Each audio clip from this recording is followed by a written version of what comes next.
Fundur settur í borgarstjórn þriðjudaginn 23. apríl. Á dagskrá fundarins eru 8 dagskrárliðir.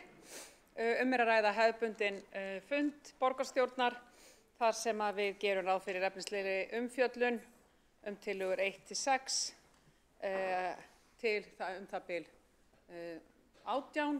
Eftir það munum við fara í fundargerðir og undir liði þar undir.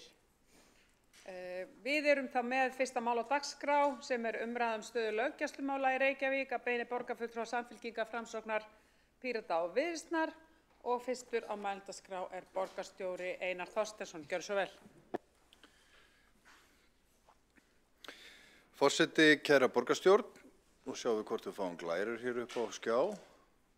Við settum á dagskrá löggæslu í Reykjavík því hún náttúrulega einn af grundvallarþáttum í því að eiga hér saman góða og örugga borg. Og í alþjóðlegum samanburði er Reykjavík örugg borg, en það er fyllsta ástæða til að hafa augun á viðbragðsgetu lögreglunar og því hvaða hlutverki hún gegnir í samfélaginu okkar. Og við fengum á dögunum fulltrúa lögreglunar inn í borgarráð til þess að fara yfir stöðuna á höfuðborgarsvæðinu og við mátum það sem svo borgarráð allt að þessi umræða ætti erindi við alla borgarbúa þannig að við ræðum hana hér í dag. Og í stuttu máli kom fram að mönnun hefur dregist saman hjá lögreglunni og borgarbúar og reyndar íbúar á höfuðborgarsvæðinu öllu búa við þá staðreynd að hér eru fæstir lögreglumenn fyrir hverja 1000 íbúa. En við komum betur að því á eftir. Sjá. Hvernig virkar þá apparatið? Svona. Bara örstutt svæðisskipting lögreglustöðvanna. Það eru 4 stöðvar á Hverfisgötu, á Vínlandsleið, á Dalvegi í Kópavogi og í Flatahrauni í Hafnarfirði. Og það eru á höfuðborgarsvæðinu í dag 243.000 manns sem búa hérna í sveitarfélögunum, 314 lögreglumenn og þar af þriðjungur konur.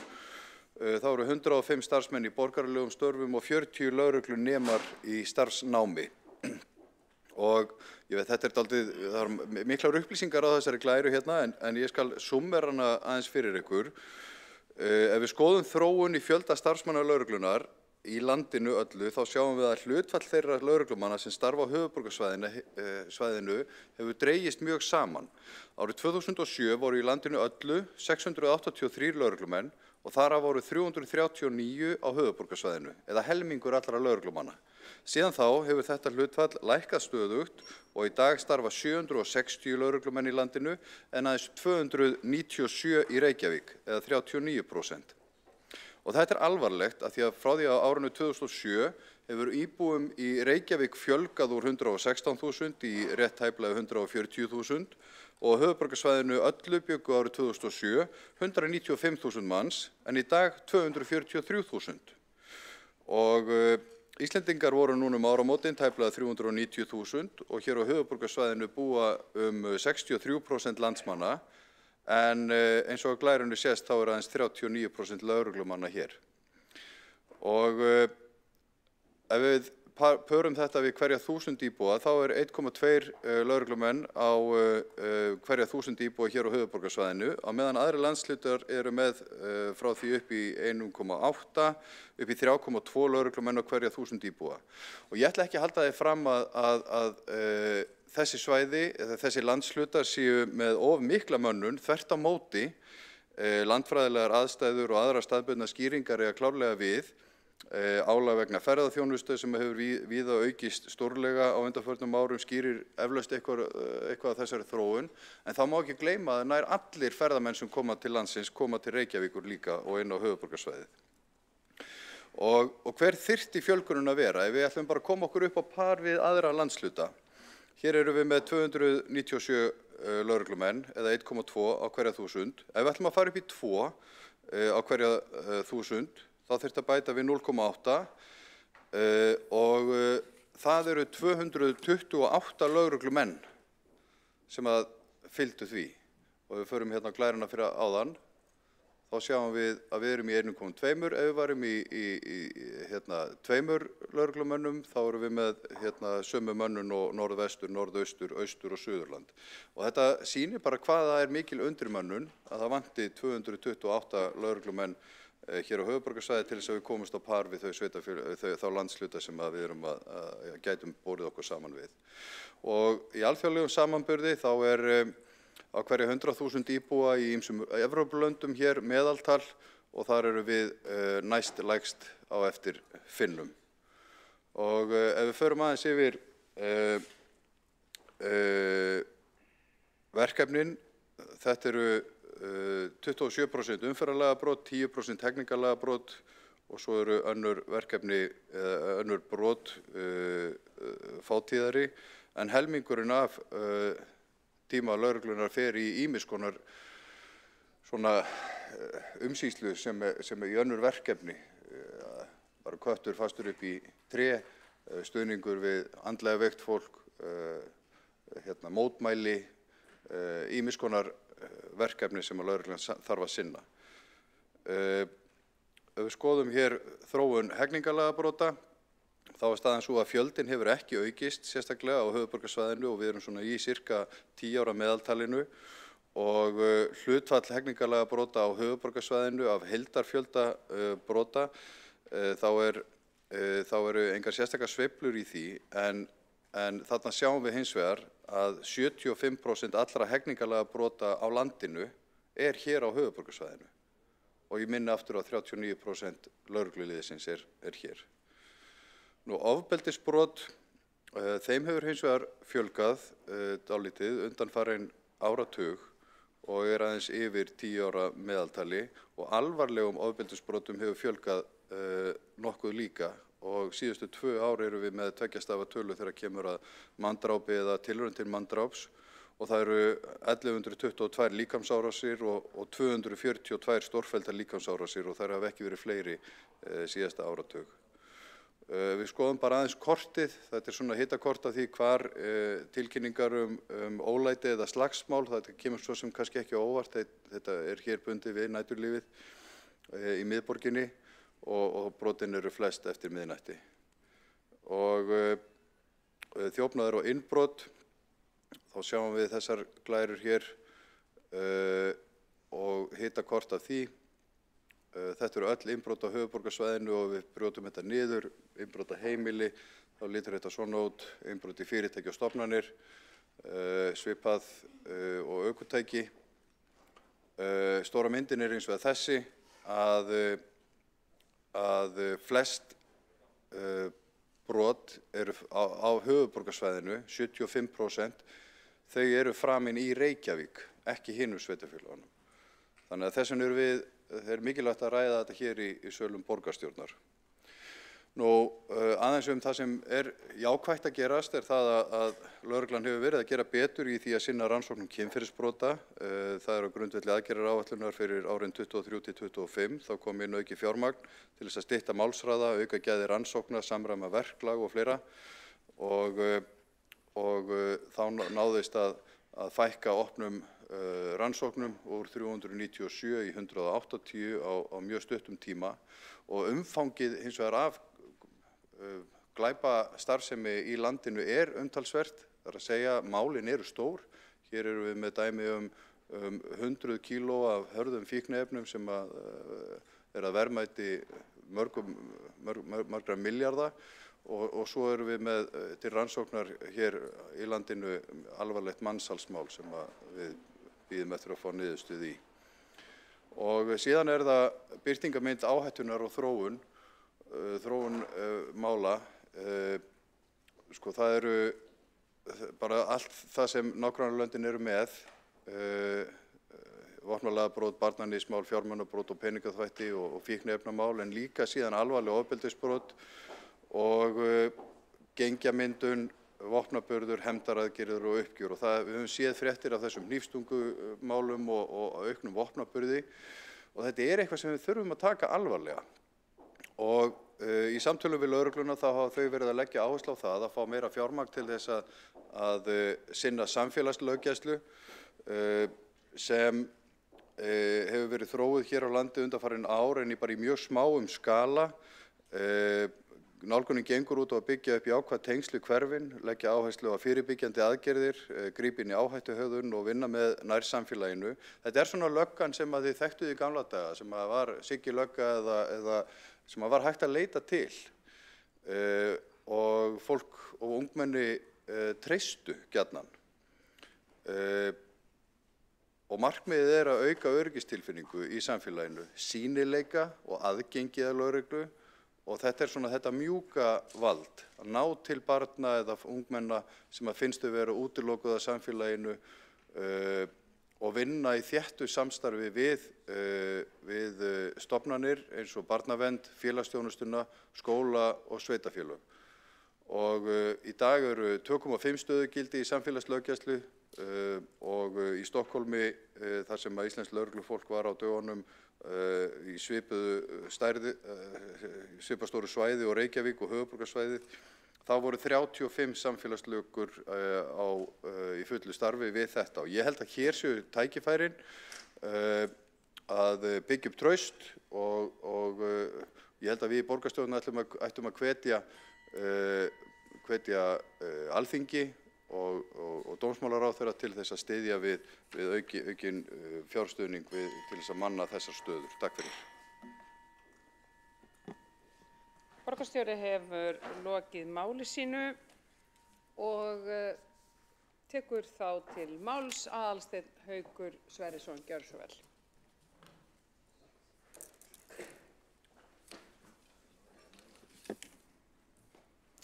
Forseti, kæru borgarfulltrúar. Tæplega 300 lögregluþjónar starfa hjá LRH eða lögreglunni á höfuðborgarsvæðinu ef miðað við árið 2023.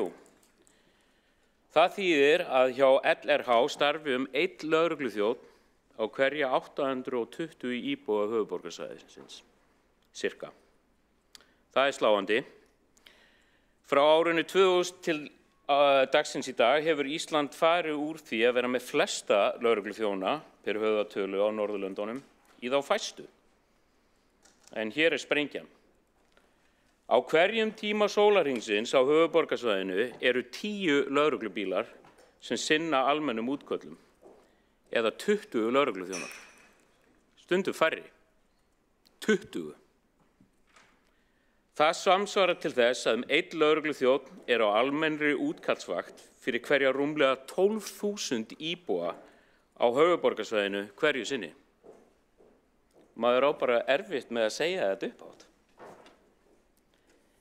4 stöðvar sinna almennum útköllum á höfuðborgarsvæðinu, Grafarvogsstöðin 2 bílar, Hafnarfjörður 2 bílar, Kópavogur 2 bílar og Hverfisgatan 4 bílar, en stundum bara 3. Til að gefa smá hugmyndir víðfeðmi, þá nær vaktsvæði Grafarvogsstöðvar allt frá Kjós í Hvalfirði, upp á miðja Mosfellsheiði, að Rauðavatni og allan Grafarvoginn, svæði sem tugir þúsunda búa á. Mesta álagið fylgir þó Hverfisgötunni með öllum þeim álagspunktum sem henni fylgja. Það hefur lengi verið talað það álag sem hvílir á löggæslu í landinu en aðgerðum til þess að laga þessa stöðu hafa því miður setið eftir. Samhliða því mæta lögregluþjónar okkar sífellt fleiri áskorunum, sérstaklega hér á Suðvesturhorninu, þar sem eldgos orðin reglulegur hlutur í okkar daglegu lífi, aukin skipulögð brotastarfsemi lætur á sér bera, svo ekki sé minnst á það leiðinlega hlutskipti lögreglunar að sinna brottvísun erlendra þegna sem ekki hafa hlotið vernd eða landvistarleyfi. Ekki fyrir séð að breyting verða á þessu í náinni framtíð en fyrir þetta ár hefur lögreglan á höfuðborgarsvæðinu hlotið 113 milljón króna niðurskurð. Það eru afleidd skilaboð til lögregluþjóna okkar sem eru undirmönnuð, undir miklu álagi og þreytt á versnandi stöðu. Hér ein lokastaðreynd sem ég ætla að segja frá. Að undanskildu 1 ár frá 2009 til 2010 þá hefur Sjálfstæðisflokkurinn haft stjórn á þessum málaflokki frá árinu 1991 eða í 33 ár. Ég verð nú að viðurkenna að vinir mínir í Sjálfstæðisflokknum verða að fara að herða sig í þessum málaflokki eftir að haldið í taumana í þetta langan tíma. Þó ég vissulega þeirrar skoðunar að best væri fyrir þennan málaflokk að fá framsóknar innáskiptingu. Takk fyrir.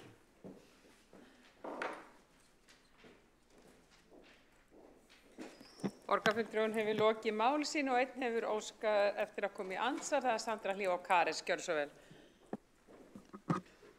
Forseti, ég þakka borgarfulltrúanum Aðalsteini og Einar Þorsteinsinni fyrir þessa ágætu yfirferð. Það hefur nú verið gaman að sjá einhverjar tillögur, frekar en umræður, eins og ég hef nú áður komið inn á hérna. Hvaða tillögur þeir hafa þá? Einhver tilmæli þá til þingsins eða þess sem að yfir þessu málum ræður og hvort að þeir séu þá með einhverja tillögur hérna sem snýr að borginni. Takk. Borgarfulltrúinn lokið við að veita fyrsta andsvar og svara þá andsvari Aðalsteinn Haukur Sverrisson. Gjörðu svo vel. Ég myndi nú segja fyrst og fremst að það þyrfti að veita þessum málaflokkin á töluvert meiri fjármuni og í rauninni hvetja til í rauninni stækkunar lögreglunar og að sinna aukinni mannafla þörf fyrst og fremst. Það nú bara grundvallar þörfin sem að stjórnvöld þurfa að hafa í huga og alls ekki að skera fjárveitingar til lögreglunar.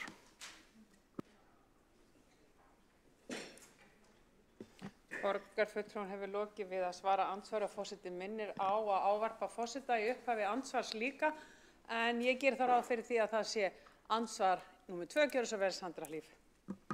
Forseti, já, bara held við getum alveg verið sammála að þessi mál þurfa að vera á hreinu. Er þá tillaga meirihlutans eða borgarfulltrúans að senda áskorun að skera einhvers staðar annars staðar niður í ríkisfjármálunum og setja aukið fé inn í löggæslumálin?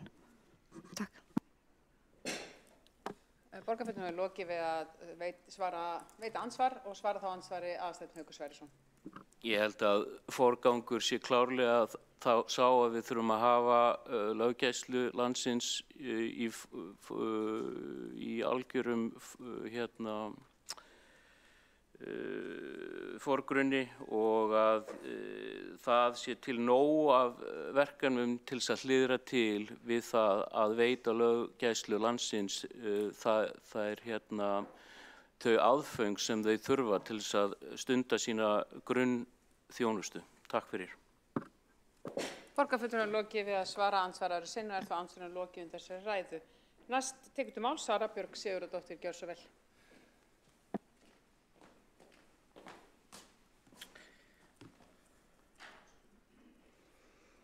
Forseti, ágæta borgarstjórn, mjög þarft umræðuefni sett á dagskrá, löggæslumál í Reykjavík.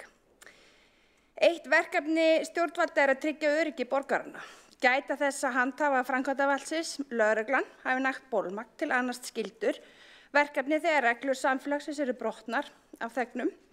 Þannig að réttlát málsmeðferð eigi sér stað, meðalhófs sé gætt og þau axli sína ábyrgð. Sýnileiki löggæslunnar hverfa borgarinnar skiptir máli fyrir íbúa, skiptir máli fyrir tiltrú og traust til lögreglu og til þess að skapa öryggiskennd. Öryggiskennd tilfinning fyrir öryggi. Tilfinning fyrir öryggi ólík eftir einstaklingum. Það sem veitir einum öryggi þarf ekki að veita öðrum öryggi. Tilfinning upplifun, skynjun og ekki eins og milli fólks. Fólk sem hefur verið útsett fyrir ofbeldi hefur lent í því að vera rænt, lamið eða slasast, hefur annan kvarða en þau sem hafa ekki lent í sambærilegum aðstæðum. Þess vegna þarft að tala af nærgætni þegar talað að tryggja öryggi vegna þess að viðhorf fólks ólíkt. Við þurfum að taka tillit til allra. Öll viljum við vera örugg innan okkar nærsamfélags, innan 15 mínútna hverfisins, á leið í þjónustukjarnan eftir mjólk, á göngu- og hjólastígum, í almenni samgöngum en líka eftir myrkur. Ef foreldrar upplifa að þau séu örugg þá ungunum treyst betur til þess að komast örugg á milli staða í skólan, íþróttahúsið, sundlaugina og eða til vinanna. Umræða í fjölmiðlum skiptir líka máli. Dagbók lögreglunnar lætur okkur vita hvar í borginni fólk á ekki sínar bestu stundir. Og ég hef oft velti fyrir mér hvert markmið með þessari upplýsingagjöf sé þegar við eigum að vera að horfa á brotatölur, upplýsingar brotatölur og þar eru vísarnir sem þarf að horfa til og bregðast við ef það vart við minnstu sem óæskilegt. Í kynningunni sem borgarráð fékk á dögunum og búið aðeins að reifa hér af borgarstjóra, þá eru þetta sláandi staðreyndir þróun fjölda lögreglumanna á höfuðborgarsvæðinu með við íbúaþróun. 1,2 stöðugildi á hverja 1000 íbúa á meðan að fámennari sveitir eða fámennari hlutar landsins eru með alltaf 3,2 stöðugildi. Og mér finnst líka umhugsunarefni í þessum tölum þessi fjölgun minniháttar, meiriháttar og bara tilraunir til manndrápa eru í aukningu eða í vexti. Akkúrat þessi missirinn. Og svo sú staðreynd að 75–80% allra hegningarlagabrota sem eru alvarlegustu brotin sem taka þyngstu rísósana úr kerfinu eru með fæstu starfsmenn til þess að vinna. Og ég bara velti fyrir mér hvaða hagsmunir liggja þetta undir, hvaða almanna hagsmunir eru hérna í húfi þegar við erum að tala landi í heild. Af því að þarna höfuðborgarsvæðið og borgin, hún á undir högg að sækja og þar verk að vinna.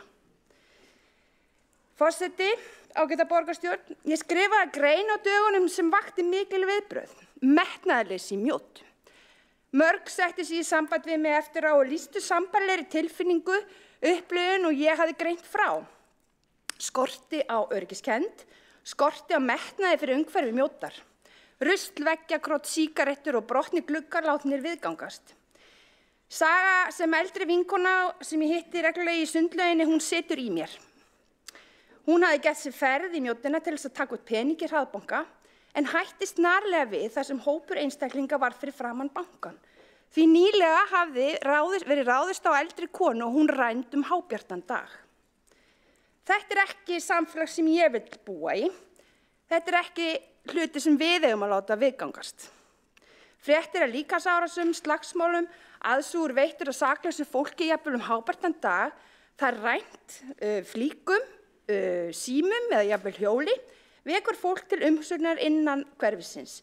Og það hugsa sér tvisvar hvort það eigi að skella sér núna eða á einhverjum öðrum tíma. Og jafnvel þó að hlutinni fari ekki í fjölmiðla, þá talar hverfisins saman. Foreldrar tala saman og við erum öll í nánum samskiptum. Og þetta andvaraleysi gagnvart umhverfi Mjóddar má heimfara á fræga kenningu úr félagsfræðinni. En þið vitið að Chicago-háskólinn var brautriðandi í félagsfræðinu og það voru félagar sem kallast Wilson og Kelling sem héldu fram kenningur brotna glugga eða með leyfi forseta The Broken Windows Theory árið 1982.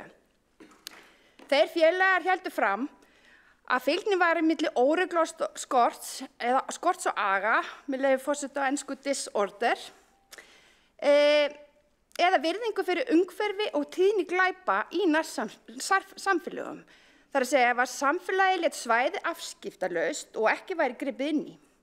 Því meiri óregla og virðingarleysi fyrir umhverfinu, því meiri glæpir. Ef einn gluggi var brotin voru meiri líkur á fleiri yrðu brotnir. Ef rusl og veggjakrottfekka var óhreyft, hentu fleiri rusli og krota var á fleiri veggi. Hirðuleysið og vanrækslan voru merki veik samfélagsleg völd. Veik samfélög sýndu minni aga og virðingu fyrir umhverfinu og það ýtti undir hækkandi glæpatíðni. Mjóddin fékk dágóða fjárfestingu á síðustu 2 kjörtímabilim, rúmlega 600 milljónir króna þegar 3 torg voru endurgerð, fengu lýsingu, gróður og bekki einmitt til þess að sýna þennan samfélagslega styrk. En það virðist ekki vera nóg því íbúar sem og ég og þeir sem sækja þjónustu til Mjóddar, þau kalla eftir öruggari og vistlegri Mjódd. Við þurfum fleiri þætti til þess að framkalla öryggistilfinningu fyrir allan aldur eftir að það sem undan gengið. Ég kalla eftir auknum sýnileika lögreglu á bílastæðum í og við fjölmennustu stoppistöð landsins, stöð sem þjónustar ekki bara höfuðborgarsvæðið heldur landsbyggðina líka. Og það mjög sterk samningsrök við dómsmálaráðuneytið og ríkisstjórnina því að þetta byggðamál líka. Einnig þarf að bæta lýsingu, fella tré og notast við myndavélavöktun þar sem því verður komið við og ég veit að það eru deilda meiningar hér innan hús með það, en allir þessi þættir hafa fælingamátt og kemur í veg fyrir óæskilega hópamyndun og skipulagða brotastarfsemi. Það er vandræðaður vegur að feta að veita borgurum öryggiskennd án þess að eftirlit sé til staðar. Störf lögreglu eru fjölbreytt, flókin og þurfa að vera sýnileg, annars er hætta á að borgarinn missi tiltrú og traust til starfa hennar. Svæði geta líka misst tiltrú borgarana og ekkert er að gert, þá bara geta svæði bara grotnað niður og misst kjarnan sinn. Og ekkert okkar vill missa þjónustu úr mjótt. Þvert á móti viljum við blómlegt mannlíf og fjölbreytta þjónustu áfram, en við þurfum sýnilegri löggæslu í hverfið strax. Þetta er samvinna og samblanda margra hluta sem þarf að ganga upp og þess vegna er þessi umræða hér svo mikilvæg. Forseti, ég hef lokið máli mínu.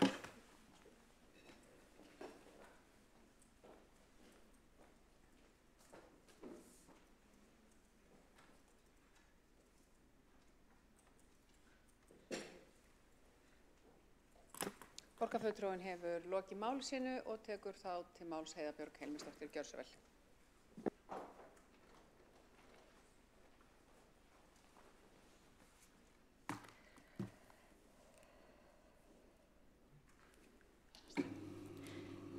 Já, forseti, ágætu borgarfulltrúar, þakka fyrir þessa umræðu löggæslu og samstarfi í lögreglu öryggi og öryggistilfinningu íbúa í Reykjavík.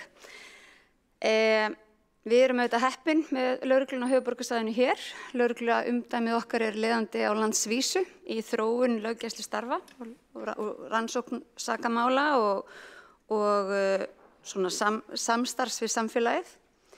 Við erum auðvitað í þéttu samstarfi við lögregluna á mörgum sviðum og það hefur skilað góðum árangri og ég veit að félagar mínir hér í meirihlutanum eru búin að fara vel yfir það hvar lögreglumennir starfa á hvaða stöðum og hvaða svæði er undir og það eru 20 manns sem eru tilbúnir að mæta útköllum á hverjum tíma sem okkur finnst auðvitað kannski frekar lítið með að vera stærð og íbúa fjölda. Ég hlusta á Hanna Höllu Bergþóru lögreglustjóra á höfuðborgarsvæðisins sem daginn segja frá því að við erum 1,2 lögreglumenn á hverja 1000 íbúa á höfuðborgarsvæðinu, 2 á hverja 1000 íbúa á landsbyggðinni og 3 á hverja 1000 íbúa í Evrópu. Þannig að ég ætla ekki að taka alveg alla minn hérna til fyrirmyndar með framsókn í dómsmálaráðuneytið en kannski ætti Ísland að íhuga aukið samstarf við Evrópu. En öllu gamni slepptu þá held ég að við getum verið sammála um það er mikilvægt að lögreglumönnum á höfuðborgarsvæðinu fjölgi og ekki á kostnað þeirra sem eru út á landi því þeir eru auðvitað oft með mjög stór viðfeðm svæði undir þegar talað um 1000 íbúa. Ég held að horfa meira til Evrópu og hvernig aðrir hafa verið að gera þetta og ég held að við þurfum að líka tala okkur svolítið upp og tala lögreglunum upp og segja að það er í rauninni algjörlega magna hvað þeir hafa náð miklum árangri og miklu samstarfi við nærsamfélagið með ekki öflugri hóp fólks, því að þau hafa í rauninni verið frekar fá og það hefur líka heft, kannski þangað til nýlega, svona nýliðun og ýmislegt annað sem að ég veit að stóðum svolítið fyrir þrifum, þegar við hófum samstarfið við lögregluna verkefnið saman gegn ofbeldi. Og það gerði við fyrir nokkuð mörgum árum og það er núna samstarf sem við eigum við lögregluna viðbrögð við heimilisofbeldi. Þar sem að starfsmenn velferðarsviðs, félagságjafar eða fulltrúar barnaverndar fara inn á heimili þegar hringt er í lögreglu vegna heimilisofbeldis og veita þá þjónustu sem að þau vilja. Ef það er barn á heimilinu þá fyrir við alltaf, annars er það í boði og þetta hefur gjörbreytt og ég vona að við sjáum að í tölunum sem kom frá lögreglu að þá er ekki jafn mikil aukning í þeim ábrotum eins og öðrum og við viljum meina að það sé árangur vegna þess að við erum að ná í að koma í veg fyrir endurtekin brot heimilisofbeldis. Við erum líka núna að vinna að samstarfsyfirlýsingu. Við gerðum samstarfsyfirlýsingu í Suðurmiðstöð sem er þá umdæmi Breiðholtsins þar sem að við fórum sérstaklega að horfa á börn í viðkvæmri stöðu og hvernig við getum betur staðið með þeim. Það var lögreglustjórinn á höfuðborgarsvæðinu, sýslumaður höfuðborgarsvæðisins og heilsugæslan.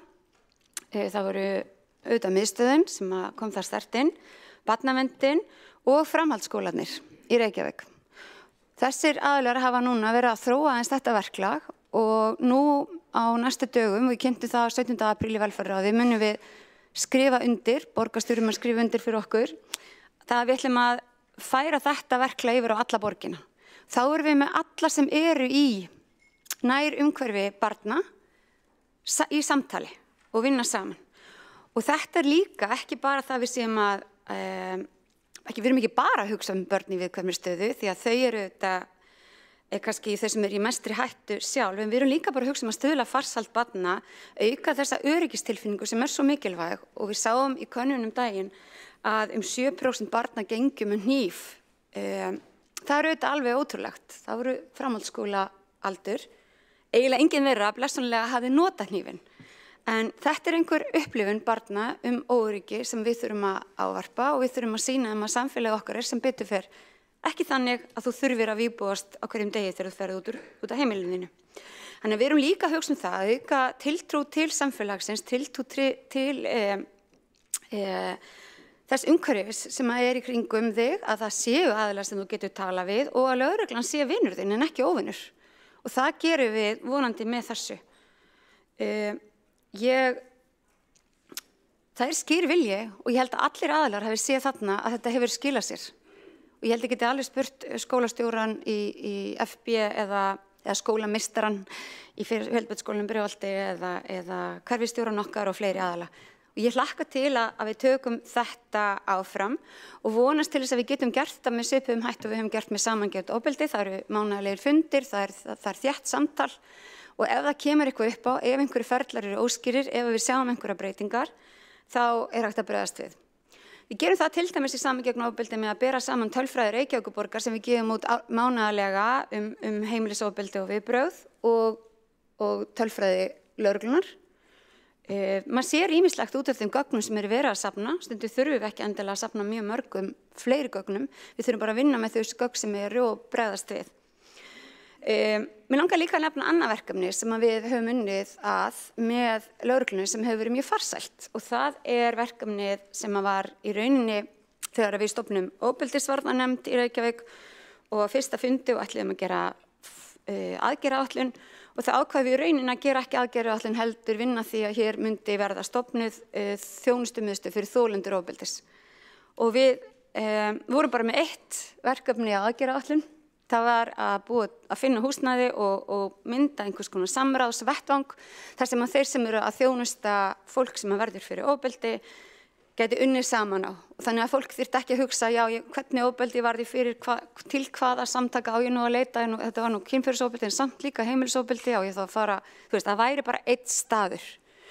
Og okkur tókst það og það Bjarkarhlíð og þar hefur lögreglan starfað alla tíð. Og það hefur verið algjör bylting fyrir fólk sem hefur orðið fyrir ofbeldi að geta farið þangað í yfirheyrslu, gefið lýst og fengið ráð og þar starfa líka Stígamót og Kvennaathvarfið og þau samtök sem á hverjum tíma eru í rauninni bjóð upp á þessa þjónustu og svo þetta félagsráðgjafa Reykjavíkurborgar og barnavernd eftir því sem að það hefur átt hverju sinni. Ég hef líka talað fyrir því að nýta þetta húsnæði fyrir barnavernd. Við gerðum það mjög mikið en nú barnavernd auðvitað komin í miklu betra húsnæði heldur en þegar við stofnum Bjarkarhlíð þannig að það minni þörf á því. En stundum getur verið ágætt ef að foreldri að koma í viðtala sér líka hægt að spjalla við barnið á meðan og þá verður þetta kannski minna svona eins og sért að fara einhverja svakalega yfirheyrslu. Heldur meira bara þar verið að styðja þig. Þannig að ég held þetta sé, við erum auðvitað að horfa fram á núna og á síðasta fundi með lögreglunni þá áttum við gott samtal bara þá ógn sem að núna steðjar að bara stafrænt ofbeldi og eldra fólk, ekki síst. Og við erum auðvitað núna að móta stefnu í málum með eldri borgara og við höfum verið að velta fyrir okkur hvort að við eigum eitthvað hlutverk þar. Við höfum, það þetta svigrúm til þróunar og frumkvæðislöggæslu sem að líka mjög svona áleitið sem að ég veit ekki hvort að við höfum vilja fara mikið inn í. Við höfum ekki verið að fara mikið inn í löggæslu myndavélar eða að fylgjast með fólki. Við höfum kannski frekar verið þar að við séum að við séum að vinna með lögreglunni að vera á staðnum, tengja hann inn í samfélagið þar sem við erum, nýta þeirra styrkleika og kannski vinna gegn þeim fordómum sem hafa kannski komið svolítið til okkar með netinu. Af því að með netinu hafa auðvitað komið líka unglingarnir okkar horfa á lögreglu skjóta niður fólk í Bandaríkjunum, kynþáttafordóma, ýmislegt sem að fólk kannski hér heldur að sé nákvæmlega eins og lögreglan vinnur hér. Ég ætla svo sem ekki að úttala mig um það, en ég vona að við getum, ég hef ekki orðið vör við það, að slíkt sé, þó við höfum auðvitað séð að það hafi verið handtökur á grundvelli lýsingar á fólki sem hafa verið svolítið, ef það hefur verið auglýst eftir konu með hvíta húð og ljóst hár, þá ég hefði mögulega ekki lent í handtöku, en þið viti, ég held að við getum unnið þarna með lögreglunni í að reyna að koma í veg fyrir allavega við þróumst þangað og líka við þá, þetta beina samtal sem að við getum verið gátt fyrir, að við getum einhvern veginn byggt betra samfélag saman og til þess þurfum við að styðja lögregluna í þeirri beiðni þeirra að fá fleiri til starfa, þannig að þau geti sinnt fleiri samfélagsverkefnum og það held ég að vera bara gott fyrir okkur all Reykvíkinga og fólk á höfuðborgarsvæðinu í rauninni landsmenn alla. Borgarfulltrúinn hefur lokið máli sínu og tekur þá til máls Björn Gíslason, borgarfulltrúi, gjörðu svo vel.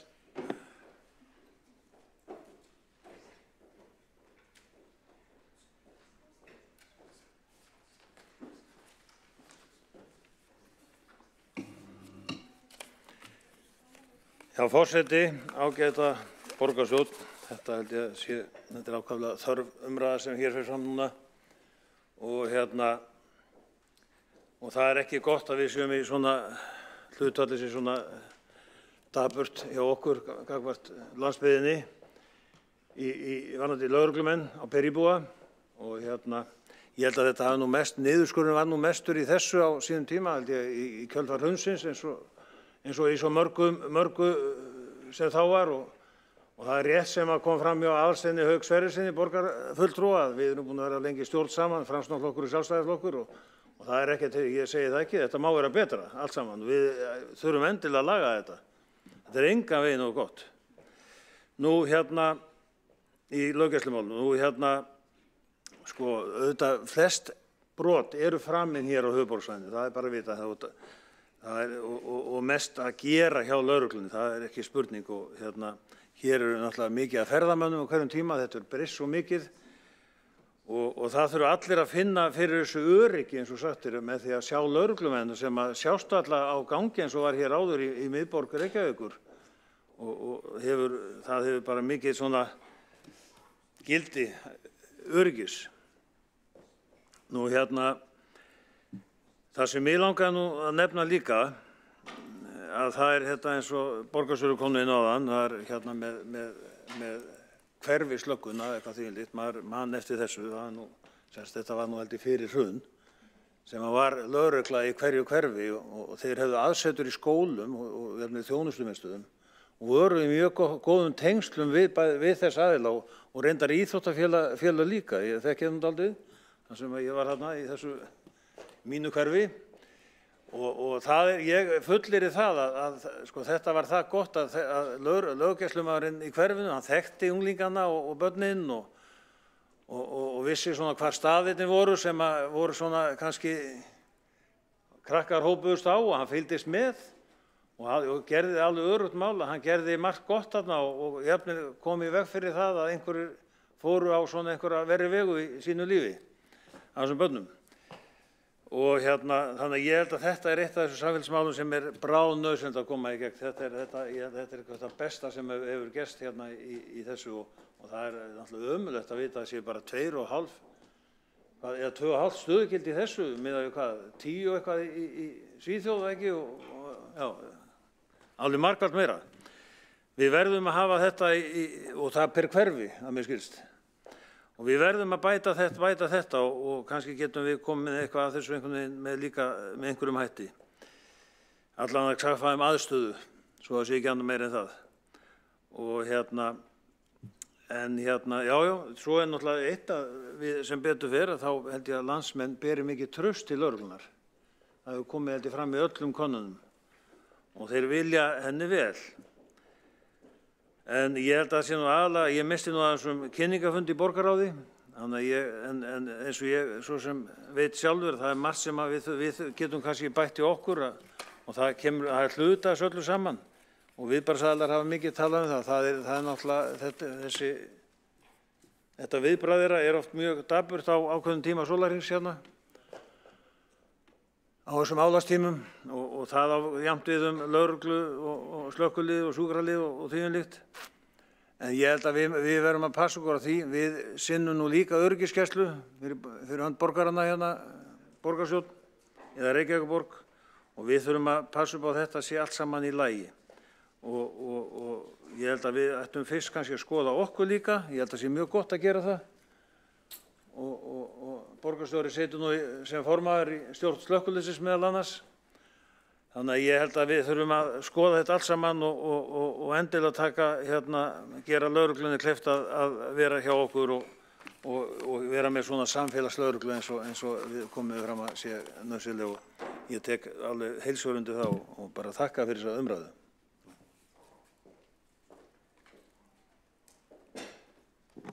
Borgarfulltrúinn hefur lokið máli sínu og tekur þá til máls Kjartan Magnússon, borgarfulltrúi.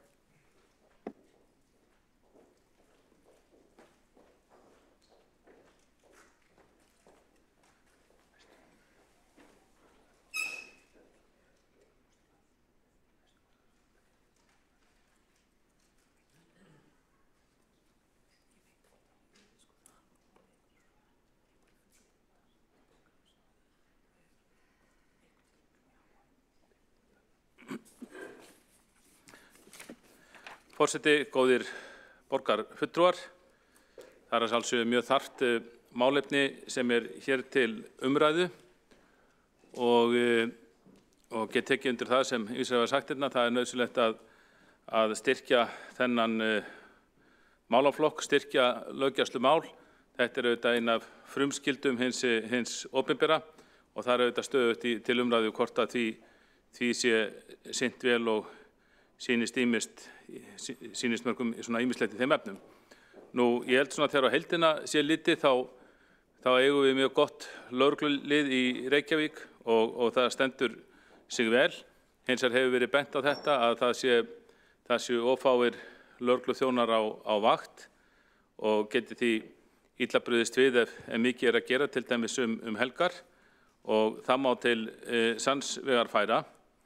Hins vegar þá held ég að þurfa að ræða þessi mál frá fleiri hliðum. Það er með þetta eins og önnur aðra opinbera þjónustu að lausnin ekki alltaf endilega sú að sturta bara peningum í málaflokkin og vonast bara og halda síðan allt leysist sjálfkrafa með því. Við höfum dæmi mísa opinbera þjónustu þar sem fjármunum hefur verið sturtað í málaflokkin á þess að hún hafi batnað í sjálfu sér. Þetta sem við ræðum hluti af alþjóðlegu viðfangsefni eða vandamáli getum við sagt, hvernig lögreglan stendur sig. Þær kvartanir sem við heyrum yfir löggæslu í Reykjavík heyrir maður víða heim og hefur heyrt í langan tíma. Einn hluti af vandamálinu eftir vill sífellt meiri pappírsvinna lögreglunar. Þar er Parkinsons lögmálið að verkum.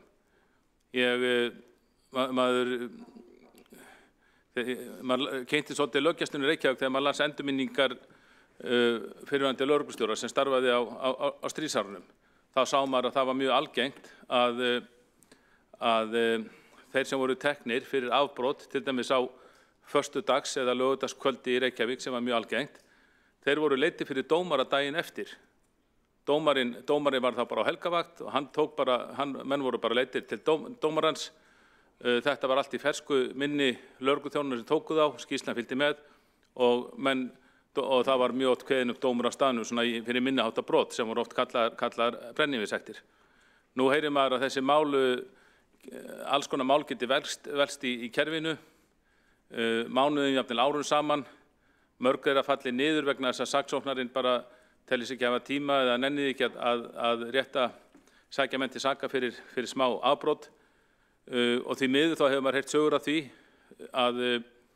að fólk verði fyrir fólk sem hefur orðið fyrir líkamsárás í miðbæ Reykjavík til þessum helgar og viti hver árásaraðilinn sé og vilji kæra, það gefist upp á því vegna þess að það sé svo erfitt að fá lögregluna til að skrifa skýrslu og fylgja málinu eftir. Og slíkt auðvitað bagalegt og þetta kannski dæmum smáglæp sem vindur upp á sig vegna þess að það alveg þekkt að þeir sem fremja smáglæpi, ef það ekki tekið á þeim, þá geta þeir fært sér smám saman út í aðra glæpi. Og það ekki síst það sem kenningin brotna gluggan, broken window theory frá Bandaríkjunum byggir á. Og það má segja fyrir 20-30 árum, þá voru bylting í löggæslumálum í Bandaríkjunum vegna þess að þá komst til valda lögreglustjóri í New York, William Bratton, sem sagði smáglæpunum stríð á hendur. Þar eins og við annars staðar hafði lögreglan gefist upp á því að sinna smáglæpum, ekki síst vegna skriffinnskunar sem fylgdi og vinnuna sem fylgdi hverjum glæp. Maður sem var tekinn fyrir smávægilegt brot á Times Square, lögreglan hafði tilhneigingu til að sleppa honum bara strax því að það gat tekið halva vaktina eða alla vaktina hjá viðkomandi lögregluþjóni að koma honum á næstu stöð, skrifa skýrslu og tikka í öll bóksin sem kerfið gerði til skýrslutökunar og þess vegna var lögreglan, og þetta var ekki bara bundið við New York, hætti að sinna smáglæpum og einbeitti sér að alvarlegri glæpum. Og ég gæti trúað að ekkert ósvipað hafi gerst hér. En það sem þessi ágæti lögreglustjóri gerði, hann greip í taumana og sýndi fram á þetta, hann vitnaði í skýrslu frá afbrotafræðingum og félagsfræðingum og sagði þar alveg sannamál að ef við látum smáglæpina vera, tökum ekki á þeim, þá leiðast þeir sem sinna þessum glæpum, þeir fremja fleiri afbrot og verða síðan kannski á endanum stórglæpamenn. Og skemmst frá því að segja, hann bylti þessu kerfi, hann fékk borgaryfirvöld og seinni alríkið í lið með sér til að minnka skriffinnskuna sem var í kringum þetta allt saman, því að hann sýndi fram á það að stór hluti af lögregluliði borgarinnar var ekkert á götunum, þeir voru bundnir inn á skrifstofum í ykkur skriffinnsku. En það var dregið úr þessu og honum þótti takast svo vel upp að það var til ákveðin skóli í kringum þessar breytingar og þær voru innleiddar í ýmsum öðrum borgum Bandaríkjanna og svo þegar hann hætti nokkrum mánuðum síðar í New York, þá var hann mjög eftirsóttur, fór til nokkur annarra borga og síðast ég vissi þá var hann ferðaðist heiminn og hélt fyrirlestur á ráðulaði borgum hvernig þetta standa að breytingum á lögreglunni. Ég geti trúað að við getum lært af þessu. Ég held að sé sama sagan hér, það séu margir lögregluþjónar bundnir inni á skrifstofum í pappírsvinnu sem ættu eftir betur heima út á götunum að sinna löggæslu þar. Samfélagsþjónusta eða samfélagslöggæsla er mjög gott orð, ég hef ekki heyrt áður. Ég hef bara hins vegar litið svo á að allir lögregluþjónar séu í samfélagslöggæslu, en þegar við tala hugmyndafræðina þá það kannski það að þeir séu þá meira út í tengslu við samfélagið og það alveg rétt að hér áður það voru hverfislögreglustöðvar starfrættar í Reykjavík í bæði Breiðholti, Árbæ og Grafarvogi á tímabili ég man rétt. Þar lögðu smám saman upp laupana aðalega vegna skipulagsbreytinga hjá lögreglunni þar sem lögreglan fækkaði sínum stöðum og stækkaði þær og ég tel það hafa verið skrifað aftur á bak. Það var mjög slæmt þegar að lögreglustöðin í Breiðholti var lögð niður árið 2009 og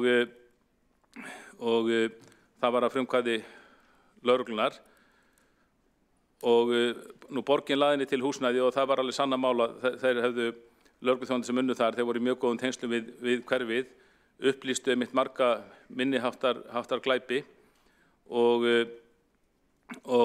var skarð fyrir skildi þegar þeir fóru. Árið 2018 þá fluttu borgarfulltrúar Sjálfstæðisflokksins tillögu að hverfislögreglustöðin í Breiðholti yrði endurvakin og borgin myndi þess áður leggja henni til húsnæði. Okkur fannst reynslan af niðurlagningu stöðarinnar ekki hafi verið góð og borgin ætti að beita sig fyrir því að hún yrði sett aftur upp. Við lögðum þessa tillögu fram og skemmst frá því að segja að tillaga var svæfð eftir sem kemst næst, var hún aldrei tekin fyrir, hún var bara svæfð. Eins lögðu svipað leyti að rétt áður þá lögðu borgarfulltrúar Sjálfstæðisflokksins fram tillögu að það er endurvakin svokölluð löggæslunefnd í borginni sem var samstarfsnefnd Reykjavíkurborgar og lögreglunnar. Þar sátu borgarfulltrúar, 2 borgarfulltrúar í nefndinni og 2 eða 3 lögregluþjónar og þessi nefnd tryggði að það var afar gott samstarf á milli lögreglunnar og Reykjavíkurborgar. Það var hægt að taka öll mál upp í nefndinni og það var óspart gert. Það var nefndin sendið frá sér fundargerðir og þetta kom til umræðu í borgarstjórn og ég fullyrði að borgarfulltrúar fylgdust miklu betur með löggæslumálum í Reykjavík og áttu miklu auðveldara en núna að koma ábendingum og athugasemdum til lögreglunnar þegar á þurfti að halda í gegnum þessa nefnd. Nú er borgarstjóri skilst mér í ágæti samband við lögreglustjórann og hittir hann einu sinni í mánuði. Mér finnst að hins hafi allir verið nóg. Ég veit ekki hvort að fundargerðir eru haldnar yfir þessa fundi. Að minnsta kosti fáum við ekki að sjá þar, þannig að þetta virðist að mestu leyti vera prívat samtal við milli borgarstjóra og lögreglustjórans sem eru að mörgu leyti ágætt. Þetta er auðvitað gott fólk sem er að leggja sig fram í sínum störfum, en þarna væri æskilegra að fá fleiri í þetta lið og ég held að myndi horfa til bóta ef þessi nefnd væri endurvakin. Hittist held í mánaðarlega yfir veturinn og þannig var mjög gott samband á milli lögreglunnar og borgarfulltrúa. Svona var nú, en sama með þessari tillögu að vísa eitthvað og það var aldrei neitt gert með hana, henni var sæð.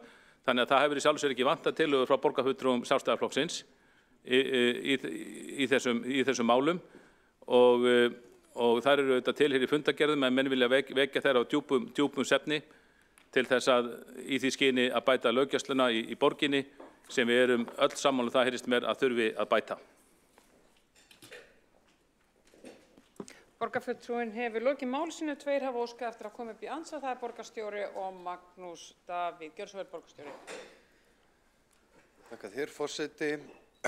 Kæra borgarstjórn, ég mig langaði bara rétt að nefna, það er rétt hjá borgarfulltrúa Kjartani Magnússyni að borgarstjóri hittir lögreglustjóra einu sinni í mánuði og það er mjög góðir fundir, svona almennt spjall í sjálfu sér, meðal annars upp úr því spjalli kviknaði svo hugmynd að ræðum þessi mál í borgarráði og síðan hér í borgarstjórn.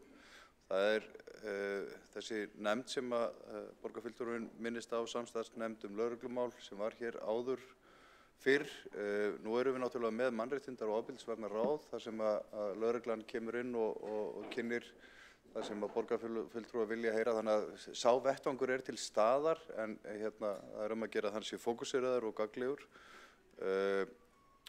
Þannig að ég held þetta sé í ágætis farvegi. Við þurfum líka bara að vera með augun á þessum málaflokki, allir borgarfulltrúar og ég fagna þessari umræðu, hún er málefnaleg og góð.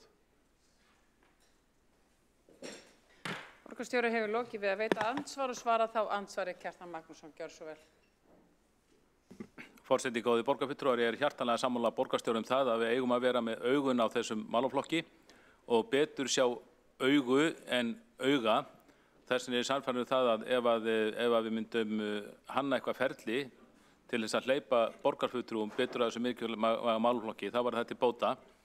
Að lágmarki gæti að verið það að formlega fundargerðir yrðu haldnar yfir þessa persónulega fundi borgarstjóra og lögreglustjóra og það væri þá hægt að taka þær upp í málaflokk, taka þau málefni upp í borgarstjórn eftir þörfum.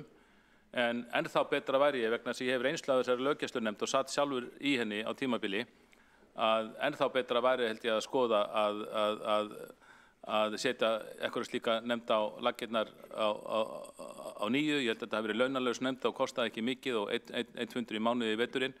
En mér fannst lögreglan var mjög jákvæð í því samstarfi og var mjög jákvæð þegar kom að því að svara spurningum okkar eða taka upp einstök málefni sem borgarfulltrúar höfðu ábendingar eða athugasemdum. Borgarfulltrúinn hefur lokið við að svara andsvari og veitir þá andsvarari sinni borgarstjóri Einar Þorsteinsson. Gjörðu svo vel. Forseti, mér finnst ekkert standa í vegi fyrir því að greina frá því sem gerist á þessum fundum, reglulegu fundum með lögreglustjóra. Það er alveg sjálfsagt mál. Borgarritari er ávallt viðstaddur og tekur niður fundapunkta. Það er líka mikilvægt að borgarstjóri og lögreglustjóri geti rætt saman í svona þokkalegum trúnaði þegar stundum eru viðkvæm mál til umræðu.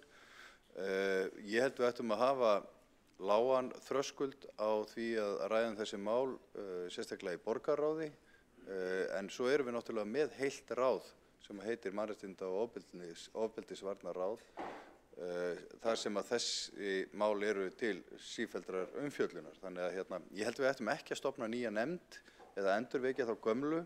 Við ættum bara frekar að lyfta málaflokknum og hafa augun á honum áfram. Borgarstjóri hefur lokið við að veita andsvar og svara þá andsvari Kjartan Magnússon. Nei, þá veitir andsvar Magnús Davíð Gjörsvel, borgarfulltrúi. Já, borgarstjórn virðulegur borgarfulltrúi Kjartan Magnússon. Mér langaði að þakka Kjartani Magnússoni fyrir góða ræðu og að hafa komið þarna inn á mörg mikilvæg atriði. Hjó sérstaklega eftir því sem hann sagði varandi það að það væri ekki alltaf spurningum auki fé, heldur eftir atvikum breyttar áherslur og forgangsröðun, og svo rakti borgarfulltrúin dæmi í því samhengi. Ég held að fíllinn í herbygginu hvað þetta varðar, við tölum forgangsröðun og breyttar áherslur, þá það auðvitað hið margumrædda stríð gegn fíkniefnum, þar sem að gríðarlegum fjármunum og mannafla á hverjum tíma varið í það stríð sem að ég held að allir hafi nú séð að er tapað. Þannig að ég vildi nú bara nefna það. Tillögum afglæpavæðingu hefur ítrekað verið hafnað þegar þær felldar á Alþingi Íslendinga. Og spurningin kannski þessi, hvort að flokkur sem að kennir sig við frjálshyggju og einstaklingsfrelsi, hvort að þetta sé ekki eitthvað sem að Kjartan Magnússon og hans flokkur ætti að huga að. Borgarfulltrúin hefur lokið við að veita andsvar og svara þá andsvari Kjartan Magnússon, gjörðu svo vel. Forseti, góðir borgarfulltrúar, ég þakka Magnúsi T. Nordal fyrir hrósið og þær spurningar sem hann lagði fram og það bara mjög stórt spurt sem ekki auðvelt að svara í stuttu andsvari, en þessar spurningar eiga auðvitað algjörnan rétt hjá sér og hafa verið til umræðu langar hríð, og ég man að ég held að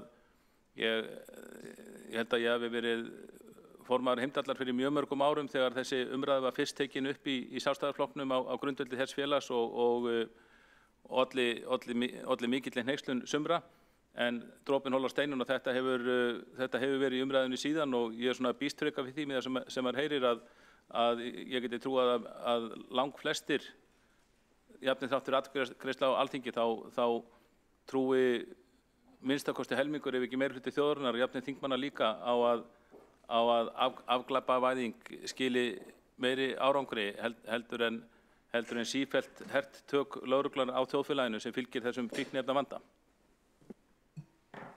Borgarfulltrúin lokið við að svara andsvari og þá andsvörum lokið undir þessari ræðu.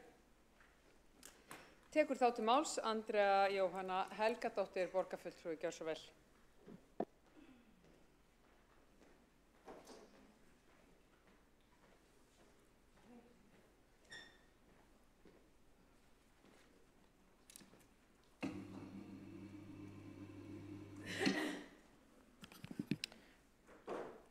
Forseti, borgarstjórn, ég ætla að nota tækifærið og lesa upp bókun sósíalista sem sprettur á þessari umræðu hér. Hljómar hún svo: Frásagnir utan lögreglunar og innan hennar sýna að margt þarf að bæta. Ómenning hefur viðgengist þar sem hefur ekki aðeins valdið almennum borgurum miska heldur einnig lögreglumönnum. Slíkt ástand getur eingöngu versnað með álagi vegna undirmönnunar þar sem áherslurnar og aðferðirnar sem beitt verða æ harðneskjulegri. Vandamálin verða ekki leyst með auknum fjárheimildum einum og sér eða auknum heimildum til þess að ganga á réttindi borgaranna. Það verður heldur ekki með fjölgun lögreglumanna þótt óeðlilega fáir lögreglumenn séu við störf á höfuðborgarsvæðinu, enda erfiðara að bæta úr slæmri vinnustaðamenningu og vinnubrögðum eftir að slíkt hefur skotið rótum. Sérstaklega ef jákvæðar samfélagslegar framfarir verða ekki á sama tíma, því að í samfélagi vaxandi ójöfnuðar vex glæpatíðnin sömuleiðis. Það væri þó jákvætt skref fram á við að lögreglan starfaði á forsendum samfélagslöggæslu í samvinnu með fólki og með nærsamfélaginu fremur heldur en gegn einhverjum meintum ógnvöldum innan þess. Vonandi yrði það til þess að hvetja til jákvæðrar þróunar í kerfinu og með því yrði menningin bætt í tímans rás. Sósíalistar taka því undir að fjölgun lögreglumanna á forsendum samfélagslögreglu sé af hinum góða, en að það sé þó aðeins ein af mörgum aðgerðum sem ráðast þurfi í á sviði löggæslu á Íslandi. Takk.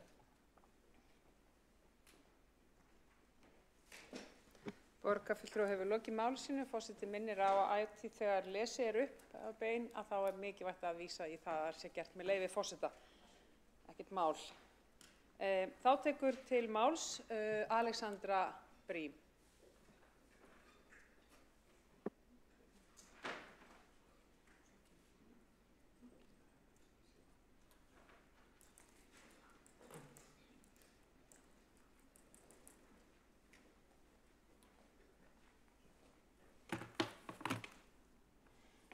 Forseti, góða borgarstjórn, áheyrendur.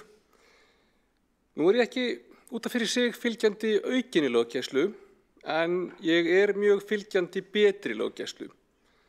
Hluti af því að bæta löggæsluna að tryggja það að mönnun og fjármögnun sé viðunandi miðað við þarfir á hverjum tíma.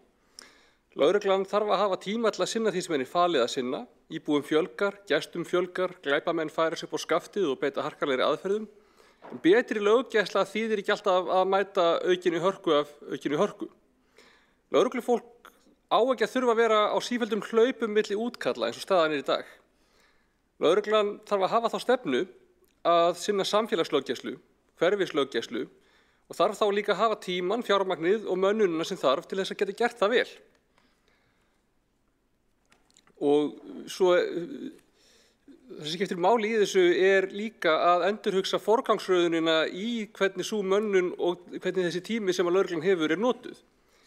Í dag of mikill tími sem að fer í mál sem að samfélagið lítur ekki á sem forgangsmál að ég tel. Eftirlit með fíkniefnum þegar að eins og hefur komið fram sú aðferð að líta á þetta sem eitthvað stríð töpuð. Allt of mikið fjármagn og tími og mannauður fer í þetta á heimsvísu þegar við ættum að einbeita okkur að skaðaminnkun og bara að höndla þetta eins og hvert annað heilbrigðisvandamál. Þetta hefur verið skráð afstaða Pírata lengi og það skiptir máli að við séum ekki að berja höfðunum í steininn og eyða peningum í þetta endalaust. Það skiptir máli líka að byggja upp tengsl og traust milli samfélagsins og lögreglunar. Þau verða að hafa tíman til þess að vera inn í samfélaginu, stuðla að samtali, mæta fólki, ungmennum þar sem þau eru. Þetta hluti af skaðaminnkun. Það nauðsynlegt að lögreglan hafi tíma til að þekkja sitt samfélag betur og til að samfélagið þekki sitt lögreglufólk. Þau þurfa að skilja, ef þau þekkja samfélagið betur, þá skilja þau líka betur hvað alvarlegt og hvað ekki. Hver þurfa hjálp, geta gripið inn í tilfallandi verkefni. Og ef þau eru alltaf að hlaupa milli útkalla, þá geta þau ekki gert þessa litlu hluti sem að kannski stuðla að því að færri mál þurfi að verða að útköllum. Það eitthvað sem hægt að gera með sýnileika, með betra samtali, með betri tengingum. Meiri sýnileiki og minni samfélagslöggæsla kallar þá líka ekki á minni þörf fyrir myndavélaeftirlit.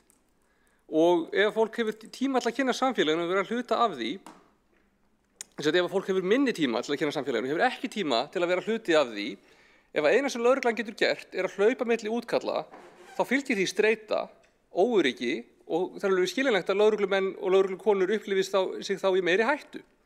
Og við þær aðstæður að þau séu alltaf bara í útköllum, daginn út og daginn inn, þá ekkert óvænt að krafan fara að verða vopn og verjur og aukna hörku, af því að þau upplifa sig í hættu, þau upplifa sig undir streitu allan daginn.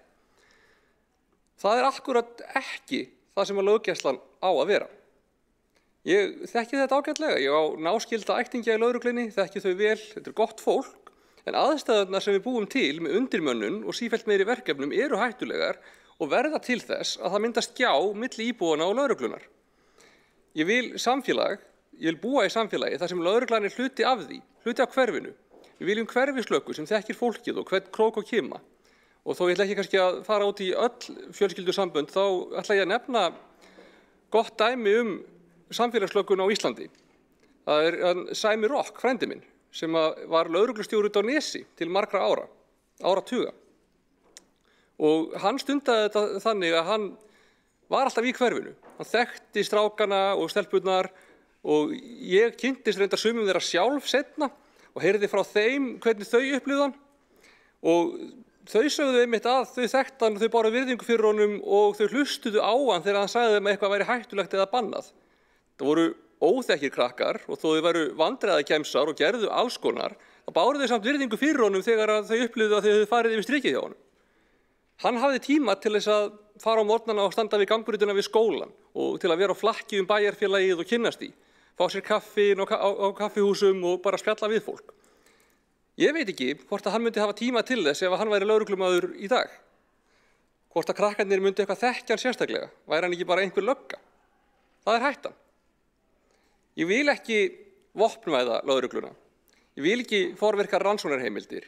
Ég vil ekki kerfislægt forvirt myndavéla eftirlit með öllu almannarými. Ég vil ekki að við sjáum bara andlit lögreglufólks þegar þau eru í einhverjum fréttaskotum af aðgerðum lögreglu eða þegar þau eru að vakta mótmæli eða bera fólk nauðugt úr landi. Ég vil ekki að lögreglan upplifi sig þurfa vopn. Ég vil ekki að þeim finnist eina leiðin til að halda utan öll sín verkefni sé að horfa á samfélagi gegnum myndavélar. Stundum er þetta að fá betri nýtingu á mannauði og peningum með sjálfvirknivæðingu en löggæsla er ekki dæmi það. Lögreglan er það fólk sem við treystum fyrir því að fara með vald, jafnvel fyrir því að beita ofbeldi þegar það gerist nauðsynlegt. Og það er rosalega viðkvæmt og mikilvægt traust samband. Og til þess að þetta traust samband gangi upp, þá þarf samfélagið að þekkja sitt löggæslufólk og löggæslufólkið þarf að þekkja sitt samfélag. Það þarf að tryggja að lögreglunni sé ekki falið að eyða sínum tíma í verkefni sem eru umdeild og íbúarnir upplifa ekki sem mikilvæga notkun á þeirra tíma, eins og fíkniefnaeftirlitið eða að bera fólk úr landi. Það þarf líka að koma á fót óháðri eftirlitseiningu með störfum lögreglu sem að fólk upplifir að það geti treyst og sem að sinni hlutverkinu. En það sem við erum að ræða hér í dag skiptir líka mjög miklu máli. Tíminn sem þau hafa, mönnunin sem þau hafa, peningarnir sem þau hafa fyrir tækjum, fyrir yfirvinnu, fyrir því sem þau þurfa alltaf að vinna vinnuna, skiptir máli. Ef þau hafa tíma til að vera hluta af samfélaginu, þá er löggæslan betri. Við verðum samt að gera þá kröfu að þetta sé stefna lögreglunar, að fara í átt samfélagslöggæslu. En þetta er lykilatriði í því að búa til samfélag þar sem er traust milli valdsins og íbúanna, milli lögreglunar og þeirra sem eru ekki í lögreglunni. Og þess vegna styð ég þessa ályktun. Borgarfulltrúinn hefur lokið máli sínu og tekur þá til máls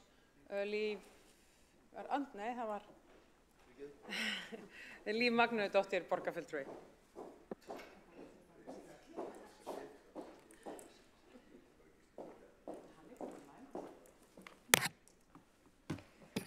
Forseti og ágæta borgarstjórn, ég kem hingað upp til þess að lesa bókun okkar Vinstri grænna.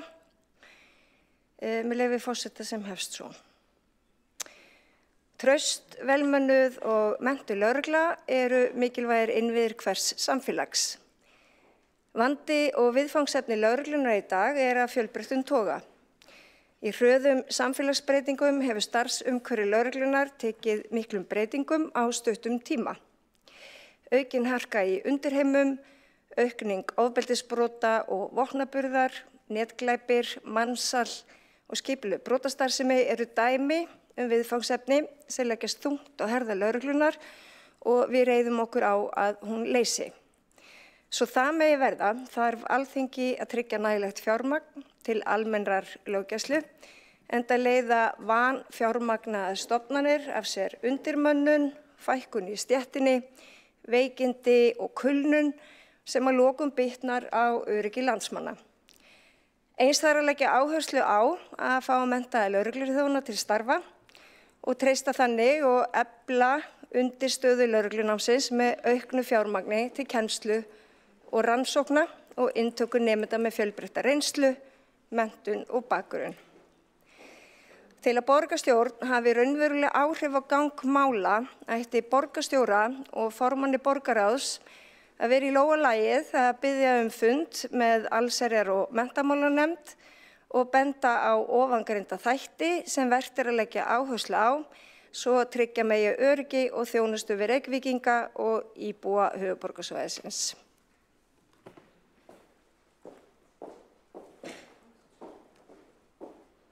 Borgarfulltrúinn hefur lokið máli sínu og einn hefur óskað eftir að koma upp í andsvar og það er borgarstjóri Einar Þorsteinsson. Gjörðu svo vel. Forseti, ágæta borgarstjórn. Mér langar að þakka borgarfulltrúanum Líf Magnúsdóttur fyrir góða hugmynd. Ég held að það sé bara tilvalið að óska eftir fundi með þingnefndinni og ég held reyndar að það myndi styrkja borgarstjóraembættið sem færi á þann fund að vera með sameiginlega bókun úr borgarstjórn þessi mál og þó að einstakar flokkar bóki kannski sér líka, þá held ég að væri gott ef við myndum standa saman að sameiginlegri bókun þetta mál. Þannig að sem ég geti þá farið með inn á þennan fund. Borgarstjóri hefur lokið við að veita ansvar, svara þá ansvari. Borgarfulltrúi Líf Magnúsdóttir, gjörðu svo vel. Forseti og ágæta borgarstjóri getur bara vel tekið þessa bókun okkar Vinstri grænna með inn á þann fund. Borgarfulltrúi hefur lokið við að veita ansvar og er þá næstur á mælendaskrá Kjartan Magnússon, borgarfulltrúi, gjörðu svo vel.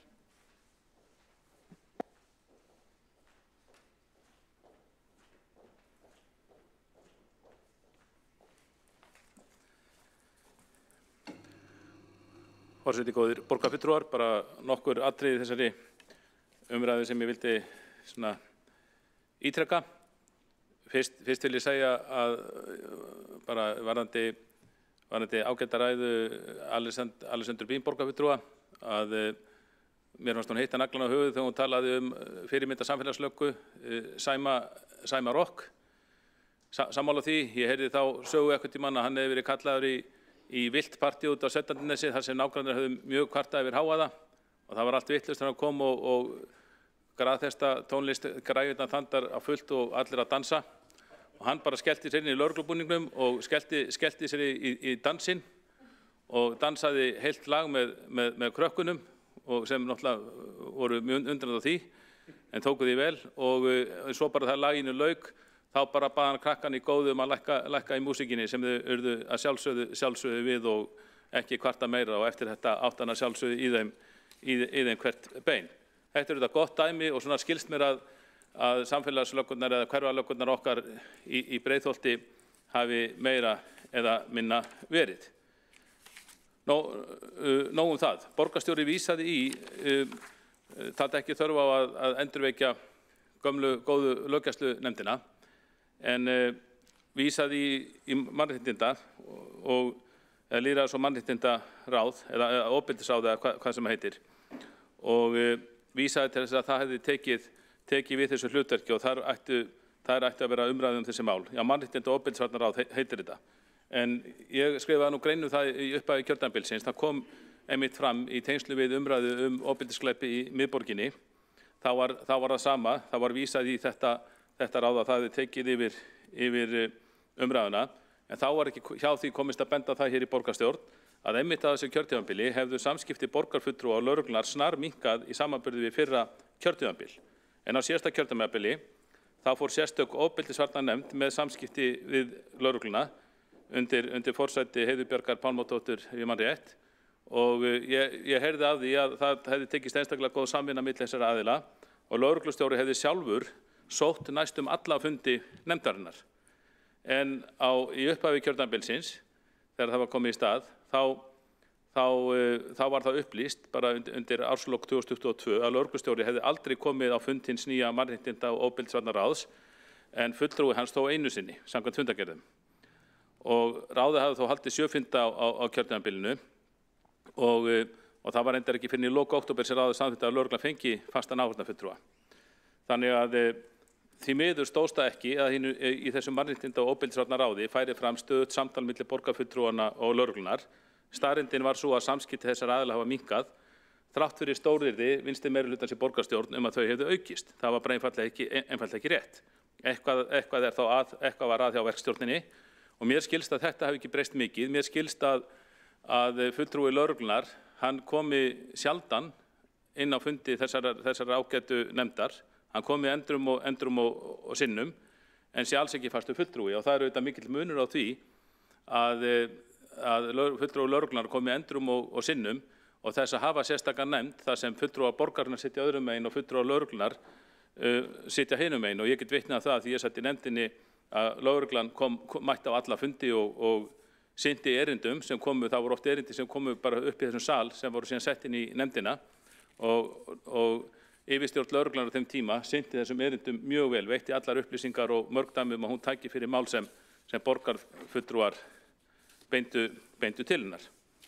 Nú, í þriðja lagi, ég hafði ekki tíma til að vil bara aðeins bregðast við ræðu Söru Bjargar Sigurðardóttur, borgarfulltrúa og formanns hverfisráðs Breiðholts, að varðandi mjóttina, ég var að mörguleyti bara sammála ágættir grein sem hún skrifaði metnaðarleysi í mjóttinni, þar sem lýsingarnar voru bara mjög bara fínar og nær sanni, en samt hans mjög skrítið við greinina. Það var eins og hún beindi gagnrýni sinni gegn eigendavettvangi mjótarinnar, þar að segja einkaaðilum í mjót, en ekki borginni. Reyndar er borgin líka eigandi í mjót, þannig að þessari gagnrýni var líka kannski beint gegn borginni, og það var sagt að hún gagnrýnir eigendur fyrir það að átta sig ekki að mikilvægi öryggis, góðs aðgengis, aðlandis, umhverfis viðskiptavinna og svo framvegis, bendir á að rusl sé ekki tínt, gangstéttir ekki sópar, veggjaþrot, og margt af því sem hún lýsti þarna á því miður við hvernig er staðið að rekstri skiptistöðvarinnar í mjót, fjölförnustu skiptistöðvar landsins, og hafi þetta átt að vera gagnrýna borgina, þá hittir hún gjörsamlega í mark, og ég hvet hennar borgarfulltrúa til að líta sig nær og beita áhrifum sínum innan meirihlutans til þess að taka á málefnum mjótarinnar sem Sjálfstæðisflokkurinn hefur lagt til í 8 ár en ekki verið orðið við ennþá. Borgarfulltrúinn hefur lokið máli sínu og 3 hafa óskað eftir að koma upp í andsvar. Það eru í þessari röð Alexandra Brím, Magnús Davíð Norðdahl og Sara Björk Sigurðardóttir, og við byrjum á Alexandru Brím. Gjör svo vel. Forseti, þetta nú kannski meira bara meðsvar að þessu sinni. Ég ætlaði nú bara að taka undir það að lögreglan í dag mætti endilega taka sér Sæma til fyrirmyndar. Hann er mesti ljúflingur sem að ég hef kynst, einn af þeim, og það er bara algjör forréttindi að fá að kynnast honum í uppvextinum, og held að við þurfum að bara nota þessa aðferð meira þegar við erum að nálgast fólk, að mæta því þar sem það er og skilja aðstæðurnar og nálgast fólk af mannúð og jákvæðinni, og það er eitthvað sem við getum öll lært af honum. Takk. Borgarfulltrúinn er lokið við að veita andsvar og svarar ekki andsvari. Nei. Takk fyrir það. Þá veitir andsvar Magnús Davíð Norðdahl, borgarfulltrúi. Gjör svo vel. Já, borgarstjórn, virðulegur borgarfulltrúi Kjartan Magnússon, vildi hér leiðrétta kannski það sem fram kom, en í upphafi kjörtímabils og til þess tíma sem að Kjartan vísar, þá var ekki búið að skipa þessa áheyrnarfulltrúa strax. Það var gert síðar. Eftir skipun þeirra þá hefur mæting lögreglu verið til mikillar fyrirmyndar, svo að því sé haldið til haga og þeirri gagnrýni vísað á bug. Þetta er með þeim hætti að í hverju mánuði þá koma áheyrnarfulltrúarnir til fundar með okkur, og þar höfum við átt ákaflega gott samtal og sérstaklega við lögreglu. Þannig að sá vettvangur sem að borgarfulltrúinn kallar eftir, hann er nú þegar til. Þannig að hann er bara rétt að halda þessu til haga. Takk fyrir.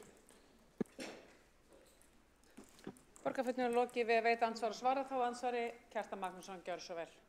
Forseti, góðir borgarfulltrúar, ég þakka fyrir þessar upplýsingar. Gott að heyra að starfið innan nefndarinnar gengur vel, en mér er hins vegar tjáð að fulltrúar Sjálfstæðisflokksins í nefndinni að fulltrúar lögreglunnar hafi bara komið að inn 3 sessunum í vetur, og það er þetta langur vegur frá því og ótrúlegt að það skulle vera fullyrt að samskipti við lögregluna hafi aukist þegar að þessi málefni eru komin inn í ráð, þar sem fulltrúi lögreglunar mæti bara endrum og sinnum væntanlega til þess að ræða einhver einstök mál sem eru á dagskrá. Langur vegur frá því hvernig það var áður þegar þetta var sérstök nefnd sem hélt fundargerðir, og lögreglan og borgin báðir aðilar notuðu þennan vettvang mjög mikið til þess að koma málum á framfæri til hins aðilans. Borgarfulltrúinn hefur lokið við að svara andsvara og veitir þá andsvara öðru sinni Magnús Daði Nordal, gjör svo vel borgarfulltrúi. Já, borgarstjórn virðulegur borgarfulltrúi Kjartan Magnússon, ég skora nú bara á borgarfulltrúan að kynna sér fundargerðir ráðsins þar sem að áheyrnarfulltrúarnir hafa mætt og rætt ýmis brýn málefni. Til dæmis núna nýlega þá var komið á laggirnar samráðsvettvangi til þess að vinna gegn ofbeldi hjá ungmennum. Það eitthvað sem var rætt í okkar ráði og komið á laggirnar í kjölfarið í góðu samráði við lögreglu, þannig að það verður einfaldlega að vísa þessari gagnrýni á bug. Önnur atriði í ræðum Kjartans Magnússonar í dag hafa hins vegar verið til fyrirmyndar og gott að sjá hvað Sjálfstæðisflokkurinn hefur mikinn áhuga á þessu sviði. En rétt skal vera rétt. Borgarfulltrúinn hefur lokið við að veita andsvara öðru sinni og svara það andsvara öðru sinni. Nei. Og þá veitir andsvar Sara Björg Sigurðardóttir, gjörðu svo vel, borgarfulltrúi. Forseti, það gott að við borgarfulltrúi Kjartan Magnússon deilum áhyggjum okkar Mjódd. Ég hef ekkert farið í varhuga við það. En eigendavettvangurinn í Mjóddinni partur af stærra spili. Þeir eiga sinn hlut í þessu líka. Ekki bara borgin. Ég viðurkenni það fúslega að það bara mjög margt rétt sem hefur komið fram í þessum sal varðandi aðgang og umgengni í Mjódd í skiptistöðinni. En skiptistöðin eitt og almannarými annað sem borgin hefur sannarlega ekki látið eftir sig standa að taka þátt í fjárfestingunni. Og mér finnst eigendavettvangurinn eiga líka að koma að þessu samtali. Það bara þannig. Og ég stend við hvert orð sem ég skrifaði í þessari grein. Borgarfulltrúinn hefur lokið máli sínu og svara þá andsvari Kjartan Magnússon, gjör svo vel.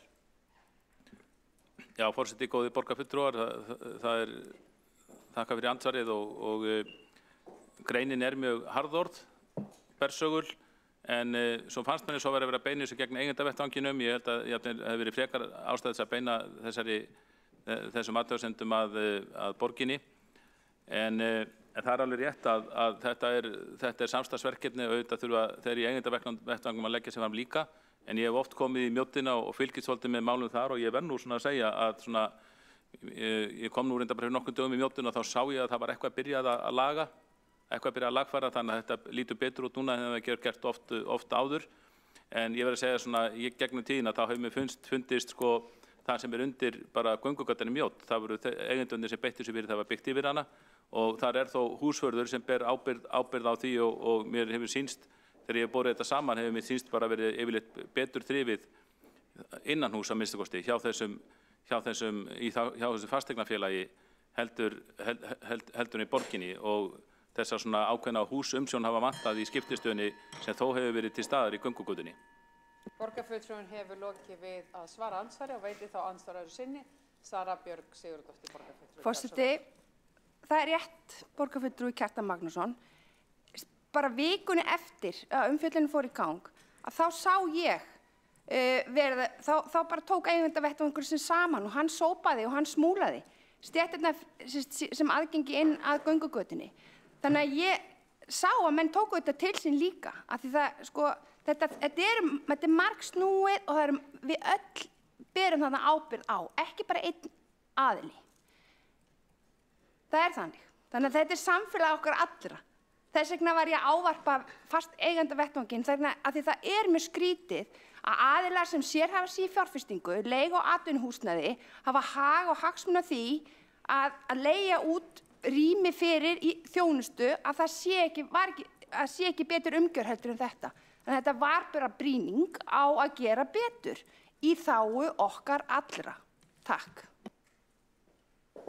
Borgarfulltrúinn hefur lokið við að veita andsvar og svara þá andsvari öðru sinni Kjartan Magnússon, gjör svo vel. Já, forseti og góðu borgarfulltrúar, tek undir með Söru Björgu Sigurðardóttir borgarfulltrúa. Það má vel vera og sennilega bara rétt að sú brýning átti alveg rétt á sér, það þurftu allir að taka sig á, en það verður ekki hjá því komast að minna á að í 8 ár hefur Sjálfstæðisflokkurinn flutt tillögur og verið með málfunding að það verða bæta Mjóddina og hafa ropið á kvöldin og bara halda salernisstyrfum í lagi sem þau hafa ekki verið og reyndar ekki komin í lag síðast í varðana fyrir nokkrum dögum. Það heyrir undir borgina og sjálfsagt að borgarfulltrúar bara hnýti aðeins í þessa fasteigna eigendur ef að það er að halda, en þá ekki rétt að borgin, að byrja hjá borginni, við verðum þá sjálf breytingin sem við boðum. Göngum undan með góðu fordæmi með því að laga mjóttina, hafa bara salernisdrifin þar og hafa svona almenna gæslu þar í lagi. Þegar það er komið í lag, þá kannski fyrst getum við gert kröfu til hinna ágættu meðeiganda fastegna okkur þarna sem þarna eru. Borgarfulltrúinn þá lokið við að svara andsvari öðru sinni og þá andsvarum lokið undir þessari ræðu. Tekur þá til máls Kolbrún Áslaugar Baldursdóttir, borgarfulltrúi, gjörðu svo vel.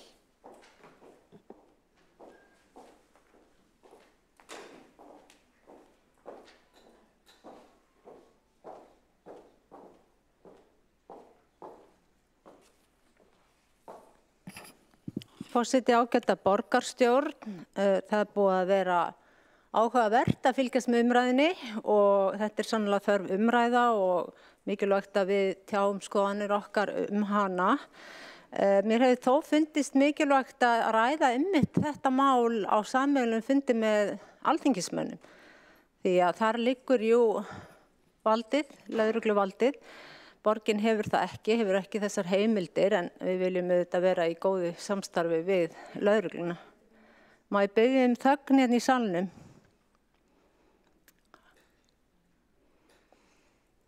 Það er mikið pískur hérna, mér finnst erfitt að tala. Biðja þögn í salnum. Það sem ég vildi líka sagt hafa að við í Flokki fólksins við styðjum þessa tillögu samfélagslöggu og munum vilja gjarnan vera með í sameiginlegri bókun hér í borgarstjórn. Þetta er vissulega bara yndislegt og við höfum þessu góða reynslu. Ég verð að fá að segja það hér að þar sem borgarfulltrúin Alessandra Brím minntist á Sæma löggu þá þekkti ég hann ágæta lögreglumann líka. Bjó við hliðina á hann vestur í bæ, á Nesveginum.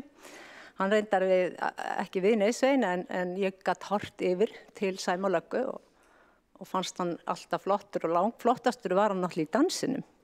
Og sennilega dansaði hann nú oftið þegar hann var á vakt, get ég trúað. En við Flokki fólksins, við höfum vilja leggja áherslu á öryggismyndavélar og það er eitthvað sem borgin getur beitt sér í og þá á þeim stöðum sem til dæmis við skóla, leiksvæði eða þar sem börn og ungmenni koma til náms, leikja og starfa. Við erum að sjá það í bara þróun mála að fleiri eru farnir að setja upp svona myndavélar. Það er náttúrulega til mikið úrval, alls konar tegundir og bráðsniðugar, margar hverjar. Þetta er vissulega umdeilt hvað varðar til persónuvernd og annað slíkt. Það eru ákveðin lög í því sambandi sem ég kann ekki að fara með hér. En við erum líka að upplifa mikið öryggi, hreinlega að hafa þessar vélar, hvort sem það er við heimili eða við stofnanir. Og þær hafa fælingarmátt og ef að koma upp tilvik eða alvarlegir atburðir að þá hjálpa þær auðvitað upplýsingar úr þeim við að upplýsa mál. Og þetta er eitthvað sem að borgin, Reykjavíkurborg og meirihlutinn geta beitt sér fyrir í meira mæli heldur en gert hefur verið. Það hefur vissulega verið tekin stór skref og bara má tengja strax við stóra fund sem var hérna í fyrra ef ég man rétt að þá þegar erlendir gestir af háum tyggunum komu hingað þá var drifið í að skella upp myndavélum og kostnaði dreift en við getum haldið áfram að setja upp myndavélar víða og við Flokki fólksins við viljum sérstaklega hugsa börnin í þessu sambandi, ungmenni og að það séu myndavélar sem séu nærtækar þar sem að börn koma saman til þess að hvort sem það er í námi eða leik. En við, eins og ég sagði áðan, styðjum þessa tillögu, sameiginlegu tillögu, en viljum gjarnan vera með aðra bókun fyrir geði, ætla að segja bókun, ekki tillögu, viljum gjarnan líka vera með bókun sem ég ætla að fá að fylgja úr hlaði hér og hún er svona: Flokki fólksins finnst hugmyndafræðin samfélagslöggæslu sem leggur áherslu á að lögreglumenn byggja upp jákvæð tengsl við samfélög sem þeir þjóna mjög góð. Enda þótt Reykjavíkurborg hafi ekki vald í löggæslumálum getur meirihlutinn beitt sér með margs konar hætti til að gera borgina öruggari.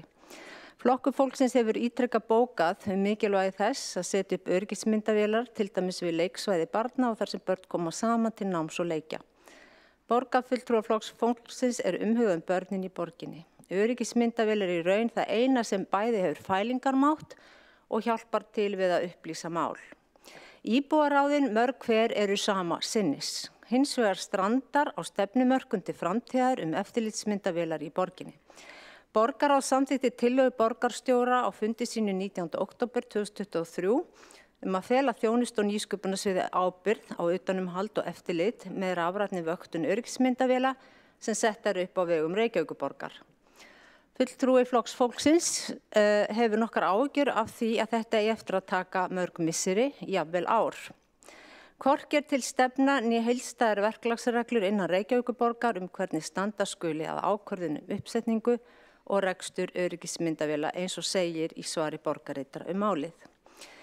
En ég vil ítreka bara aftur að næst þegar við hittum alþingismenn, þá þetta akkurat umræðuefni sem við ættum að óska eftir að hafa á þeim fundi. Því að þá erum við að leggja saman skoðanir okkar og áhuga á þessum málum við þá sem hafa með þessi völd að gera. Því að þar þetta lögin sett fram og kosið þau. Þannig að við verðum aldrei aðal þátturinn í því nema bara að hafa ákveðnar skoðanir og síðan að óska eftir því að eiga gott samstarf við lögregluna sem ég held að sé ágætt. Allavega höfum við stundum fengið lögregluna inn til okkar í borgarráði með ýmis mál þegar eitthvað alvarlegt í gangi. En síðan eigum við sem borgarstjórn að huga að hvað við getum gert, hvað á okkar ábyrgð, hvað í okkar höndum og hvar liggur okkar vald. Og það þegar við erum að horfa á stofnanir borgarinnar sem eru eins og skólar og annað slíkt. Takk.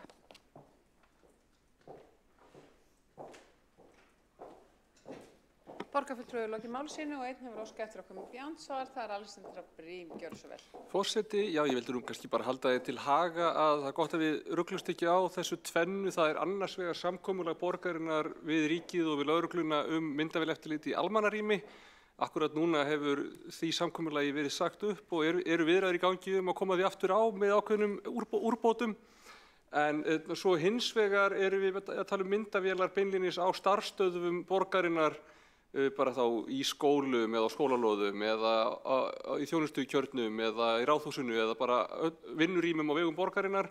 Það annað mál og það núna í vinnslu hjá þjónustu- og nýsköpunarsviði að búa til heildstætt verklag í kringum það, þá bæði til þess að tryggja að það sé ákveðin þarfagreining sem liggi fyrir og ákveðnar ástæður þá fyrir því að við séum að fara eftirlit á einhverjum ákveðnum stöðum og þá hvernig það athafna sig með það, hver megi skoða það og hvers vegna og líka að bara búnaðurinn uppfylli allar öryggiskröfur og sé þannig að hann búi ekki til öryggishættu á innrækerfinu okkar þó hann tengist inn á það. Þannig að þetta í vinslu, hvort af þessu í vinslu núna á sérhverjum staðnum. Borgarfulltrúi lokið við að veita andsvar og svara þá andsvari Kolbrún Áslaugar Maldísdóttir, gjörðu svo vel. Forseti, ágæta borgarstjórn, já, ég gerði mig grein fyrir þessum mismun en við erum að ræða eins og umræðan heitir, umræða stöðu öryggismála í Reykjavík. Þannig að mér fannst alveg sjálfsagt að koma inn á öryggismyndavélar og þá auðvitað á þeim stöðum sem að heyra undir borgina. Og það þess vegna sem að ég ákvaða að taka þetta saman. En við verðum aldrei löggæsla, við verðum aldrei hluta lögreglunni og allt góð með það. En ég bara vil þakka borgarfulltrúnum Alexandru Brím fyrir að koma inn á þetta og það aldrei kannski nógu oft farið, bara rætt hvar sem sagt munurinn liggur, hvar skilin eru. Það bara sjálfsagt að gera það sem oftast.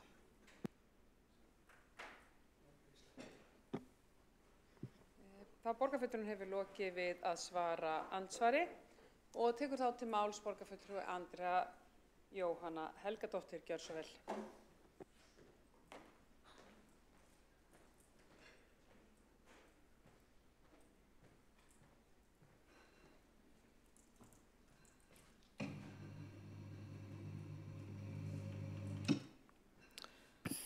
Já, hvað koma forseti, borgarstjórn, ég ákvað að koma aftur upp bara aðeins til þess að svona koma fram með mína punkta gegn ýmsu sem að mér hefur fundist vera svona ákveðin stefna í því eða svona einhver taktur eða tónn í því sem hefur komið fram hérna og ítreka þetta sem við settum fram í okkar bókun eða sérst sín á það að það er ákveðin tilhneiging til þess að fara að fjalla hluti eins og þetta sem að verið að fjalla hér á ofan í einhverju kanínúholu þar sem ekki hort á hlutina í nógu miklu samhengi. Borgarfulltrúi Heiða Björk Hilmisdóttir fór kannski aðeins inn í það en það er þetta samfélagslega mikilvægi sem að snýra því að ég meina þú getur ekkert leyst öll vandamál sem eru orðin að löggæsluvandamálum með aukinni löggæslu. Þú gerir það með því að bæta samfélagið og öryggistilfinning, ég meina hún kemur absolutt ekki af því að sjá bara löggubíla sveima í kringum þig allan daginn, bara það er bara akkurat þvert á móti. Ég meina ég hef alveg, þú veist, maður hefur reynsluna af því að fara til útlanda þar sem það er bara venjan að lögreglumenn gangi með hríðskotabyssu til dæmis og ég get ekki sagt að mér líði vel eða öruggri þar, bara akkurat þvert á móti. Og mér finnst vera svona, mér leiðist svolítið svona umræða þar sem hún fer fram í einhverju svona búblu umræðu efnisins og ekki hort á hlutina í samhengi og ég bara, ég ætla bara að lýsa yfir smá hryggð yfir því. Takk fyrir.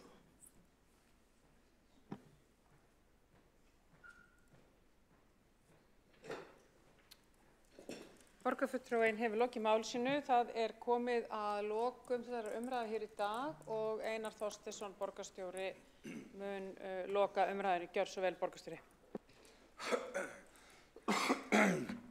Forseti, ágæta borgarstjórn, mér langar að þakka borgarstjórn fyrir þessa málefnalegu umræðu. Við drógum upp hérna myndina af því hvernig mönnun hefur dregist saman á undanförnum árum þrátt fyrir að flest brotin séu framin hér í Reykjavík og íbúafjöldinn hafi aukist mjög mikið. Og umræðan hins vegar, það var nú einhver borgarstjóri eða lögreglustjóri sem sagði við erum ekki að berjast, það var borgarstjóri sem sagði við erum ekki að berjast gegn glæpum, við erum að berjast gegn orsökum glæpa. Af því að við erum ekki með lögreglulið, en við vinnum hins vegar með lögreglunni. Og það sem við getum gert til þess að tryggja hérna öryggi í borginni, sérstaklega hjá ungmennum, er að halda þeim í íþróttum, tómstundum, hafa gott samtal inn í foreldrafélögin og íþróttafélögin og menningarlífið allt saman og reyna að tryggja það að við séum öll þáttakendur. Og Íslands samfélag er bara að breytast mjög hratt.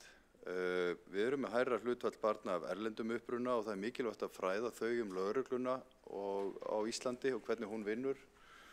Það er mikilvægt að samfélagslögreglumennirnir og konurnar hafa farið inn í skólana og veitt þeim aðgang að upplýsingum það hvernig þau vinna. Þannig að trausti skiptir svo miklu máli. Við höfum séð þróunina í nágrannalöndunum færast í þá átt að það eru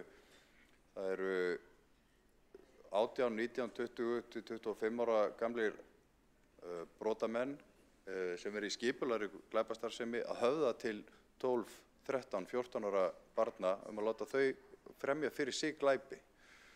Og þarna verður við að stíga inn í og þarna getur samfélagslögreglan stigið inn í. Passað upp á þessa litlu krakka sem annars getur dregist inn í áhættuhegðun og við þurfum að setja fókusinn á þetta. En umfram allt að tryggja félagslegt öryggisnet fyrir öll börn, farsæla inngildingu barna af erlendum uppruna og ég held að það væri gott að styðja við lögregluna í þessari baráttu sinni fyrir fjármagni þannig að þau geti sinnt þessu hlutverki sem vel.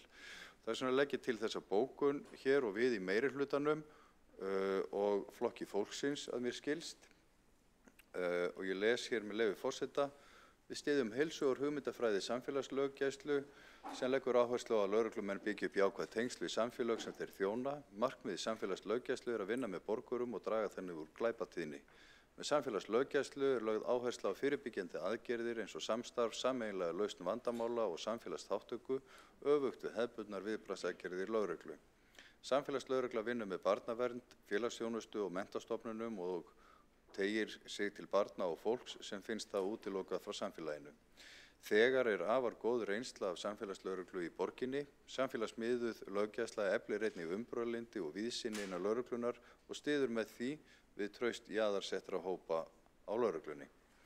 Borgarstjórn hvetur Alþingi og ríkisstjórnina til að auka við fjármagn svo fjölga megi samfélagslögreglumönnum sem auka bæði aðgengi íbúa að lögreglu og öryggistilfinningu fólks en full þörf á. Hlutfall lögreglumanna á hverja 1000 íbúa lægst í Reykjavík og hefur fækkað síðustu ár, þó langflest tilkynnt ofbeldisbrot séu framin í höfuðborginni.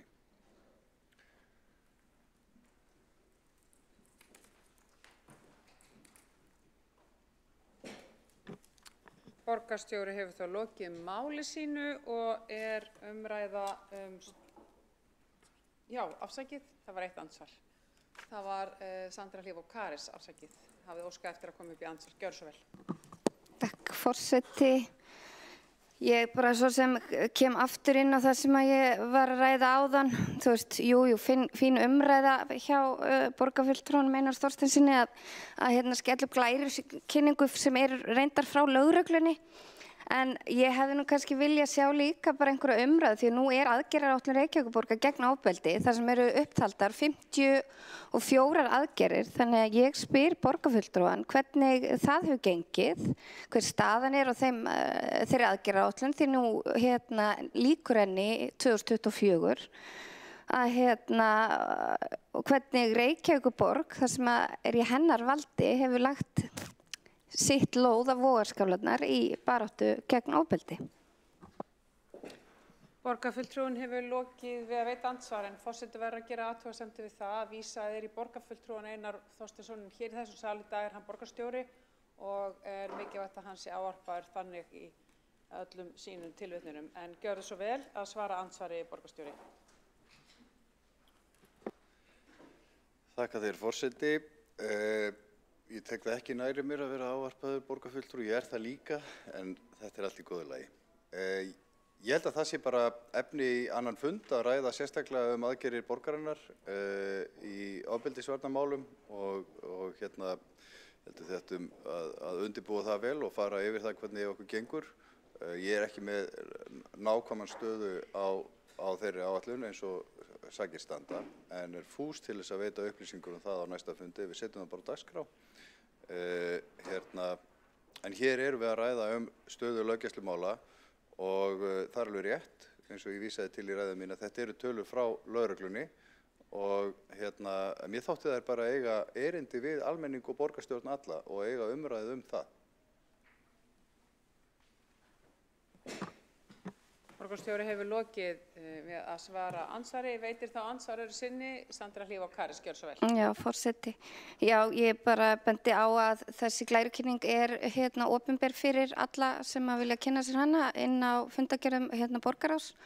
Þannig að það ekki eins og verið að draga eitthvað upp úr hattinu sem ekki hafi litið dagsins ljós neins þar annar staðar. En ég bara svo sem ítreka það, ég bara kalla eftir hvað borgin ætlar að gera í staðinn fyrir að taka endalausar umræður í raun og veru huglægt og ekki koma að bera neitt á borð sem einhverjar lausnir og það finnst mér líka bara skrítið fyrst að vilja til þess að fara yfir þessa aðgerðaáætlun, akkur það var ekki gert bara samhliða þessari umræðu til að dýpka hana þá og einnig að fara þá yfir þá samráðshópa sem hafa verið skipaðir og eru að vinna varðandi þessi málefni í borginni. Borgarfulltrúinn lokið við að veita ansvar og svara þá ansvari borgarstjóri. Gjörðu svo vel. Forseti, þessi salur fyrir pólitíska umræðu og hér hún byggð á gögnum og það bara fullt tilefni til þess að eiga hér umræðu löggæslumáli í borginni. Ef að borgarfulltrúanum leiðist þá getur hún kallað inn varamann. En þetta bara það sem við vorum að gera hér í dag og eins og ég lýsti hér áðan í andsvari mínu að það hægt að ræða stöðu ofbeldisvarnar áætlunar borgarinnar hér á öðrum fundi. Það bara fullt tilefni til þess. En ég bara undrast það að það sé verið að gera athugasemd við það að hér séu málin rædd. Þessi salur til þess.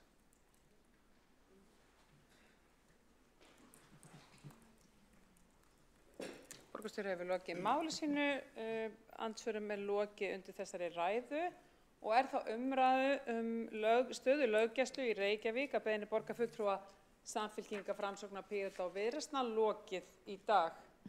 En við höldum þá áfram í dagskrá borgarstjórnar og næst umræða leikskóla og daggæslumál í Reykjavík að beiðni borgarfulltrúa Sjálfstæðisflokksins.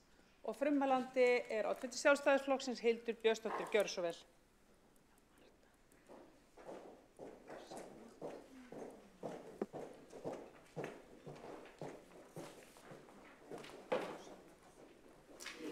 Þembillin Já, takk. Forseti, ágæta borgarstjórn, við Sjálfstæðismenn settum hér leikskóla og daggæslumál á dagskrá þessa fundar í dag og ekki að ástæðulausu og ég ætla bara að vinda mér því það mikið efni sem ég vil fara yfir hérna með ykkur í dag, en ég ætla að vinda mér bara beint að efninu, en það að skoða í rauninni staðinn þar sem vandamálið liggur. Og það í sjálfu sér meðalaldur barna við inngöngu á leikskóla. Það svona markmiðið sem við viljum ná niður svo við getum dregið úr þessum biðlistavanda. Hér sjáum við línurit yfir stöðuna eins og hún birtist okkur frá haustinu 2021. Þá var okkur sagt að meðalaldurinn væri 19 mánuðir. Hann fer svo aðeins niður haustið eftir kosningar og svo hefur hann farið upp að undanförnu og síðustu upplýsingar gáfu til kynna að hann stæði í 22 mánuðum inn á borgarrekinn leikskóla. Og þá veltir maður fyrir sér hvers vegna staðan þessi, hvers vegna gengur okkur ekki betur að ganga á þessa biðlista, það mikil fólksfjölgun í Reykjavík, mikil fjölgun barna, hvar liggur vandamálið? Og þá skulum við skoða aðeins tölfræðina. Hér sjáum við tvær línur yfir fjölda barna á leikskólaaldri tímabilið 2014 til 2023. Og bláa línan staðan í Reykjavík, appelsínugula staðan í nágrannasveitarfélögum. Og við sjáum þá að árið 2014 voru 10.006 börn á leikskólaaldri í Reykjavík en þau eru núna 9.007. Þannig að frá árinu 2014 þá hefur börnum á leikskólaaldri fækkað tæp 1.000 í Reykjavík eða 10%, þrátt fyrir 13,5% fólksfjölgun. Og þetta mjög athyglisverð staðreynd. Staðan önnur í nágrannasveitarfélögum, þar fjölgar börnum á leikskólaaldri og fólksfjölgun líka hlutfallslega mun meiri. Þannig að á þessu tímabili þá hefur börnum á leikskólaaldri fækkað 10% í Reykjavík, fjölgað 2% í nágrannasveitarfélögum og maður spyr sig, fólk að kjósa með fótunum?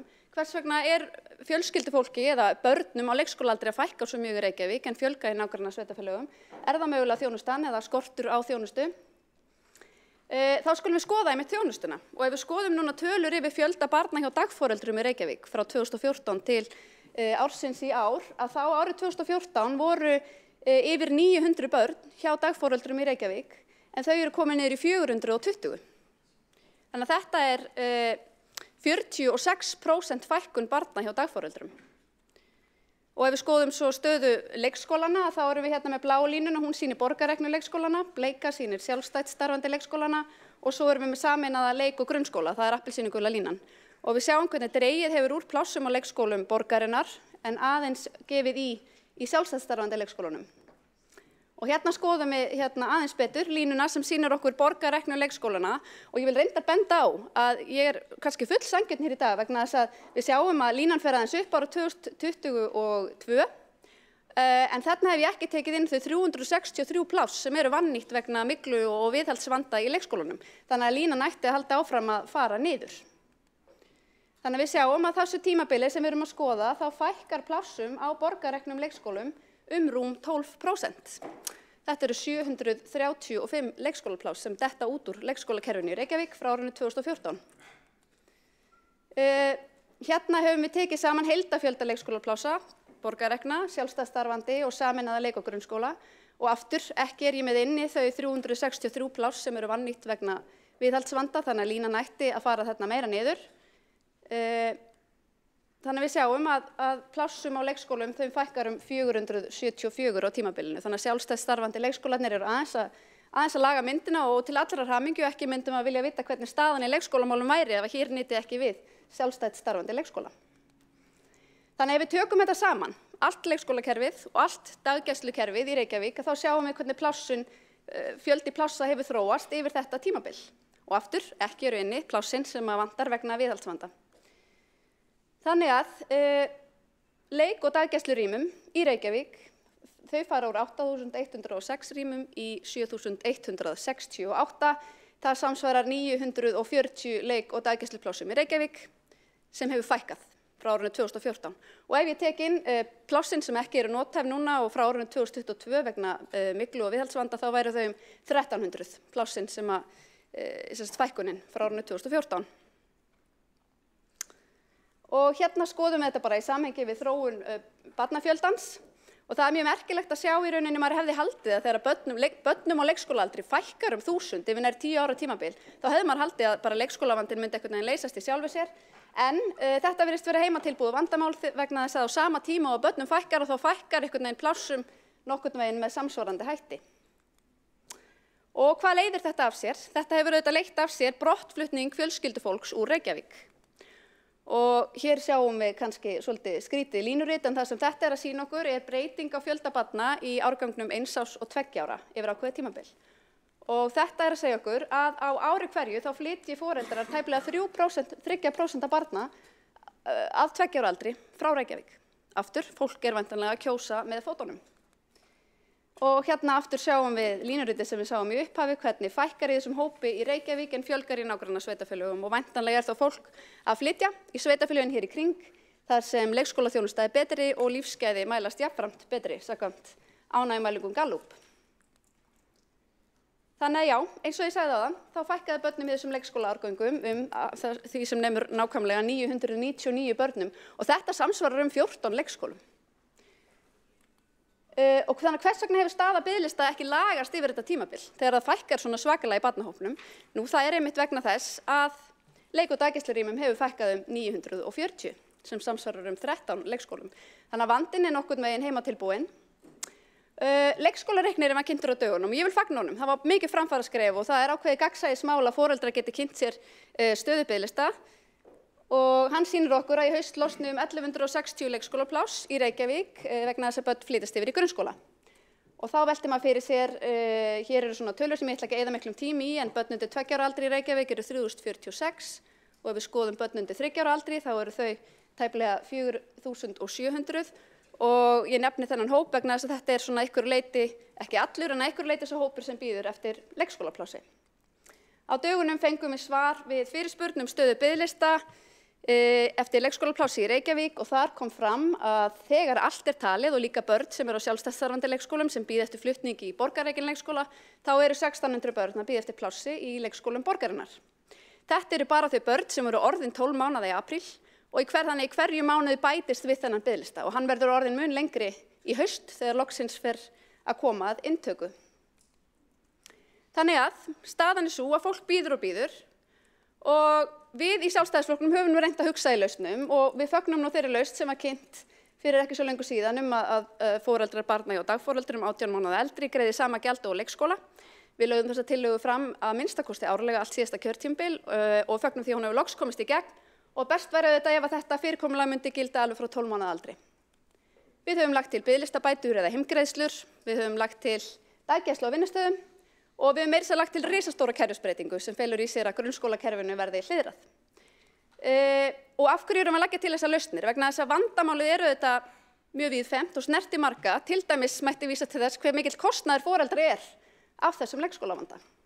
En Viðskiptaráð vann greiningu á þessum kostnaði árið 2022 hversu mikill kostnaður fellur á hverja fjölskyldu sem ekki fær leikskólapláss við 12 mánaða aldur. Og hérna er gert ráð fyrir að annað foreldri sé frá vinnu á meðan biðin stendur yfir. Og miðað við uppreiknaða tölu frá 2022 og hérna er verið að taka mið af meðallaunum og meðalvinnustundum launþega á aldursbilinu 20 til 34 ára, þá má reikna með að fórnarkostnaðurinn sé 652.883 krónur á mánuði. Og ef við reiknum með 10 mánaða bið, vegna þess að núna er meðalaldurinn við inngöngu 22 mánuðir, þá eru þetta 6,5 milljón á hvert heimili með leikskólabarn sem ekki kemst inn. Þetta auðvitað stærsta jafnréttismálið sem við fáumst við á sveitarstjórnarstiginu að mínu mati. Árið 2023 þá mældist kynjajafnrétti mest á Íslandi, 14. árið í röð, samkvæmt mælingum World Economic Forum. Og ein af stóru breytunum í þessu aðgangur kvenna að öruggri daggæslu. Þannig að þetta eitthvað sem við höfum verið stolt af í gegnum tíðina og þess vegna vont að sjá þegar þessi málaflokkur drabbast svona niður, því það hefur áhrif. Rannsóknir hafa sýnt hvernig barneignir hafa jákvæð áhrif á launaþróun karla en neikvæð áhrif á launaþróun kvenna, enda þekkjum við það sennilega öll að þegar að kemur að því að fólk fær ekki leikskólapláss eða það þarf að vera heima með veik börn eða hvað annað sem felst í því að eiga börn, þá kemur það oftar niður á mæðrum en feðrum. Jafnréttisskimanir hafa líka sýnt hvernig skert þjónusta leikskólana kemur verr niður á konum og tekjulágum. Og þetta var til dæmis mælt á síðasta kjörtímabili þegar ákveðið var að skerða leikskóladaginn, að þá mældist þessi skerðing koma verr niður á konum og lágtekjuhópum. Þannig eins og ég segi, leikskólamál eru stærsta jafnréttismálið og við teljum að það skorti langtíma stefnu í leik- og daggæslumálum hér í Reykjavík. Það þarf kjark til að ræða kerfisbreytingar og ræða hvernig við leysum þessi mál með öðrum hætti en við höfum áður gert og nú duga engin vettlingatök. Borgarfulltrúinn hefur lokið við mál sitt. 2 hafa óskað eftir því að veita andsvar. Það er borgarfulltrúinn Andrea Helgadóttir sem veitir fyrst andsvar. Já, ég ætla bara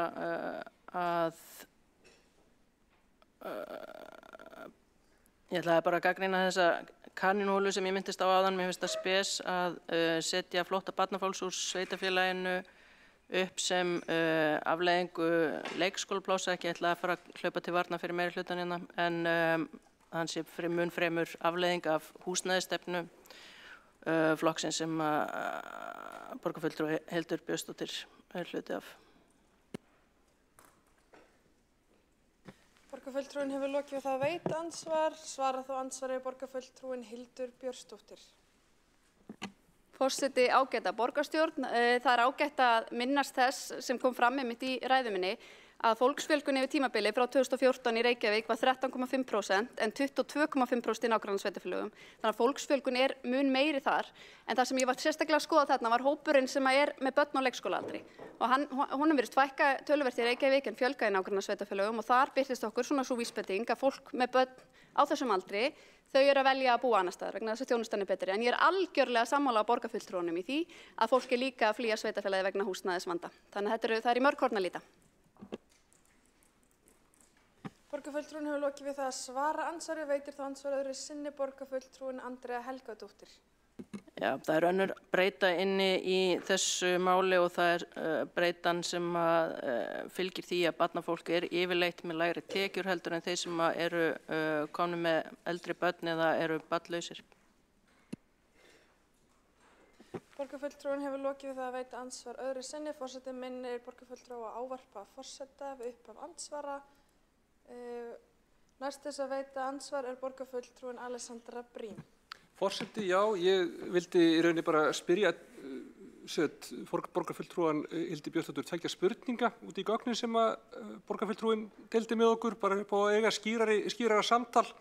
Annars vegar hvort að þau séu með þá sundurliðun á því hversu stór hluti af magnbreytingu plássa sé leikskólapláss og hins vegar hversu mikið séu daggæslurými og hins vegar hvort að hækkandi meðalaldur þegar að börn fá pláss, hvort að það séu allar plássveitingar eða fyrstu úthlutun á plássi. Ef að milliflutningar eru inn í tölunni þá getur það valdið villandi aldursviðmiði. Ég velti bara, ég er ekki með þessar tölur á henni, þess vegna spyr ég fulltrúan hvor talan sé til umræðu hérna. Ég veit til dæmis að eftir COVID þá var töluvert mikið af milliflutningum af því að fólk hafi fengið pláss utan sem kannski sína hverfa. Borgarfulltrúinn hefur lokið við það að veita andsvar. Svara þá andsvari borgarfulltrúinn Hildur Björnsdóttir. Forseti, ágætas borgarstjórn, takk fyrir spurninguna. Þegar við tölum með meðalaldur við innritun við 22 mánaða aldur og þá er það leiðrétt fyrir milliflutningum. Þetta kemur bara í svari frá skóla- og frístundasviði. Þannig að þaðan höfum við þessar upplýsingar. Ég fór yfir það í ræðu minni en ég skil að það er erfitt að meðtaka allt þegar maður kemur með svona marga tölur. Að plássum hjá dagforeldrum fækkað úr 916 niður í 420 á tímabili og leikskólaplássum í borgarreknu leikskólum fækkaði líka 735, þannig að þetta sunduliðað. Borgarfulltrúinn hefur lokið við það að svara andsvari. Óskar borgarfulltrúinn eftir að veita annað andsvar? Já. Borgarfulltrúinn Alexandra Brím. Sko, miðað við mínar upplýsingar þá er, nei, ég ætla að falla frá þessu í bili, kannski ég bara í ræða á eftir. Borgarfulltrúinn hefur lokið við það að veita andsvar. Næsta mælendaskrá er borgarfulltrúinn Marta Guðjónsdóttir.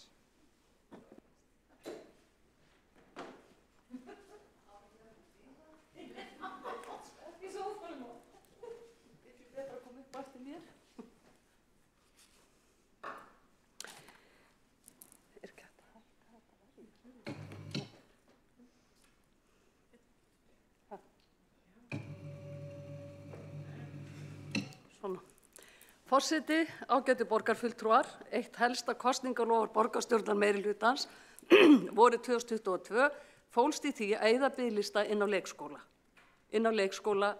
Reykjavíkur á 4 mánuðum. Þannig að tryggt yrði að öll börn í Reykjavík fengi inn á leikskólum haustið 2022 við 1 árs aldur. Sumarið leið án þess að nokkuð væri aðhafst í þessu málaflokki og biðlistin sem átti að eyða lengdist milli ára. Loforðið var endurtekið þá haustið og hefur reyndar síðan verið marg endurtekið án þess að biðlistin styttist. Með endurteknum loforðum hafa svo fylgt ýmsar skýringar. Ýmsar skýringar á því hvers vegna þeir sem bera ábyrgð á þessu ástandi geti bara ekkert að því gert. Samkvæmt nýjustu tölum yfir fjölda barna á biðlista bíða nú 1327 börn eftir leikskólaplássi í Reykjavík á borgarrekna leikskóla. Aldursdreifing þeirra er eftirfarandi: 12 til 17 mánaða 534 börn, 18 til 23 mánaða 430, 30 til 35 mánaða 65 börn og 3 ára og eldri 156 börn. Meðalaldur við inntöku barna á leikskóla fer samkvæmt þessu ekki lækkandi, heldur sífellt hækkandi. Ef þetta er ekki neyðarástand í leikskóla og dagvistunarmálum Reykjavíkurborgar, þá veit ég ekki hvað ber að kalla það. Þetta neyðarástand bitnar á barnafjölskyldum í borginni sem verða fyrir gífurlegum tekjumissi þegar foreldrarnir komast ekki aftur inn á vinnumarkað eftir að fæðingarorlofi lýkur. En þetta hefur líka víðtæk áhrif á atvinnulífið sem fær ekki starfskrafta sína tilbaka. 1400 börn munu útskrifast úr leikskólum borgarinnar og hefja grunnskólanám í haust. Hins vegar bætast rúmlega 100 börn á biðlistan í hverju mánuði og má því gera ráð fyrir að öllu óbreyttu að á biðlistanum verði að lágmarki 600-700 börn nú í haust. Ástandi mun því ekkert batna milli ára þrátt fyrir öll loforðu. Þennan vanda er hægt að leysa með margvíslegum úrræðum eins og við sjálfstæðismenn höfum margsinnis bent á. En okkar tillögum hefur hins vegar verið hafnað eða stungið undir stól á meðan meirihlutinn telur það ásættanlega framkomu að svíkja stöðugt loforð sín. Síðast í gær sá meirihlutinn í skóla- og frístundaráði ástæðu til að hafna tillögu okkar að skoða svokallaða Kópavogsleið til að mæta þeirri miklu manneklu sem er í leikskólum Reykjavíkur.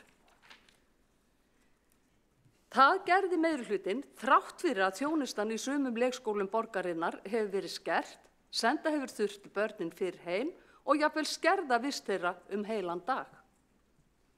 Og þetta gerði meirihlutinn þrátt fyrir að ekki er hægt að nýta 140 laus pláss vegna manneklu og ekki hægt að nýta 363 pláss vegna framkvæmda við leikskólana vegna langvarandi viðhaldsleysis. Þetta gerir samtals 510 pláss sem ekki er hægt að nýta. Þetta samsvarar því að alltaf 7 leikskólar væru ekki starfandi eða lokaðir. Þrátt fyrir þessar staðreyndir lokar meirihlutinn augunum fyrir að skoða lausnir sem hafa gefist vel í öðrum sveitarfélögum til að mæta manneklunni. Þá hefur öðrum dagvistarúrræðum farið hratt fækkandi undanfarin ár. Neikvæð afstaða borgaryfirvalda gagnvart dagforeldrum hefur gert þessa alvarlegu stöðu enn alvarlegri þar sem dagforeldrum hefur farið ört fækkandi. Ef við tökum frá 2014 þá voru starfandi 204 dagforeldrar í Reykjavík. En í fyrra voru þeir komnir í 89. Börnin voru árið 2015 689 en í fyrra voru þau komnir í 379 sem voru vist hjá dagforeldrum. Við sjálfstæðismenn höfum bæði á þessu kjörtímabili og því síðasta ítrekað bent á það að leikskólavandinn verður ekki leystur með einni lausn heldur með fjölbreyttum lausnum. Í því sambandi má nefna að fjölga sjálfstætt starfandi leikskólum, foreldrareknu leikskólum, efla dagforeldrakerfið og að fé fylgi barni þannig að foreldrar hafi raunverulegt val dagvistunarúrræði barna sinna. Þá höfum við lagt til að tilraun verði gerð með 5 ára börn, að 5 ára börn hefur grunnskólagöngu þannig að auki rými skapist á leikskólunum sem myndi þannig verða liður í að stytta biðlista. En sú tillaga var felld á síðasta kjörtímabili en fékk þó náð fyrir augum meirihlutans þegar hún var lögð fram á ný á síðasta borgarstjórnarfundi. Henni var vísað inn í skóla- og frístundaráð til vinnslu. Ef meirihlutinn hefði einhvern áhuga á því að stytta biðlistan eftir leikskólavist, hefði hann átt að setja þessa tillögu í flýtimeðferð og taka hana strax fyrir á næsta fundi skóla- og frístundaráðs, sem var í gær, en það var því miður ekki gert. Í stað þess að bretta upp ermar og leita fjölbreyttra og nýrra lausna fer meirihlutinn á hraða snigilsins við að reyna að leysa vandann og hefur enn ekki tekist að stytta biðlista þegar kjörtímabilið er tæplega hálfnað. Það er orðið löngu tímabært að meirihlutinn, og ég tala nú ekki flokkinn sem boðaði breytingar fyrir kosningar, fara að horfast í augu við vandann og viðurkenna hann. Læra af mistökunum í stað þess að vera í afneitun og sópa vandanum undir teppi. Síendurteknar glærusýningar með innantómu loforðum gagnast barnafjölskyldum lítið. Það er löngu komið að skuldadögum. Forseti, það gengur ekki lengur að meirihlutinn hlaupist undan vandanum á meðan fjöldi barnafjölskyldna greiðir fyrir klúðrið með tekjumissi.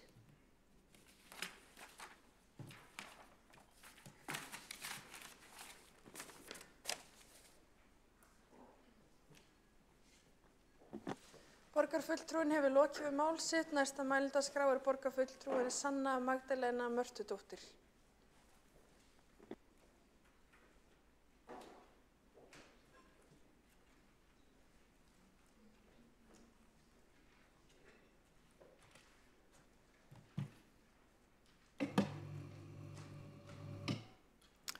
Forseti, borgarstjórn og öll sem að fylgjast með í dag. Það sem ég vil einblína á í þessar umræðu núna eru starfsaðstæður á leikskólum.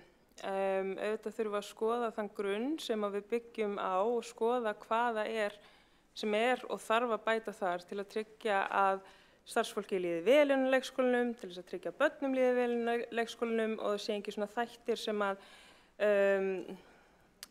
leiði til þess að það sé bara litið svo á að það geti verið mjög krefjandi og erfitt að vinna á leikskóla. Því við vitum að það þarf að huga að þáttum eins og fermetrafjölda, hversu mörg börn í sama rými, starfsfólk í rými og eins og hann Hörður Svavarsson, leikskólastjóri hjá leikskólanum Aðalþingi hefur fjallað dálítið svona opinberlega og gert úttekt og rannsókn á og þá hefur hann svona rakið í rauninni þessa þróun þar sem að fermetra svæði per barn og per starfsmann og fyrir þau sem eru inn á leikskólanum hefur svona farið minnkandi með árunum og talað börnin í veggjunum. Því þegar það er verið að reikna út plássið sem er hægt að nýta þá náttúrulega má ekki taka veggi með og slíkt. Þannig að það er svona mjög athyglisverður og mikilvægur punktur finnst mér í þessari umræðu. Bara svona rýmið sjálft, starfsaðstæðurnar, hefur starfsfólk allt sem það þarf til þess að geta sinnt vinnunni. Við erum að tala tæki og tól, við erum að tala pláss til þess að undirbúa, við erum að tala tíma til þess að undirbúa, við erum að tala bara alla þessa þætti sem að byggja upp gott starfsumhverfi.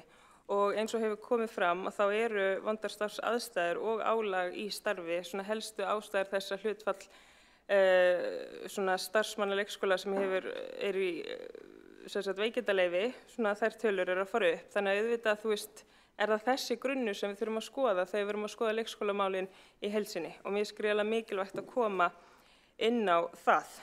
Byrja svona á þessu, skoða þessa rót og spyrja bara hvernig er að vinna á leikskóla, hvað þarf að bæta, hvernig er hægt að gera það og það þetta skiptir máli í þessu öllu saman.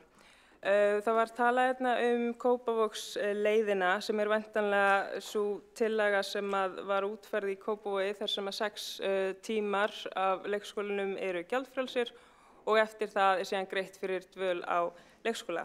Og við sósíalistar lítum svo á að leikskólar eiga að vera gjaldfrjálsir yfir höfuð en þegar það er hérna verið að setja inn ákveðin tíma sem kostar og ákveðin tíma sem kostar ekki, að þá vitum við auðvitað að það eru ákveðnir foreldrar sem eru í betri stöðu en aðrir til þess að geta nýtt sér þá leið. Þannig að gjaldtaka má ekki bitna á þeim sem eru í verstu stöðunni sem eru þá í raun að greiða fyrir þau efnameiri sem hafa kannski frekari tök af því að nýta þessa 6 tíma gjaldfrjálsan skóladag fyrir börnin sín. En þetta er svona það sem ég vildi bara helst koma inn á í dag, að við séum að skoða og ræða starfsaðstæður, hvernig að bæta þær og það sé hérna haft með í umræðinni. Við höfum fjallað það áður þegar við fjallum þessi mál, en það er líka bara mikilvægt að það komi fram þegar við erum að tala hvernig við sjáum hlutina fyrir okkur og hvað þurfa að laga í þeim efnum.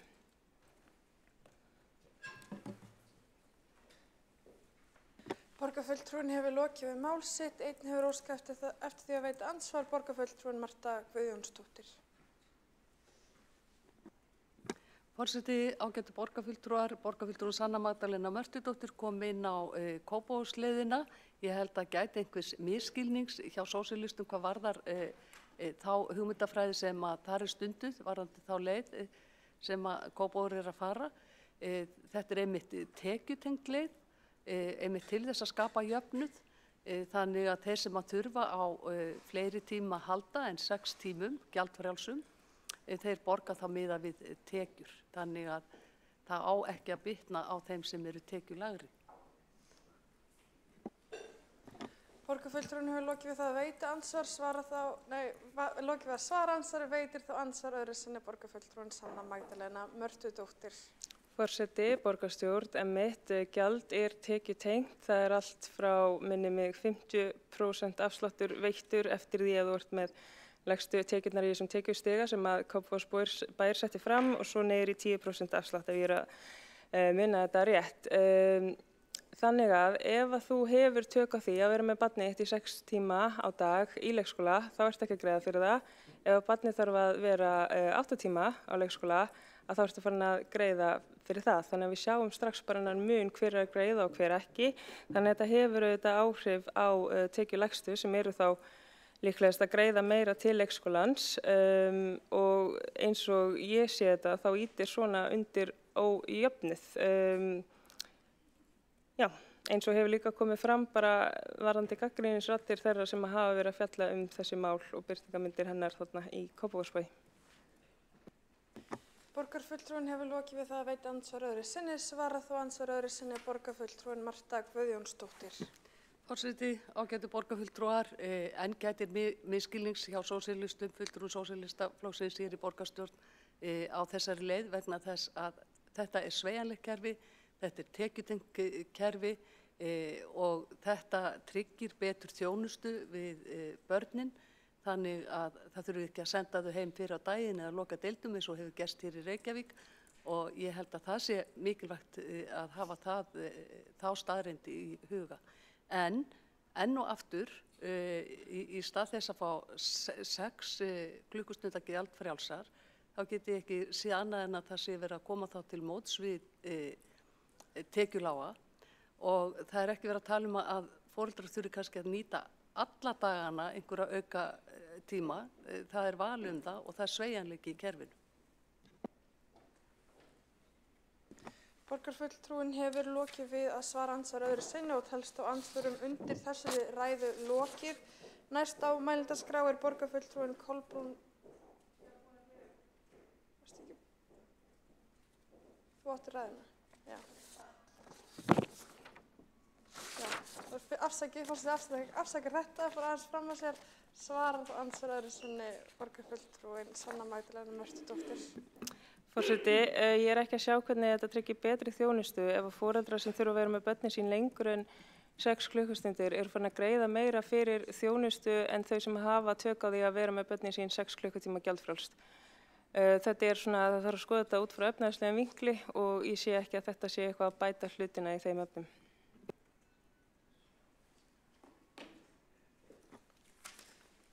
Þá er andsvörum lokið undir þessari ræðu og næsta mælendaskrá er borgarfulltrúinn Kolbrún Baldursdóttir.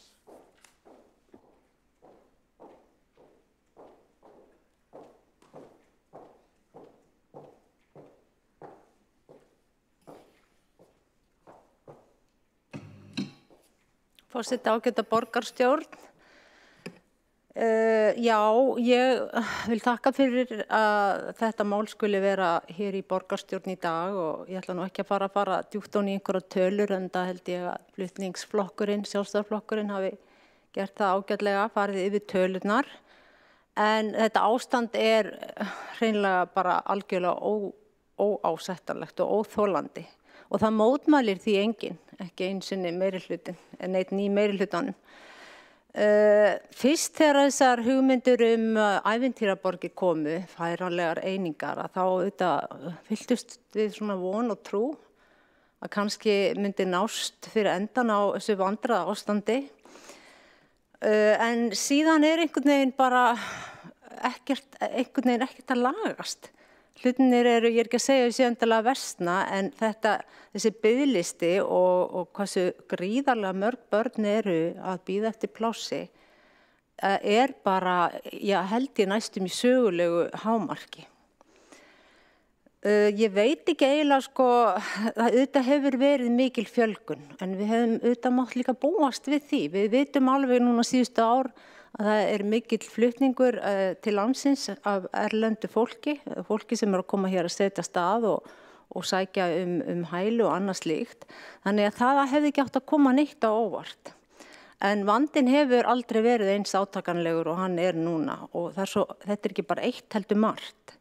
Fyrst og fremst eru náttúrulega bara störfin í leikskóla ekki eftirsótt.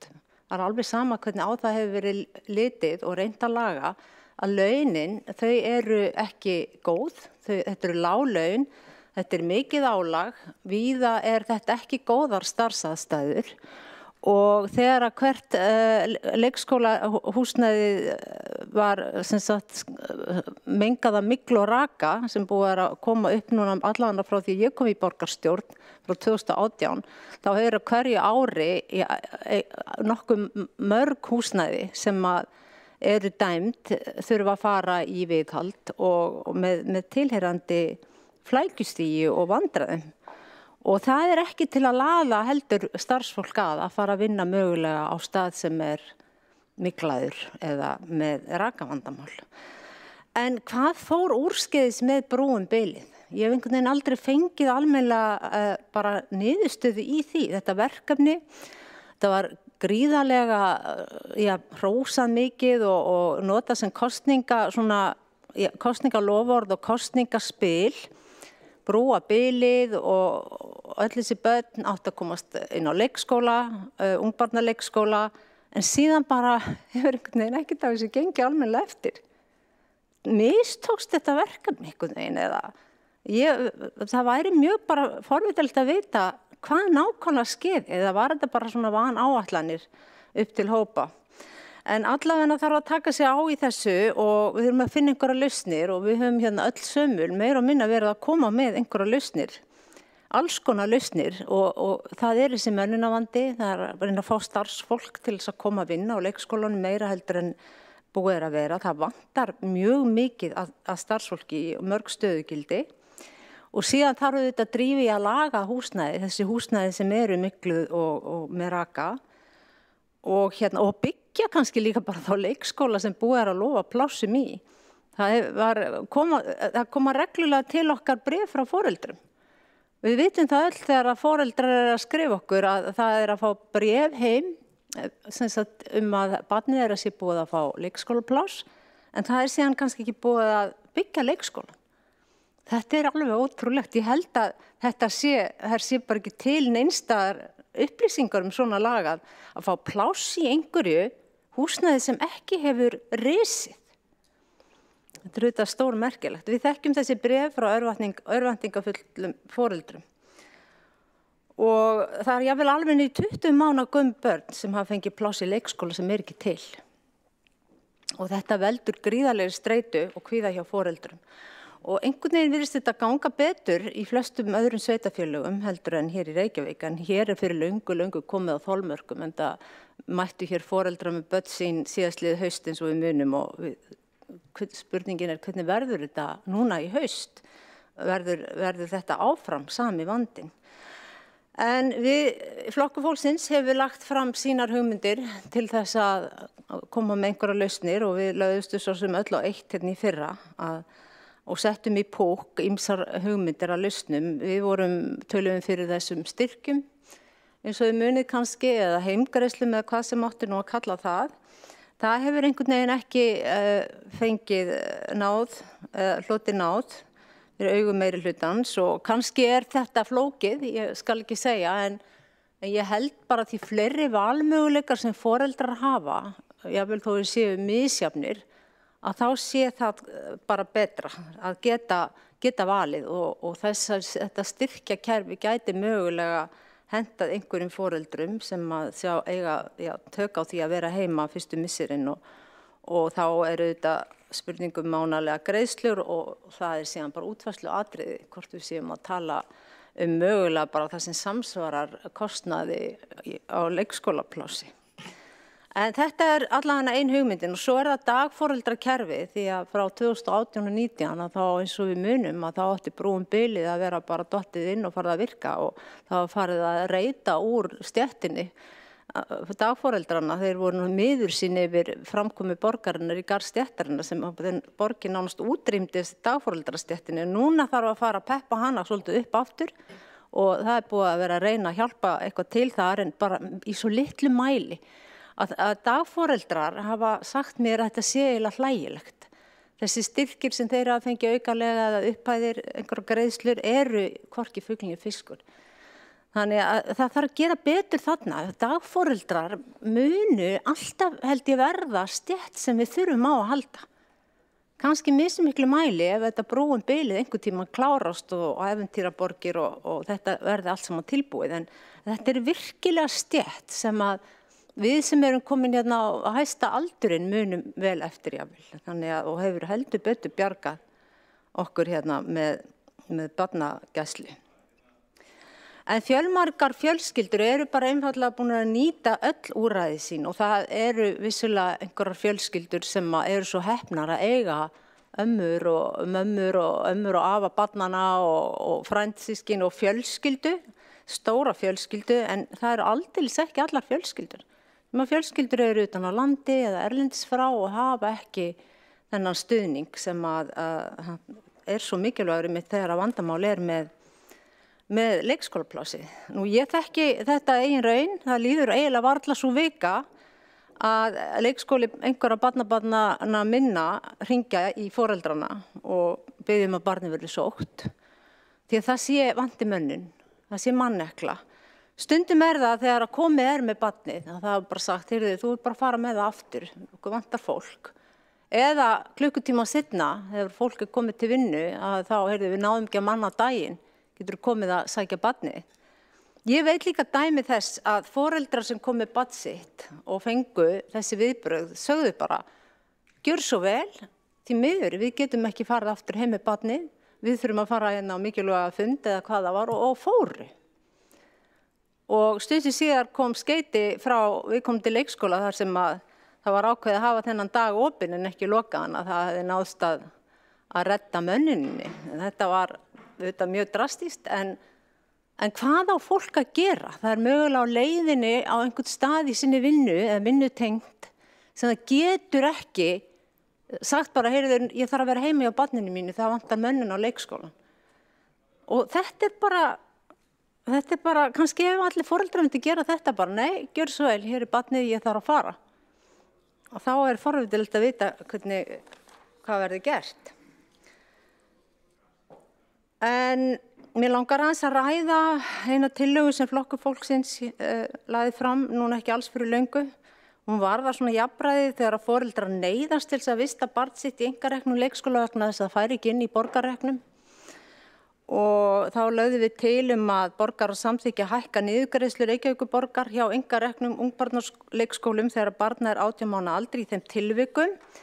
Þegar barn er með virka umsókn en fær ekki pláss annaðhvort hjá dagforeldri eða í borgarreknum leikskólum. Þetta er bara sanngirnismál að það sem að þú ert knúin til þess að fara þangað þar sem þjónustan er dýrari að því að þú færð ekki pláss þar sem hún er ódýrari eða hjá borginni að þarna verði niðurgreiðslan aðlöguð í samræmi við þetta. Og ég hef ekki fengið viðbrögð við þessari tillögu ennþá en ég vona að þetta verði skoðað. Borgarfulltrúinn hefur lokið við mál sitt. Forseti er ákveðið að gera 15 mínútna kaffihlé.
Fundi borgarstjórnar áfram haldið. Við erum í mál 2 á útsendari dagskrá. Næsta mælendaskrá borgarfulltrúin Árelía Eydís Guðmundsdóttir. Gætu borgarfulltrúar og þeir sem á hlýða. Ég ætla að gera tilraun til þess að svara því sem hér hefur komið fram, en áður en ég geri það þá vil ég nota tækifæri til þess að þakka þeim sem að hafa sett leikskólamálin á dagskrá og ekki síst að þakka fyrir þann bæði áhuga og vilja fólks til þess að koma með lausnir og hugsa í lausnum. Mér þykir vænt hversu vakandi allir borgarfulltrúar Reykjavíkurborgar eru yfir því að við náum árangri á þessu sviði. Fyrst ætla ég að ávarpa ræðu Hildar Björnsdóttur borgarfulltrúa og þá kemur að því að það mjög auðvelt að leika sér að tölum í blaðagrein sem að birtist í Morgunblaðinu 3. apríl. Þar komu þessar tölur fram sem að borgarfulltrúi Hildur Björnsdóttir ræddi hér. Það mikilvægt að gera sér grein fyrir því að við getum í rauninni notað tölurnar okkur í hag, á þess að ég ætla að gera lítið úr því sem að þar kemur fram. En ef við til dæmis notum vísitölur til þess að sjá breytingu yfir tímabil, þá grunnárið sem valið mjög mikilvægt. Þannig að breyting í fjölda barna milli áranna 2014 og 2022 eins og á myndinni kom fram, þá fækkunin 6% en ekki 7% eins og birst var í upphafi, það skiptir svo ekki öllu máli. Ef að sama tala reiknuð þannig að 2015 sé grunnárið breytingin rétt rúm 0 eða engin og ef þróunin frá 2009 skoðuð fjölgun 2%. Tölur Hagstofunnar ná aðeins til 2022 en talsverð fjölgun var á milli 22 og 23.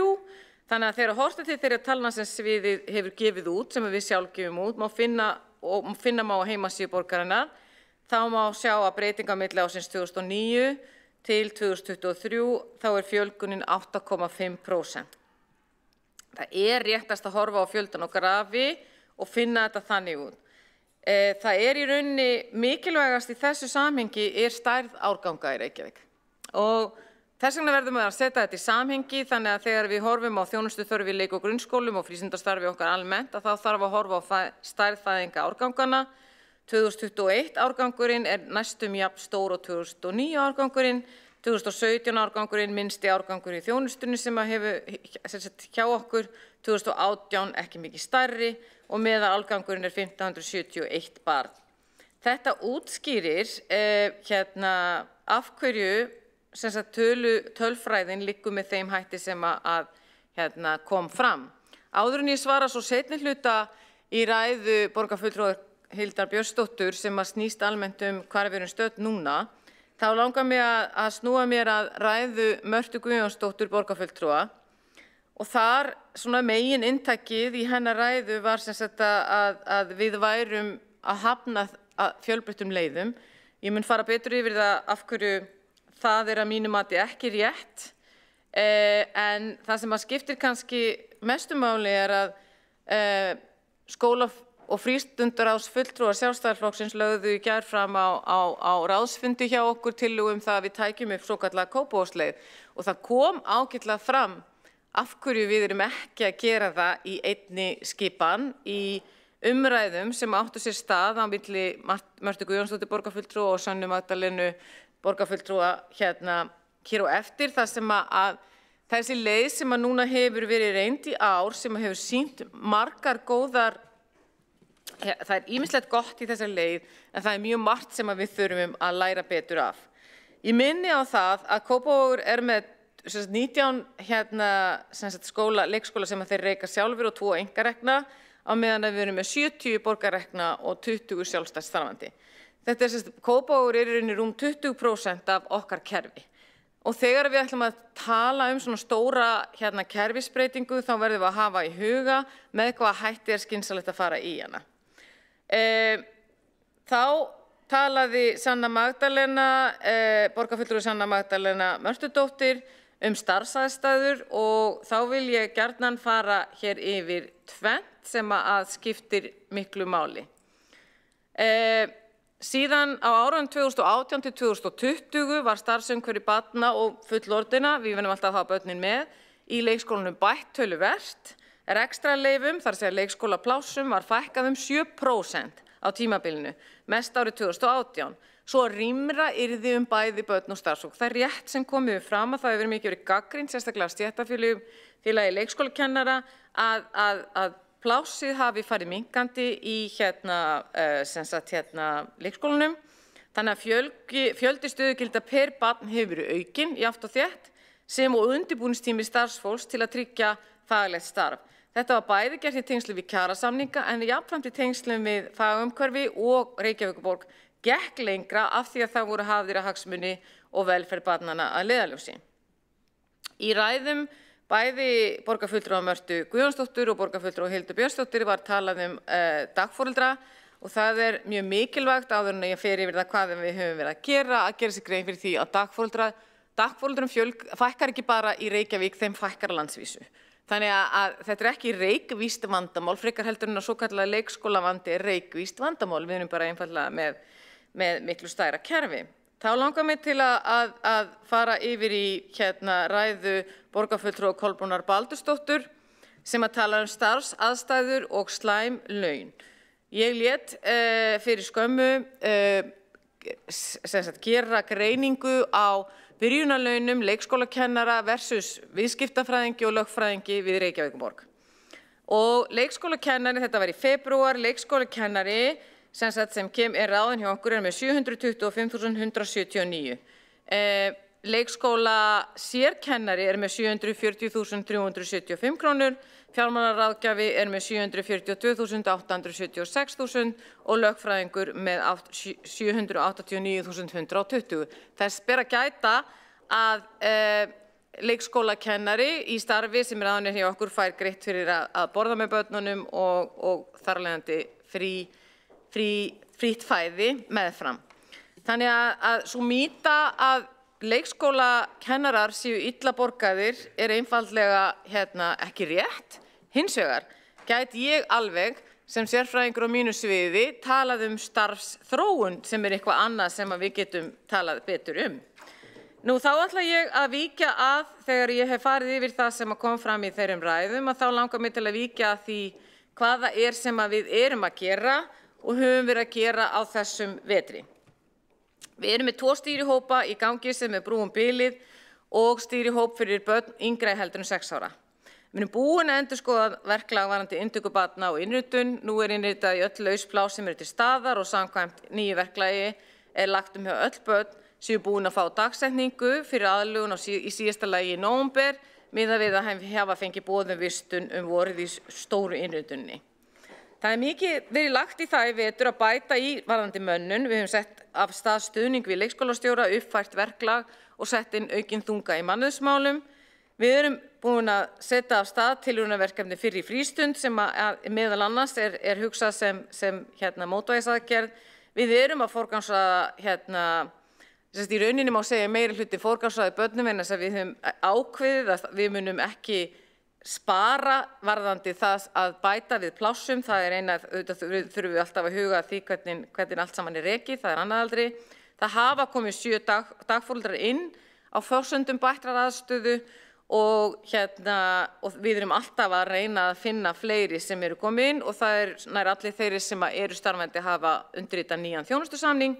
Við erum náttúrulega að vinna að farsæld barna með innleiðingu á lausnarteymum í leikskólum sem skiptir verulega miklu máli varðandi starfsaðstæður og við erum með tengilið í öllum starfandi leikskólum. Við bættum við valmöguleikum á að falla niður leikskólagjöld í Dymbilvík og í vetrarfríum til þess að koma til móts við það sem við köllum Kópavogsleiðina. Þá erum við í rauninni að búa til það vinnulag í leikskólum að leikskólaskipulag í kringum þær frístundir sem að kennarar hafa séu sambarlegar eins og í grunnskólum vegna þess að það hefur verið vandamáli við það að leyfisbréfin fara á milli. Við höfum opnað 2 ungbarnaleikskóla í Bríðartúni og Hallgerðargötu þar sem við sérhæfum okkur í yngstu börnunum. Við höfum lagt áherslu á inngildingu og fjölmenningu í leikskólastarfi og við höldum áfram að innleiða menntastefnuna og við erum stöðugt að reyna að bæta leikskólaumhverfið. Það sem að ég myndi bæta við þetta er að síðan 2020 hafa eftirfarandi leikskólar verið opnaðir og byggt við Ævintýraborgin við Eggjasgötu, Vogabyggð og Nauthólsvegi, Ungbarnaskólanir við Bríetatún og Hallgerðargötu, Brákaborg, Múlaborg, Funnaborg, Hagaborg, Gullborg, Jöklaborg og Seljakot. Í heildina hefur leikskólaplássum fjölgað 1100 á árunum 2018 til 2023 og við erum áfram að vinna í fjölmörgum verkefnum sem er á vegum Brúum Bilsins, svo ég svari borgarfulltrúa Kolbrúnu Baldursdóttur fyrirgefið. Já, ég fæ ekki að fara lengra. Kærar þakkir fyrir hlustunina. Borgarfulltrúin óskar eftir að koma aftur upp, þá er það sjálfsagt mál. Látu bara forseta vita. En borgarfulltrúin lokið máli sínu og einn hefur óskað eftir að koma upp í andsvar, það er Kolbrún Ásta Baldursdóttir, gjörðu svo vel.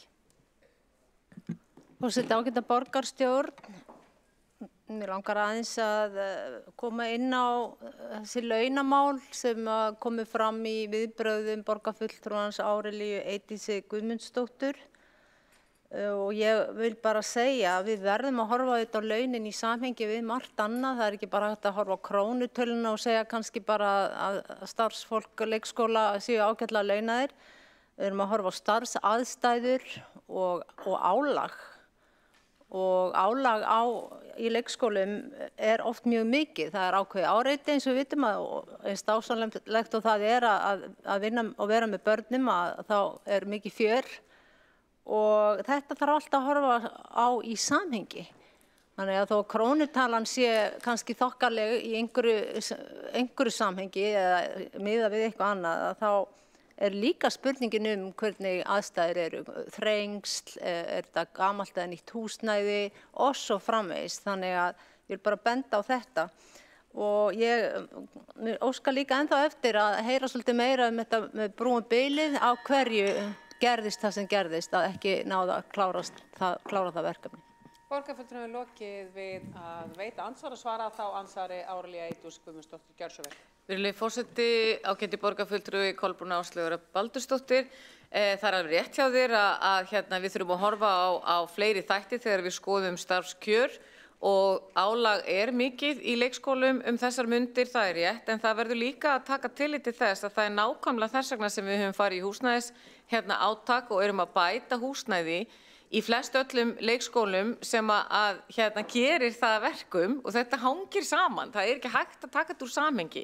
Að við erum að bæta húsnæði og við erum að bæta starfsaðstæður og sama tíma þá myndast, þetta er eins og í hverju öðru breytingarstjórnunarverkefni, það myndast ákveðið bil þangað til að við erum komin á betri stað sem ég vænti og vona að verði á næsta ári.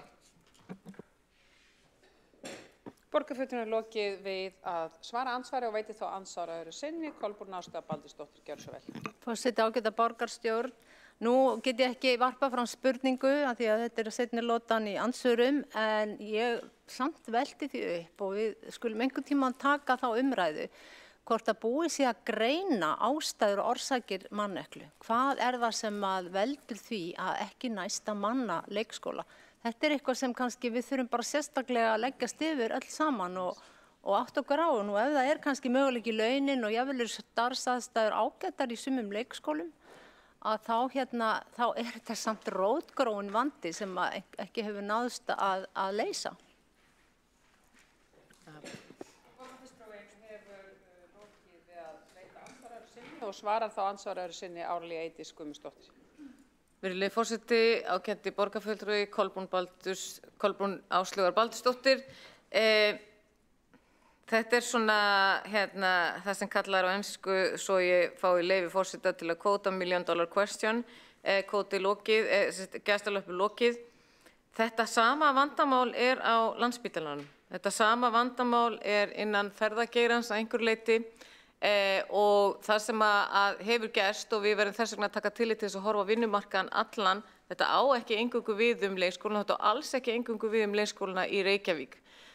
Við erum að greina þetta og eins og ég sagði áðan í ræðu minni, þá höfum við sett inn stuðning fyrir stjórnendur, leikskólastjórnendur og við höfum sett inn stuðning fyrir, og sett inn meiri stuðning inn í mannauðsdeildina hjá okkur, hjá skóla og frístund. Takk fyrir.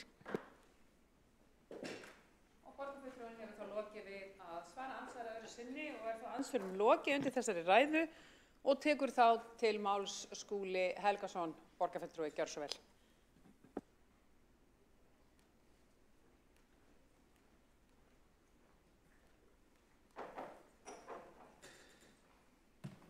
Forseti, ágæta borgarstjórn, byrja á því að þakka fyrir þessa umræðu. Þetta er mikilvægt að við förum reglulega yfir stöðu mála í þessum málaflokki. Við höfum gert það áður og munum halda því áfram. Aðeins bara út af umræðu brúum bilið, aðgerðaáætlunina, vildi aðeins hnykkja á því sem er kjarni máls í því samhengi að þetta er aðgerðaáætlun sem var samþykkt hér í lok árs 2018. Þá lögðum við af stað með það að fjölga plássum í borginni 700 til 750 á næstu 4 til 6 árum þar á eftir. Það svona er að koma að lokum þess tímabils. Niðurstaðan er svo að plássunum hefur enda fjölgað helmingi meira, eða 1100 eins og kom fram í máli Árelíu Eydísar Guðmundsdóttur hér áðan. En okkur hefur það ekki haft tilætluð áhrif. Það eru sérstaklega ytri aðstæður sem hafa valdið því sem að ég kem nánar að á eftir og við höfum svo sem fjallað áður. Árelía Eydís Guðmundsdóttir fór ágætlega yfir svona kannski þá annmarka sem eru á þeirri framsetningu og tölum sem að birtust fyrst í grein Morgunblaðsins 13. apríl síðastliðinn. Það er farið alveg rétt með við það sjónarhorn sem að þar er tekið, en eðlilegt að benda á það að ef að lengri tími er undir að þá fæst aðeins önnur mynd, og kannski það sem skiptir allra mestu máli er að það vantar síðasta árið á tímabilið milli 2022 og 2023, en þá varð reyndar mesta fjölgun leikskólaplássa í borginni á undanförnum áratugum, með fjölgun plássa þegar hann fjölgaði rúmlega 600 á einu ári. Þannig að það skiptir heilmiklu máli þegar við erum að fara yfir þessi mál. En skýringin á því að það nýtist ekki við að lækka til muna innritunaraldur barna er fyrst og fremst óvenjumikill fjöldi stórra viðhaldsframkvæmdar sem að gera það að verkum að í gömlu leikskólunum að þar þurfti að loka fjölmörgum plássum, eins og ég kem nánar að á eftir. Nú aðeins ef við horfum yfir sviðið vítt og breitt, hvað er að gerast í þessum málaflokki, leikskólastarfi land allt, að þá byrja maður á því að staðnæmast við það að við höfum verið að glíma við manneklu í þessum málaflokki undanfarin ár og eiginlega alveg frá því að kennaranámið var lengt 2008 með nýjum lögum frá Alþingi. Það vantar þannig miklu fleiri útskrifaða leikskólakennara og hefur sá fjöldi verið í raun og veru með þeim hætti að það þyrfti tvöfalt fleiri að útskrifast á hverju ári til þess að mæta þörfinni. Vantar svo sem líka fleira háskólamenntað fólk með uppeldismenntun og aðra fjölbreytta reynslu, og það vantar sannarlega fleiri hvata fyrir ungt fólk og aðra að leggja stund á kennaranám. Rifja það eins upp að það var farið fyrir nokkrum árum í ákveðna hvata-aðgerðir til þess að fá fleiri í kennaranámið. Þær voru ágætar fyrir sinn hatt en nýttust fyrst og fremst grunnskólunum. Kom í raun og veru niður á leikskólunum því það varð ákveðin flótti leikskólakennara úr leikskólunum og yfir í grunnskólan þegar að svo kallega eitt leyfisbréf, eða svo aðgerð sem að kölluðu eitt leyfisbréf var innleitt. Þar sem að kennarar gátu í raun og veru flakkað á milli. Leikskólastigið á landinu tapaði milli 300 og 400 kennurum við þessa aðgerð. En viðhaldsmálin, það er svona megin skýringin á því af hverju þessi mikla fjölgun leikskólaplássa hefur ekki skilað sér sem skildi, og ástæðan er þessi að það hafa verið mörg hundruð pláss lokuð á undanförnum árum, mest á árinu 2022 þegar ríflega 600 pláss lokuð í gömlu leikskólunum vegna mikilla viðhaldsframkvæmda þar sem að mest bara á framkvæmdum tengd myglu og öðrum rakaskemmdum. Núna er staðan heldur skárri, það er 360 pláss lokuð vegna framkvæmda og síðan 40-50 til viðbótar út af manneklu, þannig að svo stærðargráða er í kringum 400 þessa mundir. Nú miðað við nýjustu upplýsingar frá skrifstofu framkvæmda og viðhalds þá stefnir í það að langflest af þessum plássum sem eru lokuð út af viðhaldi að þau opni aftur á næsta ári, eða 340 að 360 plássum. Og síðan eigum við líka upp í erminni þá stöðu að það er verið að nýta ákveðin hluta af nýjum plássum til þess að mæta bráðavanda eldri leikskóla og sú staða hún á líka að batna á næsta ári. Vissulega vitum við ekki hvað framtíðin ber í skauti sér, en geta bæst við leikskóla sem þurfa á umtalsverðu viðhaldi að halda, en fjöldi starfandi leikskóla eru þetta endanleg stærð í dag og eftir því sem að fleiri leikskóla fá andlitslyftingu þá segir það sig sjálft að fjöldi þeirra sem eftirstanda minnkar með hverju árinu. það hefur verið heilmikið gerjun í þessum málaflokki undanfarin ár. Reykjavík, við riðum svolítið á vaði 2018 með því að setja fókus á starfsaðstæðurnar og það var að gefnu tilefni. Það var sterkt ákall og leikskólakennara stétt og þeirra sem héldu upp í starfinu að það þyrfti að bæta starfsaðstæður verulega. Og ég held að hluti af skýringunni hafi einmitt verið að eftir efnahagshrunið þá var lagst í heilmikið átak við að fjölga börnum í leikskólum borgarinnar til þess að mæta ákveðnu neyðarástandi hjá barnafjölskyldum í borginni. Og það auðvitað olli mjög miklu álagi á starfsemina að vera með fleiri börn inn í sama rými nokkura missera skeið. Það var brugðist við því með þessum tillögum sem voru samþykktar 2018.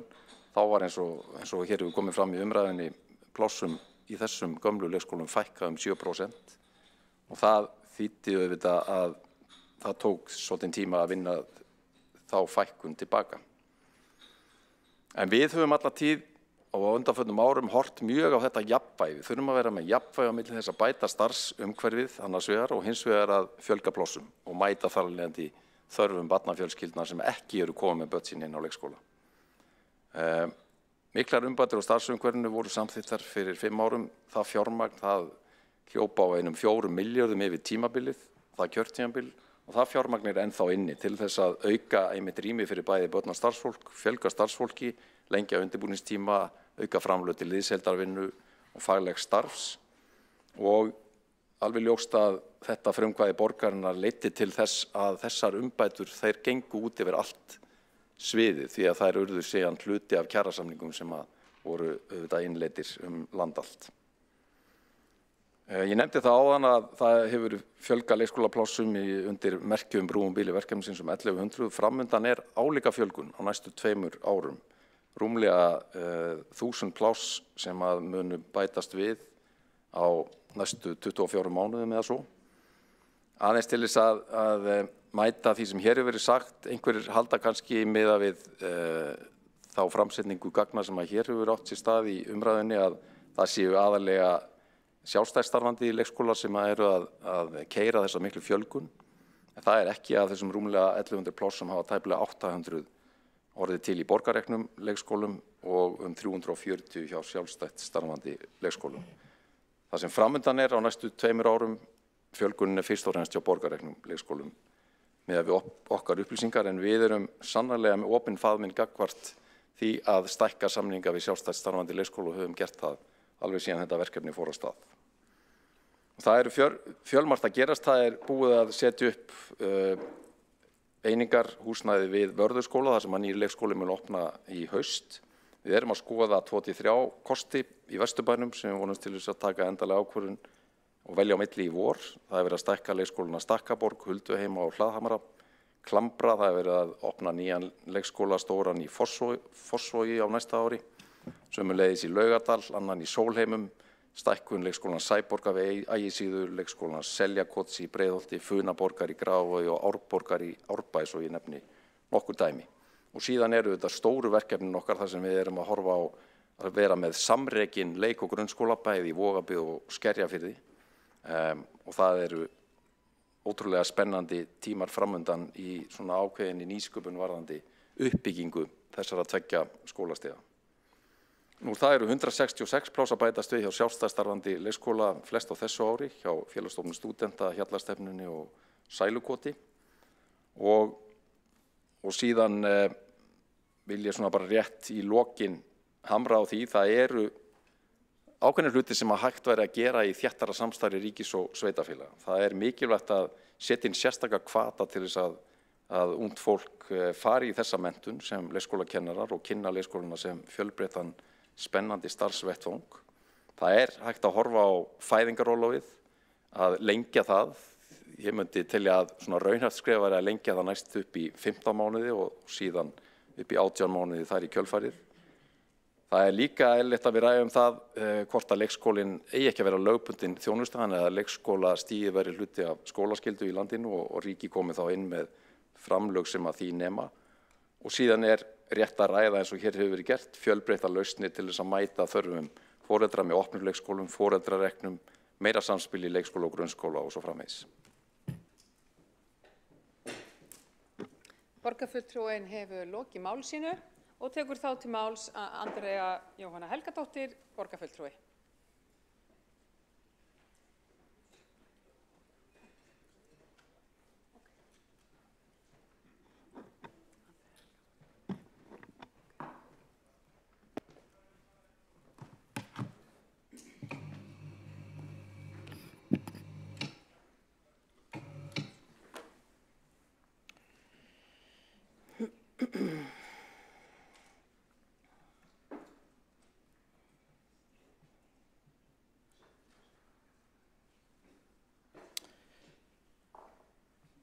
Forseti og aðrir sem á hlýða.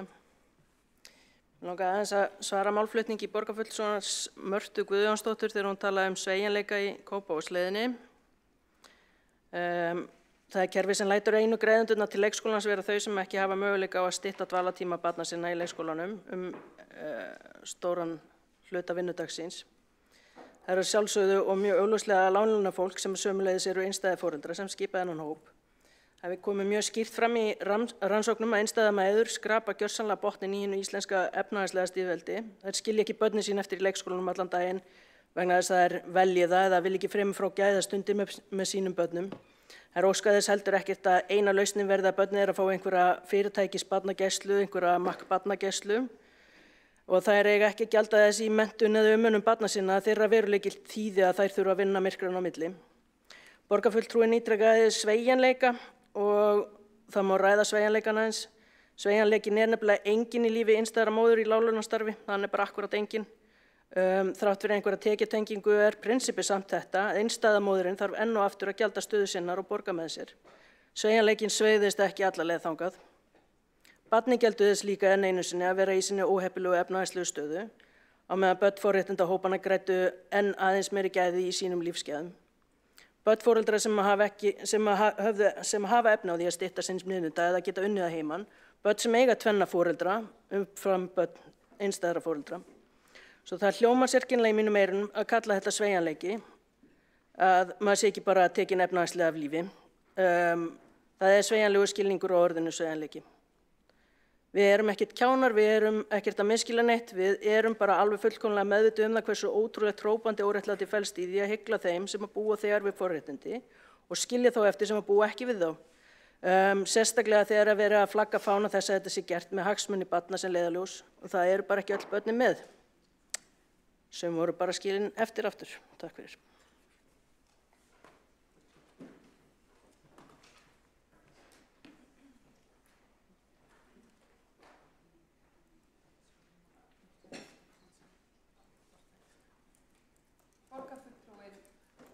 Borgarfulltrúinn lokið máli sínu, einn hefur óskað eftir að koma í andsvar, það Marta Guðjónsdóttir, gjörðu svo vel. Forseti, ágætu borgarfulltrúar, þetta kerfi sem Kópavogsleiðin hún tryggir sveigjanleika og það tekjutenging við skólagjöldin. Það að börnin fái 6 tíma án greiðslu hlýtur að koma til móts við þá sem eru tekjulægri, þá þurfa þeir eingöngu að greiða fyrir þær stundir sem þeir þurfa að kaupa þá aukalega og það tekjutengt. Það hefur komið í ljós að þessi leið hefur sýnt fram á að börnunum líði betur. Þarna meiri stöðugleiki í þeirra umhverfi. Þarna hefur ekki þurft að senda börnin fyrr heim eða að loka deildum eins og hefur gerst hér í borginni. Þannig að það ætti að koma til góða og koma til móts við þá sem eru tekjulægri og þurfa að á þessari vist að halda lengur en aðrir sem að hér voru nefndir sem eru tekið meiri. Borgarfulltrúinn lokið við að veita ansvar og svara þá ansvari Andrea Helgadóttir, gjörðu svo vel. Það breytir samt ekki því að staðin samt svo að láglánaforeldri sem þarf að nýta allan daginn þarf að borga sama fulla gjald og þeir borguðu áður á meðan sá sem að nýtur þeirra forréttinda að geta nýtt eingöngu þessa 6 klukkutíma sleppur algjörlega við að greiða til kerfisins. Borgarfulltrúinn lokið við að svara ansvar og veitir þá ansvar öðru sinni, Marta Guðjónsdóttir. Forseti, ágætu borgarfulltrúar, ég vil aðeins bregðast við þessu svari. Ég held að það hljóti að vera kappsmál fyrir þá sem eru tekjulágir að þeir búi við öryggi og þeir hafi trygga leikskólavist og að börnin sé ekki send fyrir heim. Ég held að það bitni einkum og sérlega mest á því fólki sem er tekið minnst og þarf að vinna meira en aðrir, að leikskólavistin sé ekki trygg og örugg og að þeir eigi að hættu að það sé felldur niður heilt dagur vikunar eða jafnvel send fyrir heim að deginu til. Borgarfulltrúinn er lokið við að veita andsvarari sinni og svara þá andsvarari sinni. Andrea Helgadóttir, gjörðu svo vel. Já, en að vísa ég bara í það að hitt sem að Marta Guðjónsdóttir borgarfulltrúi nefnir sem sveigjanleika það að inklúdera þá sem að raunverulega myndu verða fyrir eins konar efnahagslegri aftöku ef að þeir hefðu ekki þessa þjónustu. Þannig að ég bara stend fast við mín orð. Takk. Borgarfulltrúinn hefur lokið máli sínu og þá andsvörin lokið undir þessari ræðu. Tekur þá til máls Sabine Leskov, borgarfulltrúi, gjörðu svo vel.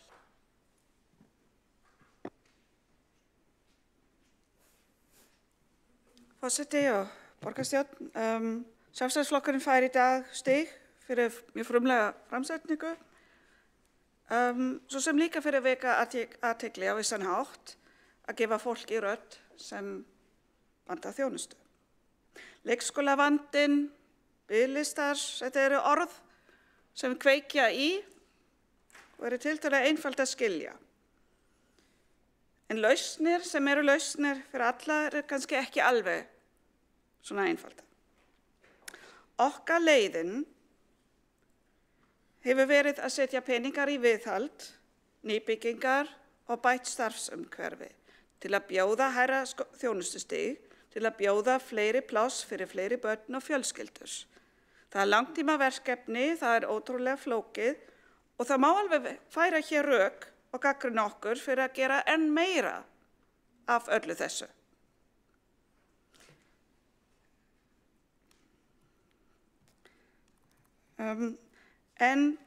Og hér hefur verið rætt til dæmis Kópavogsleiðin, það eru líka aðra leið sem hafa verið rætt, sem er Kópavogsleiðin með 6 klukkutíma gjaldfrjáls leikskóla, heimgreiðslur eða hvað sem er í umræðu. Allt þetta gengur nefnilega og þetta er svolítið grundvalla spurning sem við kannski eigum virkilega að horfa svolítið í augum á.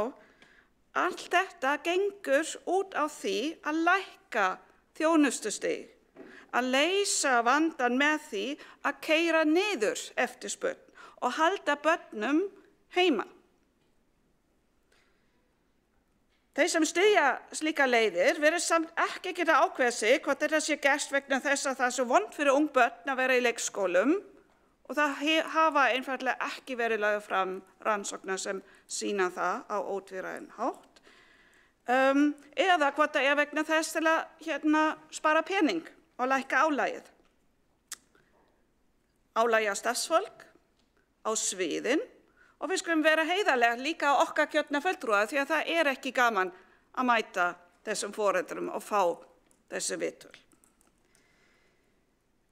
Þannig að þetta er stóra spurningin. Eigum við að gera það sem við getum að bæta þjónustuna eða eigum við einfaldlega að draga úr og leysa málið á þann hátt.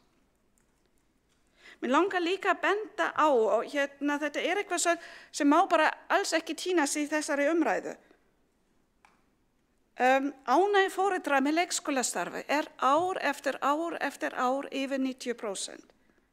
Og það er svo rosalega mikið þörf fyrir að tala leikskólastarfi upp, ekki niður. Hér hefur líka verið fjallað jafnréttismál. Og þó að við höfum unnið launamisrétti milli kynjanna, þá ríkir hér enn tekjumisrétti. Þannig allt sem snýr að því að festa því í sessi að halda börnum frá leikskólum, halda þeim heima, það ýtir undir áframhaldandi lakari ævikjör kvenna og það getur ekki verið markmið okkar.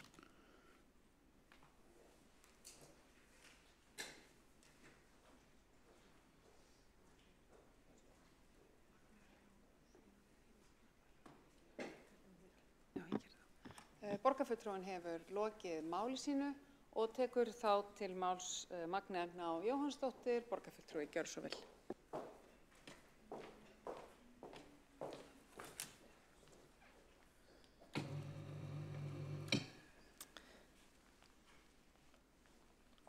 Forseti, ágæta borgarstjórn, ég kem hér stuttlega upp til að bregðast við ummælum og taka undir með borgarfulltrúnum Hildi Björnsdóttur mikilvægi stefnumótunar í málaflokknum og get glatt borgarfulltrúan með því að svo stefnumótun einmitt í gangi í stýrihóp sem hefur það verkefni að móta stefnu umhverfi og aðstæður 0 til 6 ára í Reykjavík og ég leiði eins og vitað Raunar það svo að borgarfulltrúnum hefði getað tekið þátt í þeirri vinnu.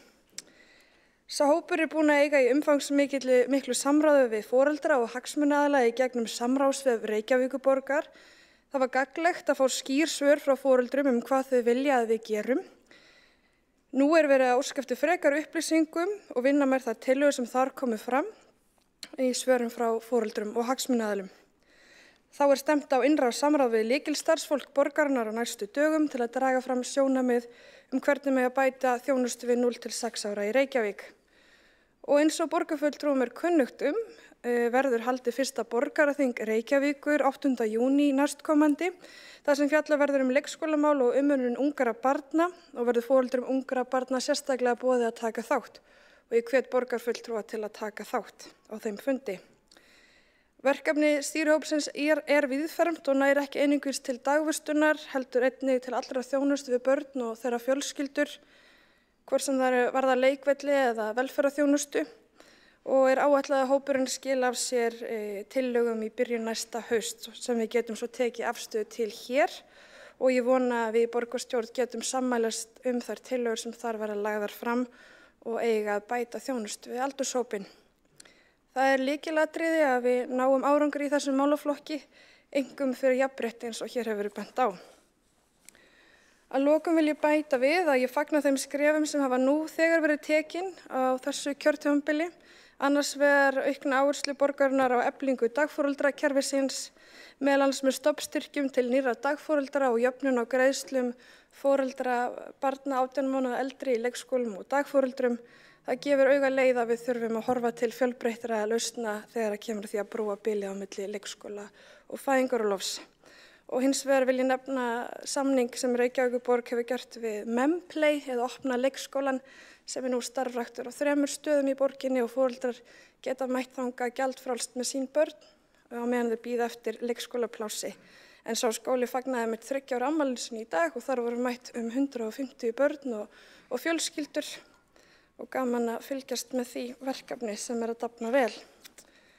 Kæra borgarstjórn, ég hvet okkur öll til góðra verka og til að halda áfram og horfa málaflokkin með opinn huga fyrir nýjum hugmyndum sem geta komið til með að leysa úr dagvistunarvandanum og bæta þjónustu við 0 til 6 ára. Þetta eitt stærsta verkefnið okkar í Reykjavík. Borgarfulltrúinn hefur lokið mál sínu, einn hefur óskað eftir að koma í andsvar, Sandra Hlíf og Kares, gjörðu svo vel. Takk forseti og geta borgarstjórn. Bara þakka borgarfulltrúnum fyrir sín ræðu og bara frábært að heyra að þessi vinna sé í gangi. Mér langaði bara að spurja forvitni hvernig þú talar ákveðið úrtak og samráðið foreldra, hvernig valið í þennan hóp eða hvernig úrtakið valið þannig að það sé verið að snerta á sem fjölbreyttustum hóp. Eins og til dæmis það sé ekki bara verið að spyrja foreldrar sem eru komnir með leikskólapláss, heldur líka þá sem eru ekki með leikskólapláss og fólk af erlendum uppruna, að þessi foreldrar sem eiga börn með fötlun og svo framvegis. Borgarfulltrúinn hefur lokið við að veita ansvar og svara þá ansvari Magni Agna og Jóhannsdóttir, borgarfulltrúi, gjörðu svo vel. Já, forseti, þakka borgarfulltrúnum fyrir góða spurningu. Við sendum út í gegnum fréttatilkynningu Reykjavíkurborgar opið samráð fyrir öll þau sem vildu taka þátt í og það var bara það opið fyrir alla borgarbúa að taka þátt og skrá sig inn með rafrænum skilríkjum og senda inn sína umsögn. Svo sendum við líka á allra foreldra barna sem í borgarreknum leikskólum gegnum það kerfi sem heldur utan samskipti við foreldra. Og það hefur verið svo leið sem við höfum notað og hefur skilað miklum árangri og við fengum ef ég man rétt hátt eða yfir 50 umsagnir. Við stefnum svo að fara í aukið samráð við foreldra af erlendum uppruna til þess að ná betur til þeirra í gegnum mögulega sendiherraverkefni en það ennþá í ferli hvernig best að ná til þeirra. Og við erum svo í núna innra samráði við þá starfsmenn sem vinna með þessum hópum og í gegnum það samráð sem við áttum, í gegnum samráðsvef þar komu ábendingar frá einmitt foreldrar með erlendu uppruna, foreldrar með fötluð börn og tilhögur þess efnis sem hvernig við getum bætt þjónustu þennan hóp. Borgarfulltrúinn er lokið við að svara andsvari og veitir þá andsvar öðru sinni, Sandra Hlíf og Kares. Forseti, borgarstjórn, bara takk fyrir þessi svör. Bara ég myndi vilja hvetja að foreldrar, einkareknir leikskólar, foreldrar þar verið teknir inn í því að þeir eru jú líka hluti af borginni, það sem sjálfstætt rekið bæði grunnskólar og leikskólar. En þá kannski aðalega bara hvetja hópinn til að ná til þessa hóps sem ekki í leikskólan, sem eru með börn þá frá 0 til 18 mánaða því að stefnan á að ná til barna frá 0 ára. Takk. Borgarfulltrúinn er lokið við að veita andsvar öðru sinni og svara þá andsvari öðru sinni Magnea Agna og Jóhannsdóttir Gjörsson. Já, forseti, þakka borgarfulltrúnum aftur fyrir gott ansvar. Það sem ég kannski náði ekki að koma inn áðan er að við halda borgarþing 8. júní og þar stefnum við á að senda þeim sem eru á biðlista eftir leikskólapláss líka sérstaklega bréf boða borgarþing sem og öðrum sem eiga börn í kerfinu og til sjálfstætt starfandi leikskóla. En við erum náttúrulega ekki með aðgang að þeim kerfum beint en við þurfum það óska eftir því að þeir leikskólar sendi út skilaboð borgarþingið. En við munum auðvitað líka auglýsa þetta eftir hefðbundum leiðum gegnum samfélagsmiðla borgarinnar og mögulega með keyptum auglýsingum.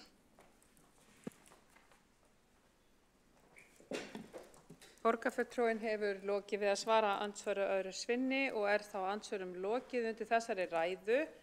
Tekur þá til máls Alexandra Brím, gjör svo vel, borgarfulltrúi.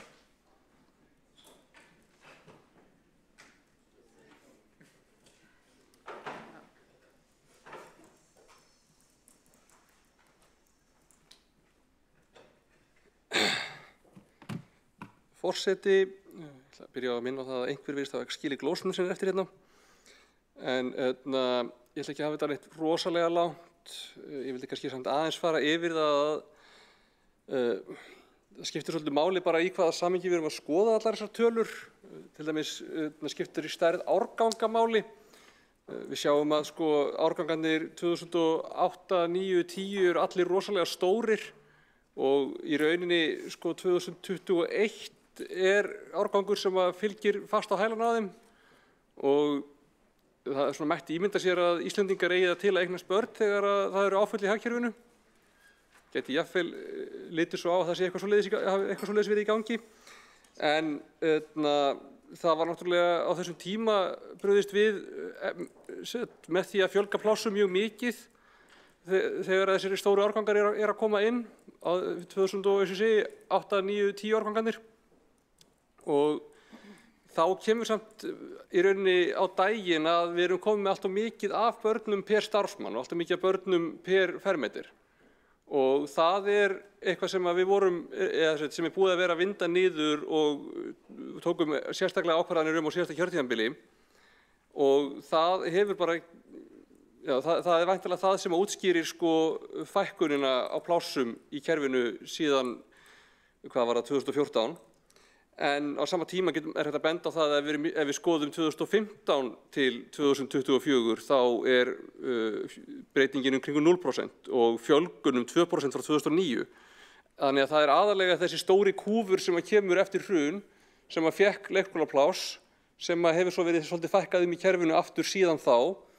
En það, eins og ég segi, kom á daginn að við vorum með of mikið af börnum ákveðt starfsmann, of mikið af börnum ákveðt fermetr og það farið sérstaklega í það að búa til ákveðin viðmið það bara hvað væri eðlilegt og hvað væri í lagi og það auðvitað kostaði okkur ákveðin fjölda plássa gegnum árin að fara í það. En ég vil meina að það sé samt aðgerð til að bæta starfsskilyrði, draga úr álagi á starfsmenn, gera leikskólastarfið ánægjulegra fyrir börnin.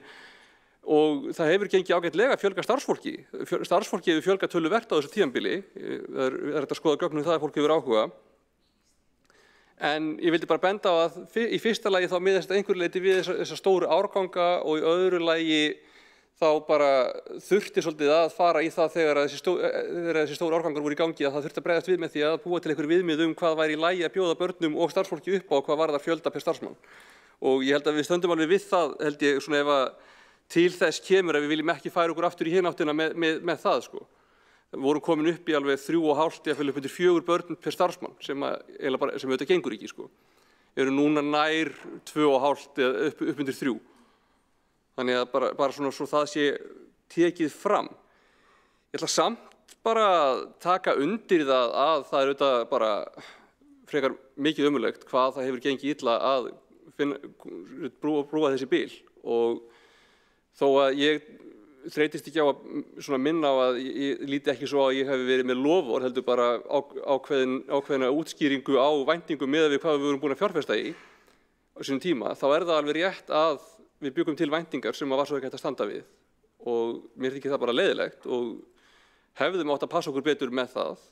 Ég held samt bara að fólk hafi í góðri trú séð fram á að það væri búið að fjárfesta það mikið í leikskólaplássum að það ætti að vera hægt að standa við þetta. Ég held að við séum alveg, hvað segum við, það var engin einhvern veginn vísvitandi að lofa einhverju sem að vitandi að það er ekki hægt að standa við það. En þetta er auðvitað leiðilegt, þetta á ekki að þurfa að vera svona. Þannig að ég held að bæði þurfum við bara að fara svolítið bara í það. Hvað er eðlilegt að við sköpum væntingar Hvað er eðlilegt að fjölga mikið plássum á hvað skömmum tíma og hvað getum við fengið til dæmis í fæðingarorlofi, hvað getum við mögulega fengið í að gera bara leikskólastigið að skólaskyldu og þá kannski fá eitthvað rekstrarhlutdeild. Þurfum við að skoða eitthvað forsendur gjaldtöku, þurfum við að skoða eitthvað tímalengdir. Við fórum náttúrulega í það á síðasta kjörtímabili að stytta viðveruna sem að gerðist ekki átakalaust en ég held að hafi verið nauðsynlegt til þess að bara nýta starfsfólkið okkar betur. Það eru líka ákveðnar breytingar í því hvernig við nýtum leikskólakennarana sjálfa og fagmenntaða starfsfólkið sem ég held að séu til bóta. En já, ég held að það er alveg rétt að það hefur ekki gengið nógu vel að útvega öllum börnum pláss sem að eiga að fá þau og við þurfum bara að finna út úr því. Ég hlakka til að ræða þetta mál bara á leikskólaþinginu sem verður haldið núna í júní. Þannig að já, takk fyrir þetta.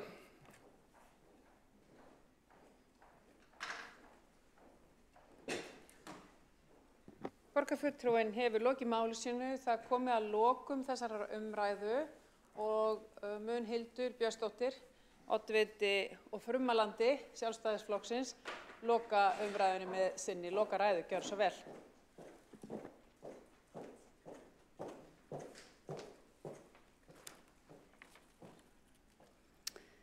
Forseti, ágæta borgarstjórn, ég ætla að byrja á að fagna þessari umræðu hér í dag, aldrei of oft, rætt þessi mikilvægu mál og hér hefur svolítið verið svona kallast á með það hvaða tölfræði er rétt að nota og það er ekki tilviljun að við notum tölfræðina 2014 til 2023, það er ekkert bara að dregja upp einhverjum hatti, það er í rauninni borgarstjóratíð Dags Bjeggertssonar sem er ekki hér í salnum í dag, en það er sá tími sem við erum að skoða og það er svona andvaraleysið sem við erum að meta í þessum málaflokki og fyrirhyggjuleysið og ástæða þess að við erum stödd hér í dag. Það er vegna þess að sá meirihluti sem hefur verið hér í einni eða annarri mynd við stjórn í Reykjavíkurborg frá árinu 2014 hefur ekki haft áhuga á þessum málaflokki.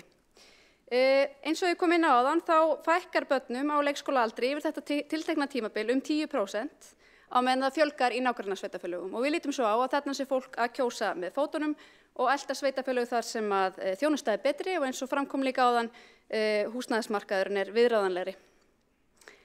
Við sjáum það líka að yfir þetta sama tímabil þá hefur leik- og daggæslurýmum fækkað 940 samtals.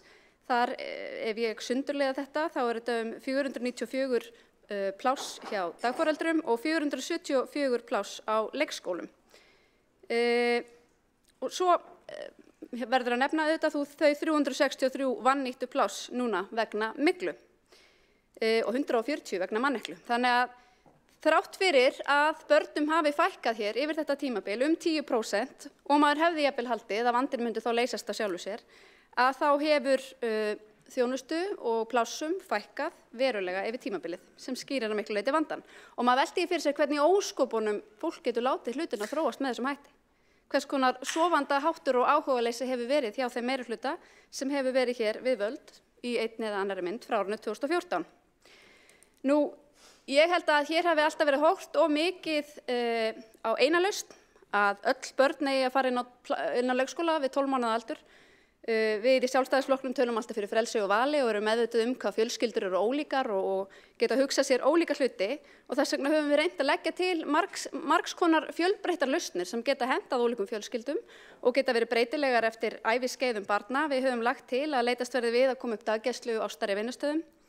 Við höfum lagt til heimgreiðslur, aukinn stuðning við sjálfstætt starfandi skóla, jafnvel fjölgun foreldra rekinna skóla og svo eru þetta tillaga okkar að hliðra grunnskólakerfinu sem aftur mjög stór og ekki einungis innlegg í leikskólamálin, heldur þetta líka bara innlegg í menntamálin og áfram mætti telja. Það eru margar lausnir þarna úti og eins og ég segi, fólk getur hugsað sér ólíkar leiðir fyrir sína fjölskyldu.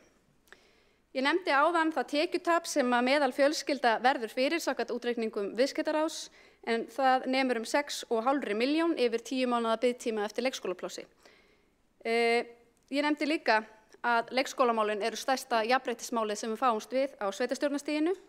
Við sáum það á síðasta kjörtímabili þegar farið var með þjónustuskerðingar á leikskólum í jafnréttisskimun. Þá kom það út að skerðingin kom verst niður á vinnandi mæðrum og reyndar líka lágtekjuhópum og fólki með lítið bakland sem þó oft fólk af erlendum uppruna. Þannig að þetta voru viðkvæmir hópar í samfélaginu sem þetta kom verst niður á. Rannsóknir sýna hvernig barneignir hafa jákvæð áhrif á launaþróun karla og framgang þeirra á vinnumarkaði en þveröfug áhrif fyrir konur. Og Economist birti einmitt á dögunum mjög áhugaverða greiningu á nákvæmlega þessu sem sýndi ótrúleg neikvæð áhrif barneigna og reyndar líka hjónabands á framkvæmd kvenna á vinnumarkaði. Einhverjir hafa haldið því fram árabil að heimgreiðslur séu kvennagildra og þess vegna sé ekki hægt að samþykkja þær. Og ég ætla bara að nota þetta tækifæri hér að lokum til að mótmæla því algjörlega. Vegna þess að foreldrar eru fastir heima, hvort heldur sem Þeir fá ekki leikskólapláss eins og staðan í dag. Fólk getur jafnvel nýtt heimgreiðslur til þess að ráða sér einhverja aðstoðun á heimili svo það geti stigið aftur, svo einhverju nemur inn á vinnumarkað. Stóra kvennagildran leikskólavandinn.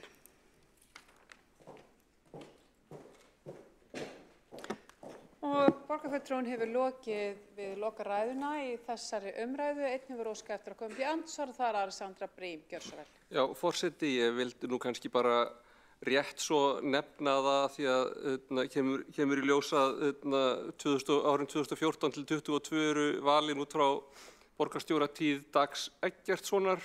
Þá kannski líka sanngjarnt að hafa með í því tímabili 2010 til 2014 þegar Jón Gnarr borgarstjóri og Dagur formaður borgarráðs, þannig að svona ef við tökum þá tíð í heild sinni þá stóra aukningin eftir hruni líka í þeirra tíð.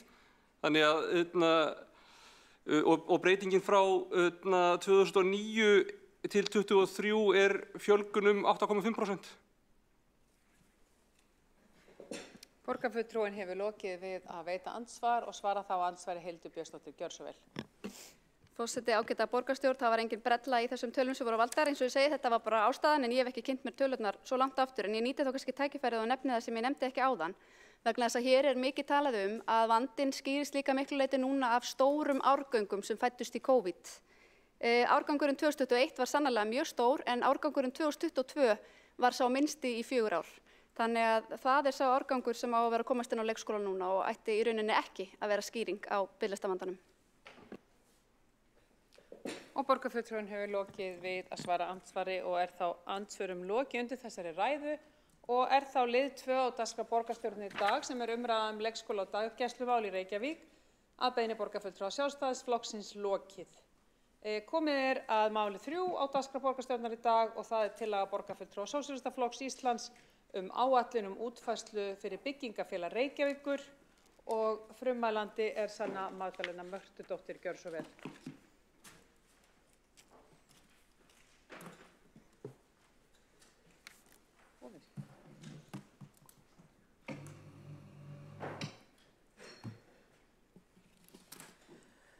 Forseti, borgarstjórn og öll sem að fylgjast með. Aðstæður á húsnæðismarkaði eru óboðlegar. Við erum að sjá rými sem eru alls ekki hugsuð til búsetu, leigð út. Með markaðsvæðingu húsnæðis og slöku regluverki þá virðist markmiðið vera að fá sem mest út úr einni fasteign. Það búið að hólfa niður rými og leigja út til margra aðila, þar sem leigjendur þurfa að sætta sig við óviðunandi aðstæður vegna þess að það ekkert annað til staðar á viðráðanlegu verði og inn í þessu höfum við séð húsnæði sem stenst ekki kröfur brunavarnir. Öll þurfum að hafa þak yfir höfuðið. Húsnæði grunnurinn að allri annarri velferð í okkar lífi og ef við höfum ekki þennan grunn, þetta athvarf, þá svo erfitt að byggja upp aðra hluti í lífinu. Þau sem eru án húsnæðis, án heimilis, búa við ófyrirsjáanleika, á biðlista eftir húsnæði á samt 100 annara, í kólakjallara, í iðnaðarhúsnæði, út á götu eða í tjaldi innan trjágróður. Þau sem eru án húsnæði sjá jafnvel fangelsisdvöl sem eina möguleikann í því að fá þak yfir höfuðið. Svo ég vitni í mann sem tjáði sig í Kveiksviðtali á RÚV sem fjallaði stöðu fangelsismála og stöðu þeirra sem voru þar, þá sagði hann með leyfi forseta. Það er fáránlegt að segja frá því, en ég var bara í húsnæðisvanda, komst ekki inn á gistiskýlin. Þetta var akkurat fyrir ári síðan, í janúar í fyrra. 15 stiga frost úti og ég sá ekkert annað í stöðinni heldur en að fremja glæp til þess að vera handtekinn. Tilvitnun lýkur. Reykjavíkurborg hefur eftir látið markaðnum að sjá húsnæðisuppbyggingu en síðan með örlítið hlutfall íbúðarhúsnæðis á félagslegum grunni og verkalýðshreyfingin hefur byggt upp óhagnaðardrifið húsnæði. Bæði þetta mjög mikilvægir þættir sem þurfa að vera til staðar í okkar samfélagi og það þarf að efla, en veruleikinn samt sá að ekkert til nægt húsnæði á viðráðanlegu verði. Það ekki byggt fyrir þau sem eru í þörf. Og þegar við skoðum kaup-áætlanir félagsbústaða, félagsins sem að Reykjavíkurborg með til að halda utan félagslegt húsnæði fyrir þau sem að þurfa á því að halda, þá hafa þær kaup-áætlanir ekki staðist, þar sem færri íbúðir eru keyptar á ári miðað við þau plön sem hafa verið gerð og rétt að minna á að þörfin mikil þar sem 650 manns bíða nú eftir almennu félagslegu húsnæði hjá borginni og mun fleiri ef litið til allra biðlista. Og þá spyr maður sig, hvert hlutverk stjórnvalda í þessum efnum? Hver ábyrgð hins opinbera? Það auðvitað að byggja fyrir þau sem í þörf að útvega húsnæði fyrir öll sem þurfa á því að halda. Ég ætla að vitna í borgarstjórann, Einar Þorsteinsson, sem sagði nýverið með leyfi forseta, við erum hérna með neyðarástand á húsnæðismarkaði, tilvitnun lýkur. Og ég gæti ekki verið meira sammála. Og svo sagði hann aðeins síðar með leyfi forseta, hvernig ætlum við að byggja upp samfélag þar sem að fólk býr við húsnæðisöryggi, tilvitnun lýkur. Þessi orð voru látin falla á viðskiptaþingi þar sem borgarstjóri Einar Þorsteinsson velti því upp hvort að framganga uppbyggingaraðila væri ekki að kalla eftir því að sveitarfélögin sæju sjálf uppbyggingu og svo ég haldi áfram að vitna í borgarstjórann Einar Þorsteinsson með leyfi forseta. Ef að fjármálastofnanir og ef að verktakageirinn og félögin sem eru að þróa byggðina taka sig ekki á og eru tilbúin að byggja, þrátt fyrir það að þau hagnist eitthvað aðeins minna á því, ég meina, þá getur maður ekki skoða það öðruvísi heldur en að það sé ákall það að sveitarfélögin byggi þetta sjálf. Tilvitnun lýkur. Það má nálgast alla þessa umræðu inn á YouTube fyrir þau sem vilja sjá þetta í heild sinni. En þetta fjallar tillaga sósíalista hér í dag að við hefjum undirbúning að því að umhverfis- og skipulagssviði verði falið að vinna áætlun að útfærslu byggingarfélags Reykjavíkurborgar og að hlutverk þess félags verði fyrst og fremst að sjá uppbyggingu íbúðarhúsnæðis fyrir borgarbúa og að umhverfis- og skipulagssvið geti leitað til annarra sviða eða aðila innan borgarinnar eftir því sem þörf þykir og að þessi áætlun verði síðan lögð fyrir borgarráð. Sem sagt að við fáum fram áætlun hvernig sé best að framkvæma þetta, hvernig þetta myndi líta út, hvaða fyrstu skref þyrfti að taka og svona hvernig við sjáum þetta fyrir okkur. Eins og ég sagði í byrjun, það neyðarástand á húsnæðismarkaði og nauðsynlegt að byggja upp samfélag þar sem að fólk býr við húsnæðisöryggi. Það samfélagsleg ábyrgð borgarinnar að taka stærri skref í húsnæðisuppbyggingu. Núverandi aðferðir hafa alls ekki verið að virka og því verðum við að nálgast hlutina með öðrum hætti en hefur verið gert. Þess vegna lagt til að borgin vinni áætlun að útfærslu byggingarfélags. Við getum litið til annarra borga sem hafa séð uppbyggingu, svo ég nefni dæmi bara líkt og borga í Þýskalandi og Helsingi. Og það alveg ljóst af stöðinni sem upp í dag að núverandi leiðir virka ekki. Þar sem stór hópur skilinn eftir í óöryggi og því leggjum við til að þessi leið verði skoðuð. Og við værum líka ekki að fyrir hjóli þar sem hægt að leita fyrirmyndum hjá öðrum borgum. Það alveg ljóst að við verðum að bregðast við. Við getum ekki sætt okkur við ástandi eins og það í dag og einhvern veginn bara svona sleppt í að taka ábyrgð okkar alvarlega. Við verðum að bregðast við stöðunni sem uppi. Húsnæði þessi grunnur sem við verðum alltaf að hafa. Við vitum að ástandið alls ekki í lagi. Við verðum að bregðast við. Við leggjum þetta til. Viljum gjarnan fá umræðu það. Það snýst að við þróum einhvers konar svona áætlun hvernig þetta gæti verið útfært. Og það getur varlega skaði hlutist í því að skipuleggja þetta, setja þetta fram, ræða þetta. En það verður að bregðast við, það ekki hægt að halda áfram á þeirri braut sem nú. Þannig að ég óska eftir góðum umræðum, vona þær verði góðar. Takk. Anna Magdalena Möstudóttir lokið máli sínu, næstur á mælendaskrá Einar Þorsteinsson, borgarstjóri.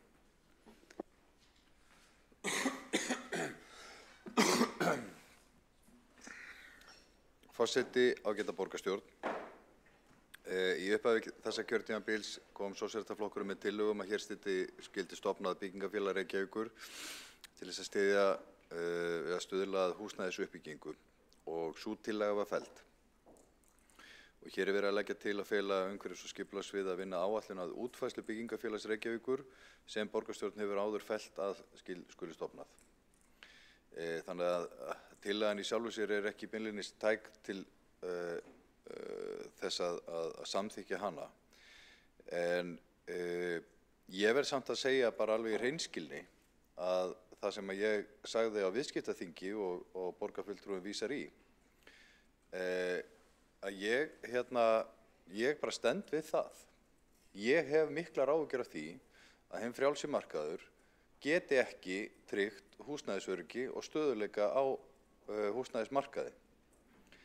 Það eru of margar breytingar eða breytur á hreyfingu til þess að við náum stöðugleika á húsnæðismarkaði á Íslandi og það búið að fara ýmsar leiðir í gegnum áratugina til þess að ná stöðugleika en það hefur einhvern veginn aldrei náðst. Og núna, sú leið sem verið að fara núna að hið opinbera, ríki og sveitarfélög dæla milljörðum í stofnframlög til félagslegrar uppbyggingar, til óhagnaðardrifinna félaga og það gengur ágætlega en það eru margir flöskuhálsarnir í kerfinu samt sem áður. Okkur finnst ekki og það ekki framleitt nóg af íbúðum.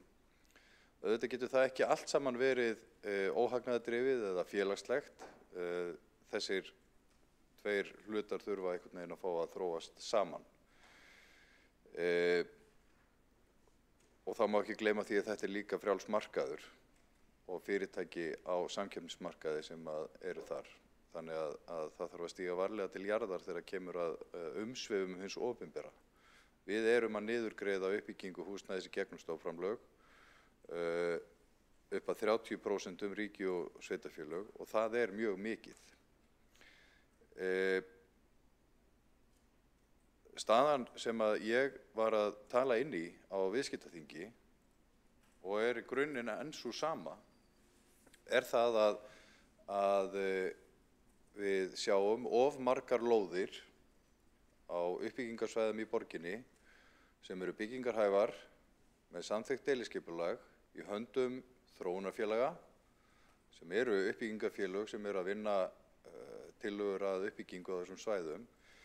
En við sjáum þetta ekki gerast nógu hratt. Þau byggja sínar ákvarðanir á markaðsforsendum. Það ræðst af því hvert vaxtastigið í landinu, hvernig önnur verkefni, hvernig þeim vindur fram og svo fram eftir götunum.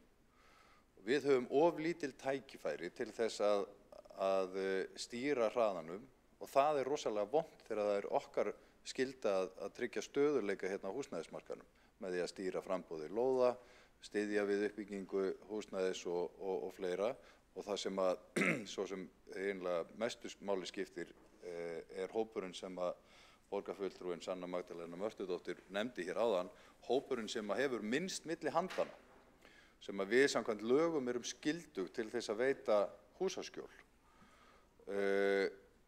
Og þar höfum við félagsbústaði sem er stærsta fasteignafélag landsins og hefur byggt og keypt á undanförnum árum og gengið nokkuð vel. Hér hefur félagslegu húsnæði fjölgað eða magnið hefur aukist, en félagsbústaðir eru líka háðir þessum ytri breytum og þess vegna eins og vaxtastigi til dæmis, og þess vegna er kaupáætlunin ekki í samræmi við, eða þarf að segja kaupin ekki í samræmi við áætlanir. Það er dýrt að kaupa íbúðir á frjálsum markaði í dag, það er mjög óhagkvæmt, en við erum hins vegar að fá talsvert af íbúðum alltaf reglulega í gegnum uppbyggingarsamningarna sem við gerum við þá sem byggja. Þannig að þannig móðast þetta nú áfram, en það er alveg rétt sem þú sagðir, það er, sem borgarfulltrúinn sagði, það er ákveðið neyðarástand á húsnæðismarkaði. Verðið hækkar jafnvel í þessu háa vaxtastigi sem við horfum upp á. Og það hækkaði líka þegar það voru lágir vextir. Þannig að það er ekki í samstarfssáttmála þessa meirihluta að stofna byggingafélag. Og ég nefndi þetta á viðskiptaþingi vegna þess að mér finnst hollt að þeir sem eru gerendur á þessum markaði hugsa það hvort að þeir eigi að byggja þrátt fyrir að það sé ekki jafn hagkvæmt og venjulega, hvort að sveitarfélögin þurfa að stíga inn með einhverjum svona aðgerðum, en ég hins vegar ekki þeirrar skoðunar endilega að það sé rétt að gera það akkurat núna. Núna er mjög óhagkvæmt að byggja, þó að borgin, við sjáum það bara á fjármögnunarmöguleikum borgarinnar, þannig að það er bara þungt og þannig að ég veit að það er ekki meirihluti fyrir því að samþykkja þessa tillögu hér núna, en það er alveg ljóst að við þurfum að beita öllum þeim stjórntækjum hins opinbera sem við höfum í höndunum til þess að reyna að stuðla að húsnæðisuppbyggingu, auka framboð lóða, halda áfram að styðja við óhagnaðardrifnu félögin, hvetja þau til dáða, bæta hjá okkur stjórnsýsluna og stuðla að stöðugri markaði húsnæðis fyrir íbúa borgarinnar. Þorsteinsson borgarstjóri lokið máli sínu og hefur einn borgarfulltrúi óskað eftir að veita andsvar og það er Sandra Líf og Karis. Forseti, bara þakka fyrir þessa ágætu yfirferð og langaði að spyrja af því að ég spurði nú þetta hér í upphafi kjörtímabilsins af því að ég vissi að það var verið að vera með kynningu út úr húsi á því að það var búið að ferla upp, eða mappa upp alla ferla varðandi aðalskipulag, framkvæmdir, deiliskipulag og annað hjá fjármála sviðinu og það var nú upp fótur og fit hérna þegar ég óskaði eftir aðgangi á þessum gögnum en það var búið að kynna út úr húsi og ég upplýst það að það ætti að kynna þetta fyrir borgara í desember 2022.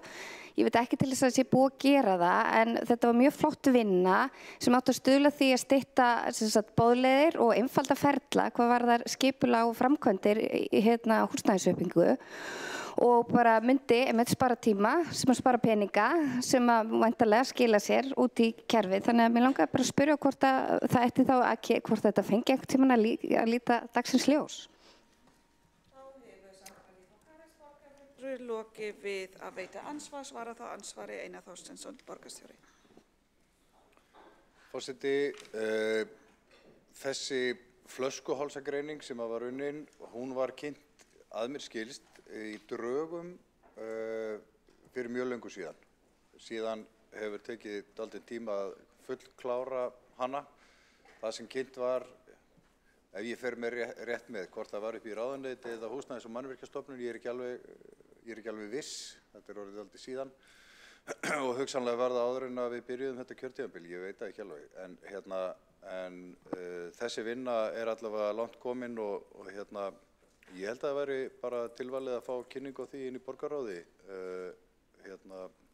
þegar hún er tilbúin, þannig að ég skal bara kanna það. Einar Þorsteinsson, borgarfulltrúi, lokið við að svara ansvar, veitir það ansvaru sinni, Sandra Líf og Kares, borgarfulltrúi. Já, takk fyrir það. Þetta bara, í þeim upplýsingum sem ég hef, þá var þetta kynnt, einmitt fyrir HMS, eða Húsnæðis- og mannvirkjastofnun, á snemma haust 2022 og samkvæmt upplýsingum frá fjármála- og átursstýringarsviði átti að kynna endanlega niðurstöður í desember fyrir þá þetta mjög mörgum mánuðum seinna af því að þetta væri að verða tilbúið, þannig ég gerir ráð fyrir að þetta sé tilbúið og bara fagna því að þetta aftur fá að líta dagsins ljós því að þetta var frábær vinna og mun eingöngu vera til þess að bæta skilvirkni kerfisins hvað varðar uppbyggingu á húsnæði. Líf og Kares, borgarfulltrúi, lokið við að veita ansvaru sinni, svara þá ansvaru sinni, Einar Þorsteinsson, borgarstjóri. Já, forseti, það er náttúrulega sumt er bara svona, með leyfi forseta, just do it mál, eins og byggingafulltrúi hefur stytt afgreiðslufundi við útgáfu byggingarleyfa og sína afgreiðslufundi afgreiðir umsóknum miklu hraðar, svo erum við að taka í gagnið stafrænar leiðir og fleira, þannig að það er ýmislegt verið gert, sko, þannig að þau mál eru á flegi ferð, en ég held að sé ágætt að rifja aðeins upp hvað varðum þess að vinna. Þá er ansvörum lokið og næst á mælendaskrá er Sanna Magdalena Mörtudóttir.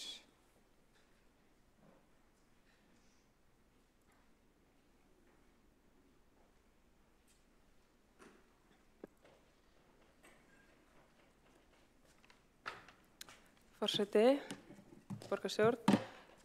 Einar Þorsteinsson, borgarstjóri, talaði mikið galla markaðsins þegar hann var að fara yfir stöðuna að uppbyggingaraðilar væru ekki að byggja innan til viðeigandi tíma hraða og var að dálítið nefna alla þessa þætti sem ég sé sem galla við markaðinn og af hverju hann er ekki besta aðilinn til þess að útvega húsnæði fyrir þau sem eru í þörf. Þannig að hér kemur tillaga að einmitt draga upp sviðsmynd, áætlun, útfærsla því hvernig það væri hægt að stofna svona byggingafélag og það síðan kæmi inn til borgarráðs. Þannig að tillagan er tæk, ég veit ekki af hverju það er verið að tala að hún sé ekki tæk af því að einhvern tímann höfum við lagt fram tillögu sem að snerist að stofna byggingafélag, ólíka tillögur. Einnig kom fram að það gengið nokkuð vel hjá félagsbústöðum, ég tel það alls ekki ganga vel þegar við sjáum þennan mikla biðlista, þegar við sjáum að kaupaáætlanir ekki í takt við þörf og þegar við sjáum einmitt að það er verið að tala hvað sé dýrt að kaupa íbúðir.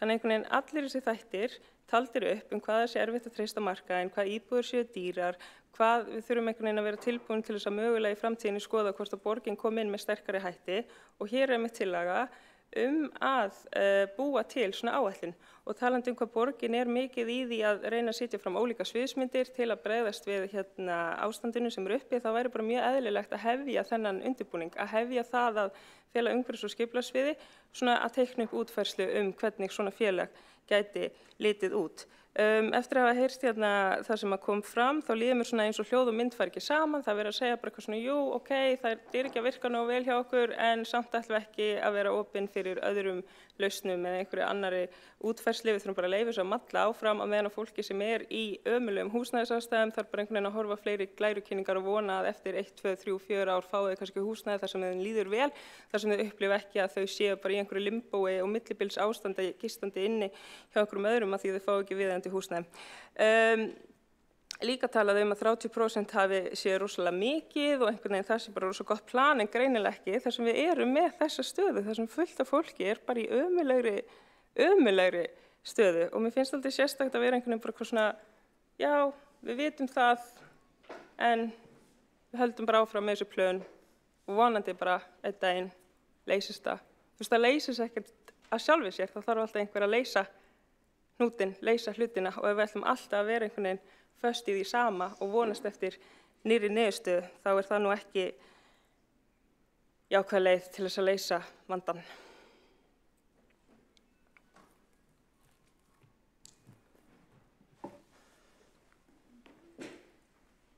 Og hafa ekki fleiri hvart sér ljós undir þessu dagskrárlið.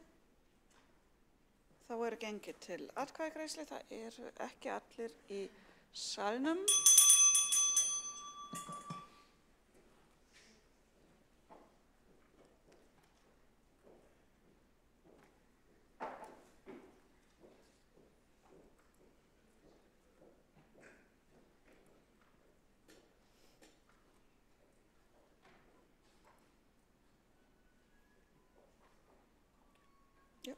Einhvers? Má forseti kannski biðja það fulltrúa í flokknum þar sem einhverju vandar sá kannu? Kristín Filip, já. Anna.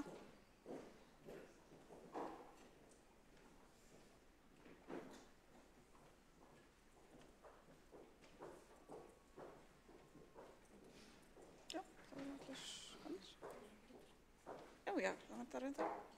Hjá Sjálfstæðisflokknum já, það Sjálfstæðisflokkurinn tilbúinn með? Það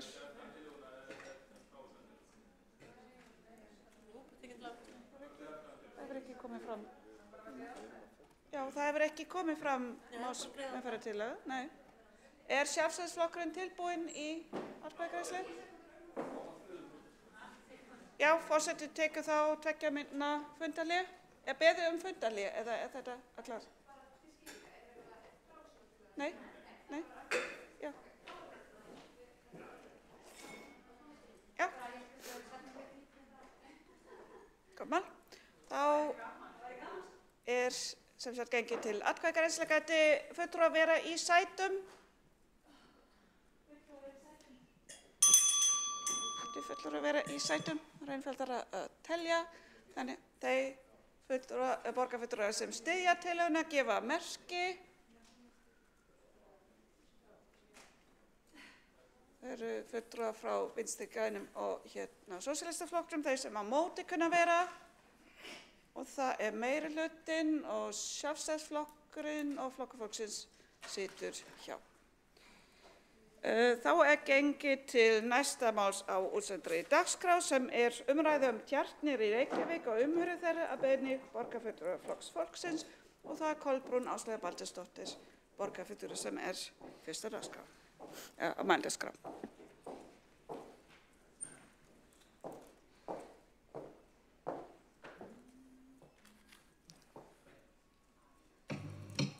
Forseti, ágæta borgarstjórn.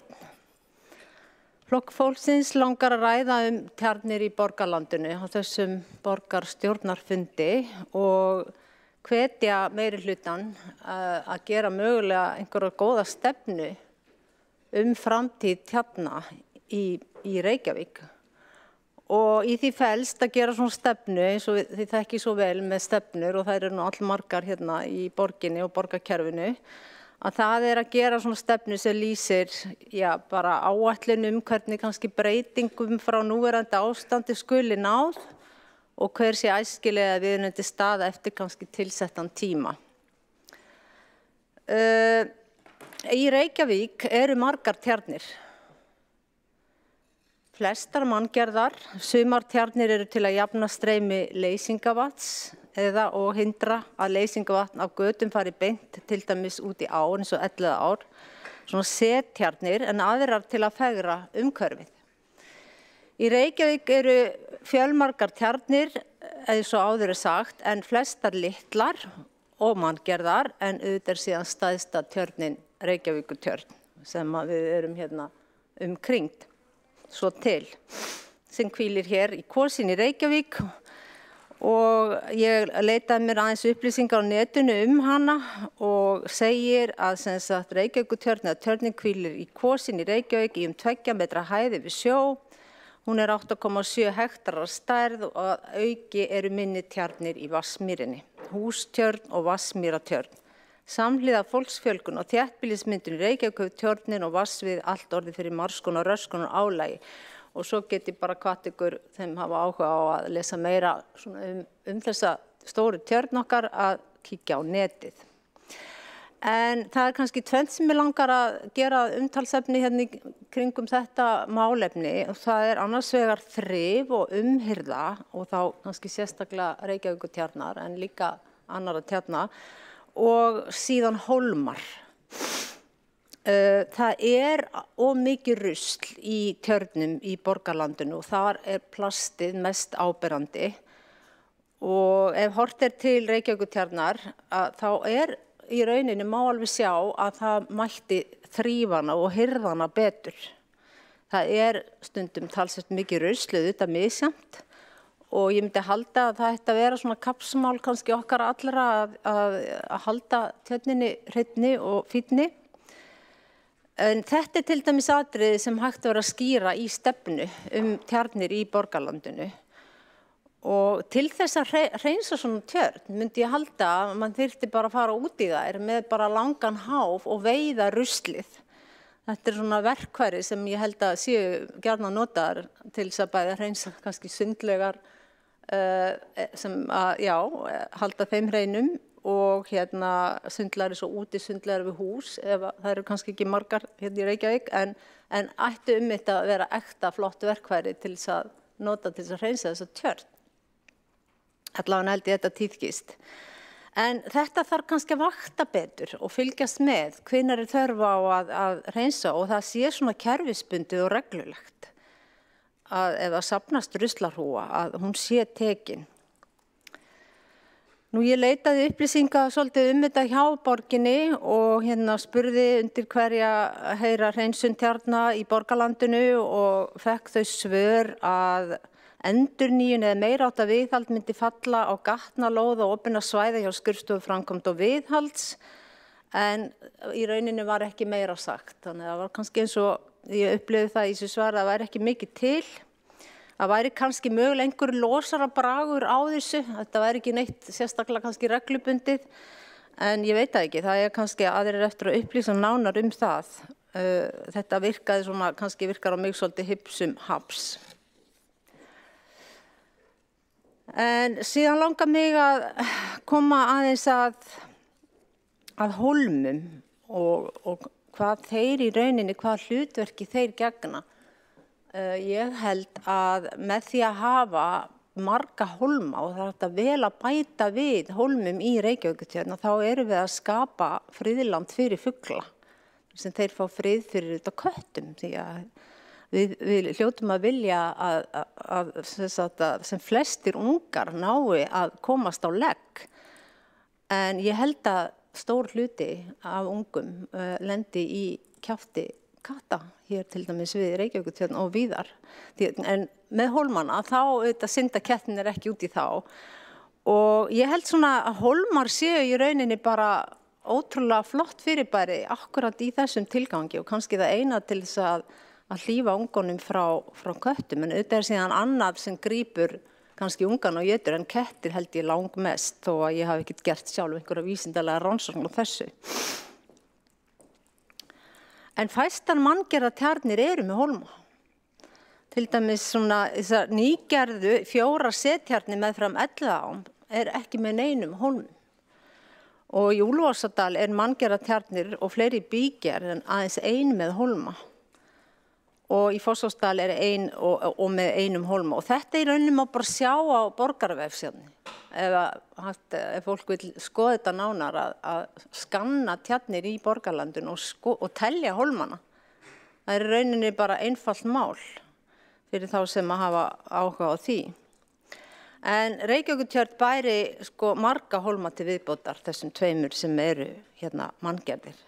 Og þeir þurfa ekki allir að vera eins. Þeir gætu sem verið lágir og einhverju grösugri eða grösugir og ásamt því að það væri hægt að planta þetta trjám út í hólmum, hvort sem það 1 tré eða fleiri sem myndi þá henta spörfuglum eða jafnvel einhver mannvirki, svona pínlítið sem hentuðu hreiðurstæðin. Þannig að mismunandi hólmar í sömu tjörn gætu þannig laðað að sér ólíkar fuglategundir. og sérhver tegund hefur svona sína háttu á og þarna friður og ró og þeir sem sagt fá allavega frið fyrir að vera étnir, ungarnir étnir af til dæmis köttum. Ég hef áður bent á þetta í bókunum og með tillögu, en einhvern veginn þá, ef ég man rétt, það nú svolítið síðan, að þá fekk það ekki neitt hljómgrunn. En ég held að þetta mætti kannski alveg skoða og þyrfti ekki endilega að kosta neitt rosalega mikið. Og í stefnu þá væri hægt að setja þessi atriði inn og gera svona einhverja stefnumörkun.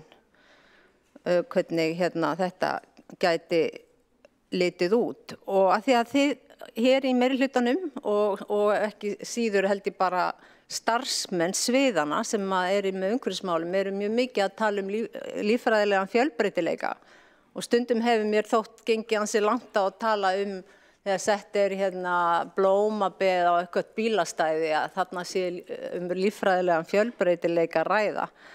En með því að fjölga hólmum, tjörnum, að þá erum við virkilega að leggja drög að því að auka, held ég, líffræðilegan fjölbreytileika. En svona þegar heilt á litið, þá líka bara spurningin að sýna mér metnað í þessum málum og þar kemur Reykjavíkurtjörnin auðvitað, hún næst okkur, við erum að horfa á hana sennilega margir daglega og sjáum ástand hennar sem mismunandi, en það oft bagalegt.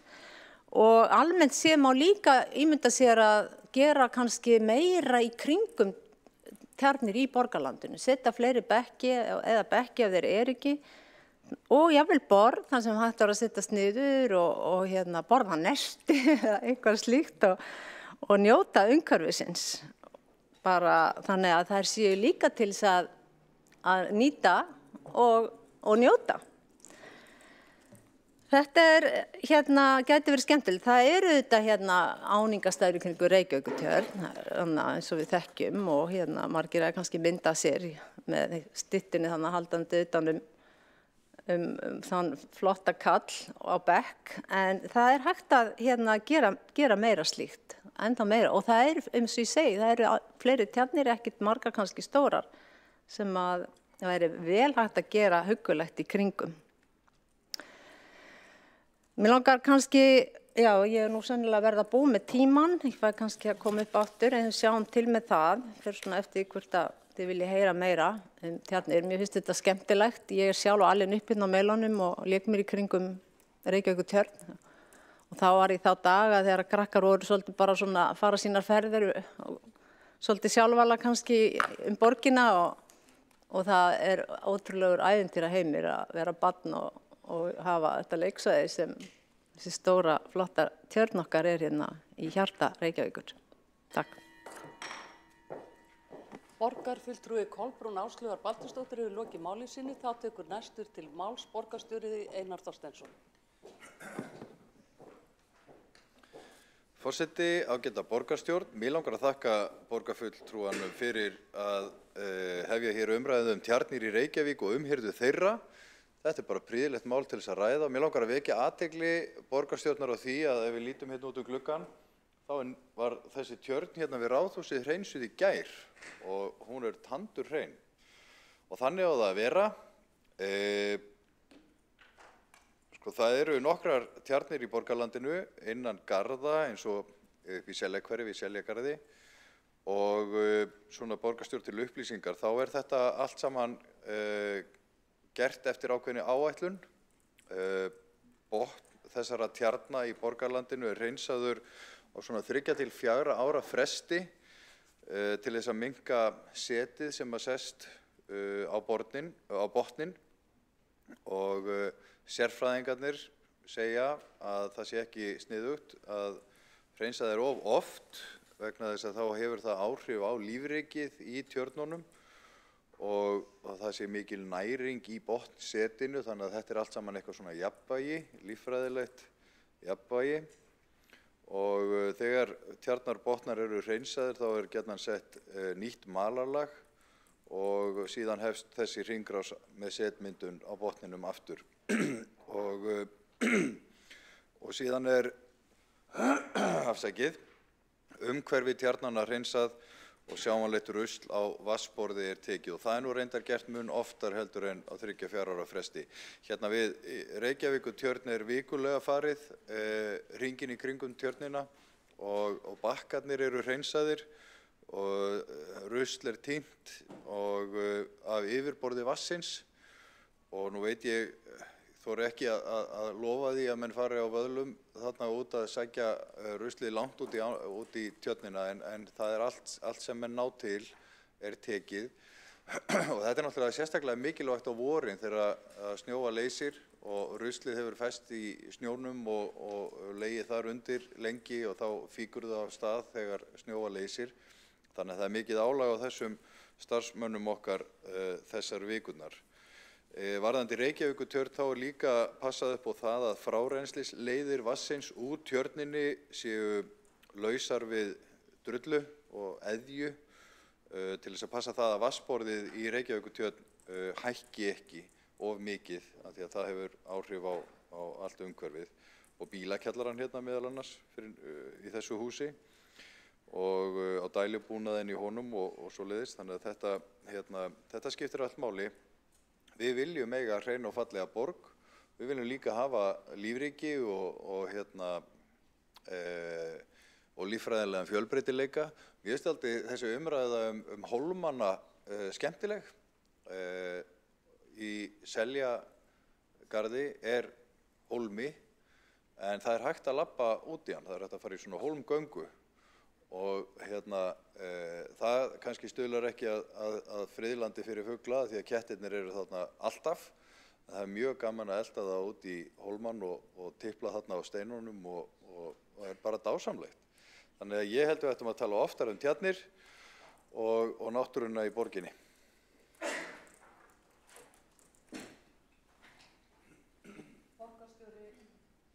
Borgarstjóri Einar Þorsteinsson hefur lokið máli sínu, næst tekur til máls borgarfulltrúi Kolbrún Áslaugar Baldursdóttir.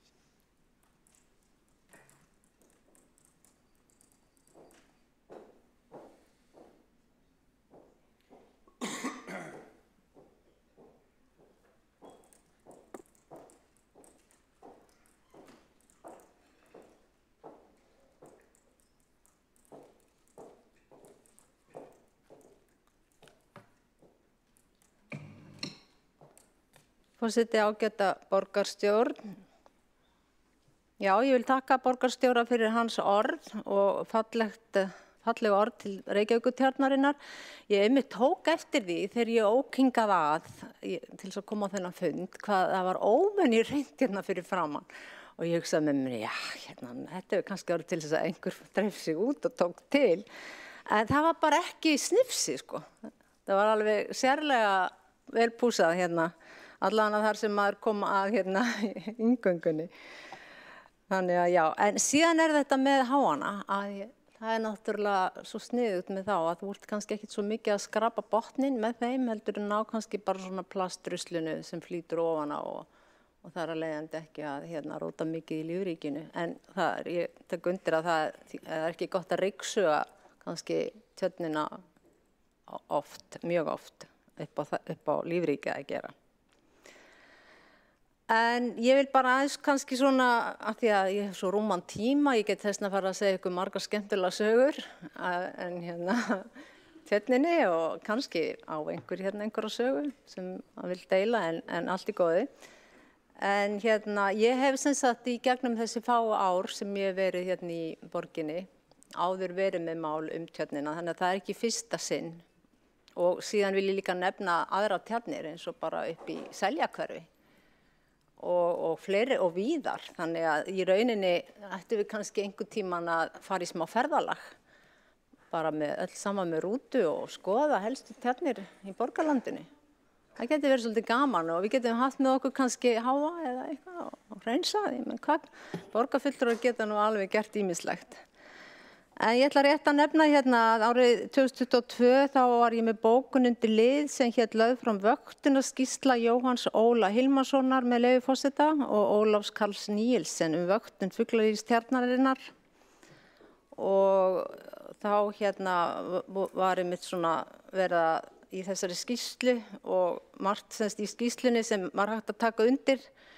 Var bara góðar hugmyndir og talaði vöktun lífríkis og endurbætur á vistkerfinu og þar segir með leyfi forseta að halda þar mjög stórum og ágengum plöntutegundum frá svæðinu en vernda gulstaraflákana, þarna fyrir þá sem hafa áhuga á plöntum og margt spennandi í þessari skýrslu. En þar var ekkert minnst á hólma sem að mér finnst hérna einmitt að ég virkilega svona finnst mikilvægt að þessi unga grey að þeir komist sem flestir á legg. Það svona það sem að kannski svona tekur aðeins í hjartað að hugsa til þess hvað þeir eru varnarlausir. Og svo 2019 var Flokkur fólksins líka með fyrirspurnum hreinsun og á tjörninni og þá var í bókun að skrifað hér að stundum mætti sjá á köflum að tjörnin væri svona dökkgræn þegar horft yfir hann og ofan í hana sem ekki augnayndi og þetta var 2019. Þannig að þetta svona búið að vera aðeins bak við eyrað hjá Flokki fólksins í gegnum árin. Og já, ég held að ég sé nú bara eiginlega tæmd með umræðu í bili og við kannski ættum bara að halda áfram inn í næsta lið. En ég bara þakka fyrir áheyrnina og við skulum bara öll leggjast á eitt að halda tjörnum í borgarlandinu sem bestum og skemmtilegustum. Takk.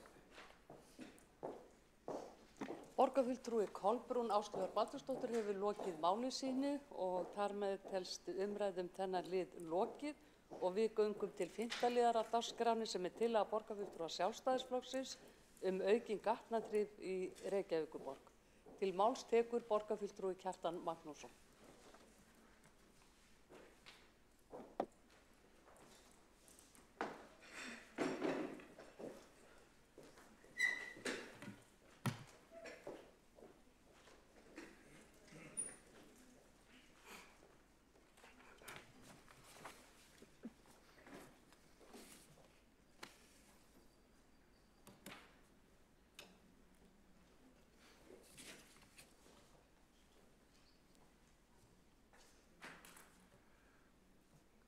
Forseti, góðir borgarfulltrúar, ég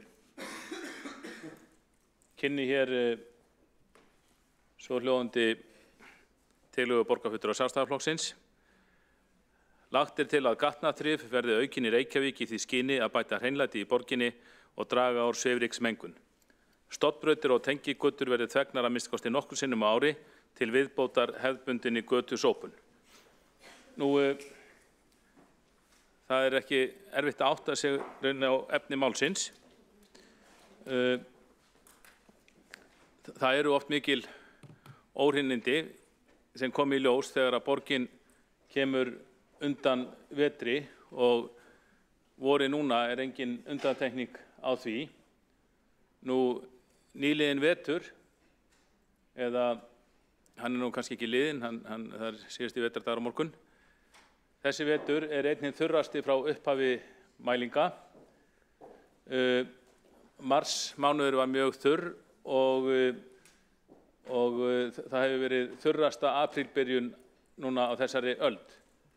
Þetta þurrviðri, þetta allt kjöraðastæður fyrir rykmyndun í borginni. Og á litlu myndinni, þarna á þessari blaðsíðu, þá sést vandamálið kannski í nærmynd að alls konar ryk og óhreinindi, aur og fleira safnast fyrir, gjarnan við rennisteinin eða við götukantinn og síðan sér umferðin að þyrla þessu upp og dreifa þessu yfir borgina og myndin hann til hægri sem sýnir svona gula slikju yfir Reykjavík, hún er tekin í byrjun mars. Og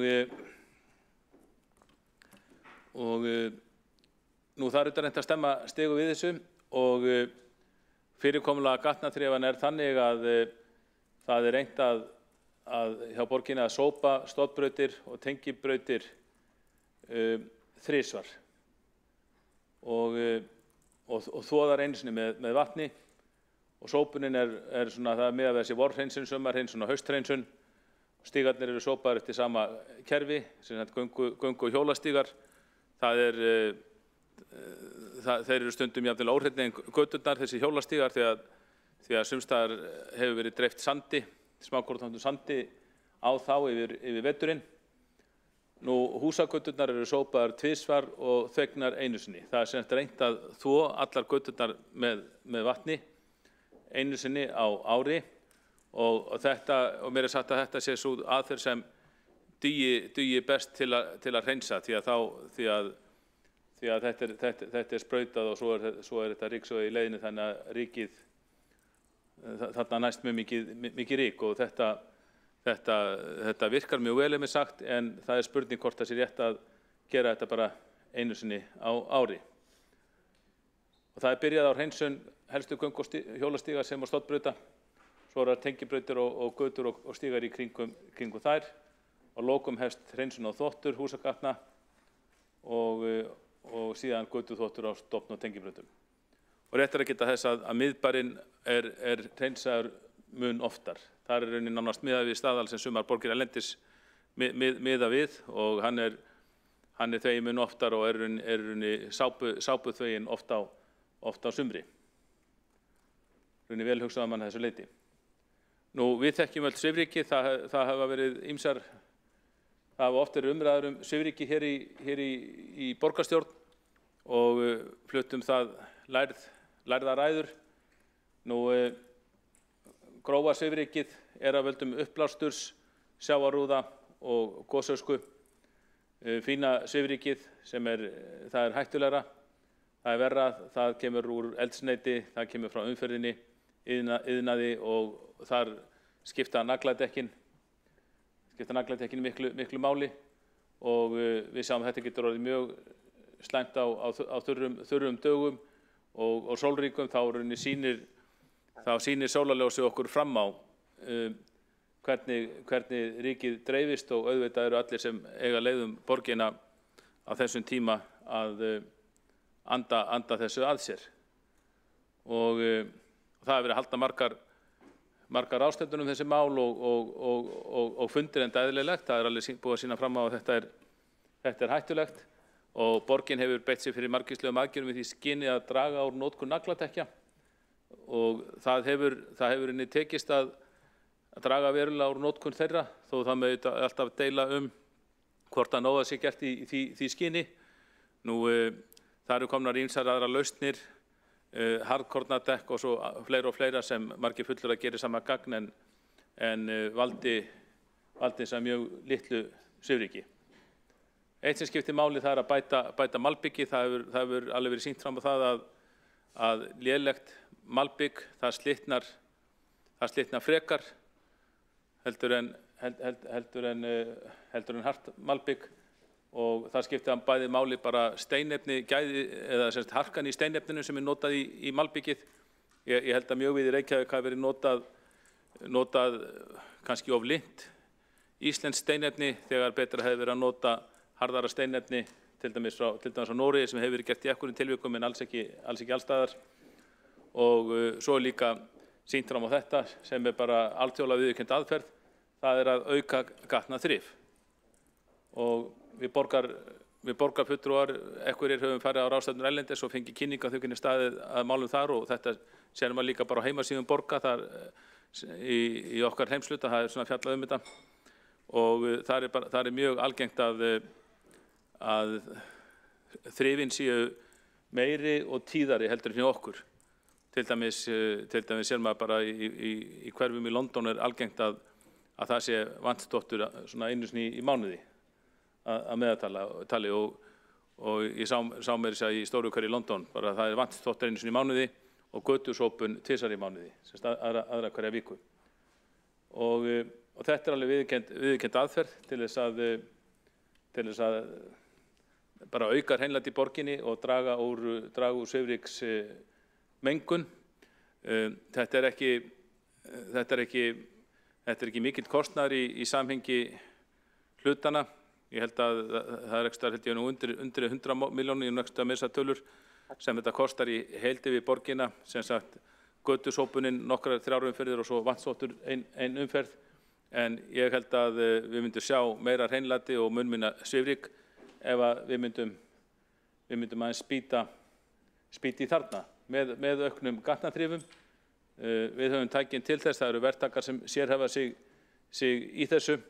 Og þegar maður tala við sérfræðinga á þessu sviði, hvort sem það er hjá þessum fyrirtækjum eða bara borgarstarfsmönnum sem eru út á mörkinni eða prófessorar sem sérhæfa sig í þessu, þá eru þeir flestir á því að það sé of sjaldan þvegið í Reykjavík, það sé miklu oftar þvegið í öðrum borgum sem við fáum upplýsingar frá þessi mál, og þannig að mætti auka vatnsþvottinn, líka rykbindinguna, því það eru komin sérstök efni sem einhvern veginn sprautað með vatninu þegar göturnar eru þvegnar, sem bindur það ryk sem verður eftir og ryk sem bætist við, bindur það meira. Og ég man ekki betur en að það við farið fram einhverjar tilraunir á þessum rykbindiefnum í Reykjavík fyrir einhverjum árum, þóttu takast ágætlega, en ég veit ekki, ég er ekki viss um að það hefur verið haldið áfram með það, sko.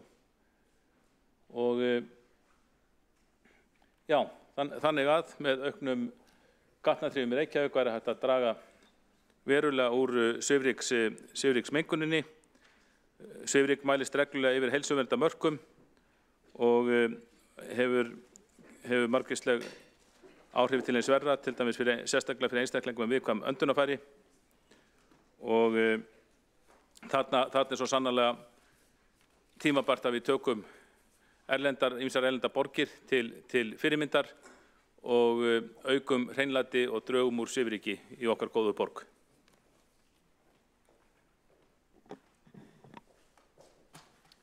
Borgarfulltrúinn hefur lokið máli sínu og einn hefur óskað eftir að koma upp í andsvar. Það er Sara Björg Sigurðardóttir, borgarfulltrúi. Gjörðu svo vel.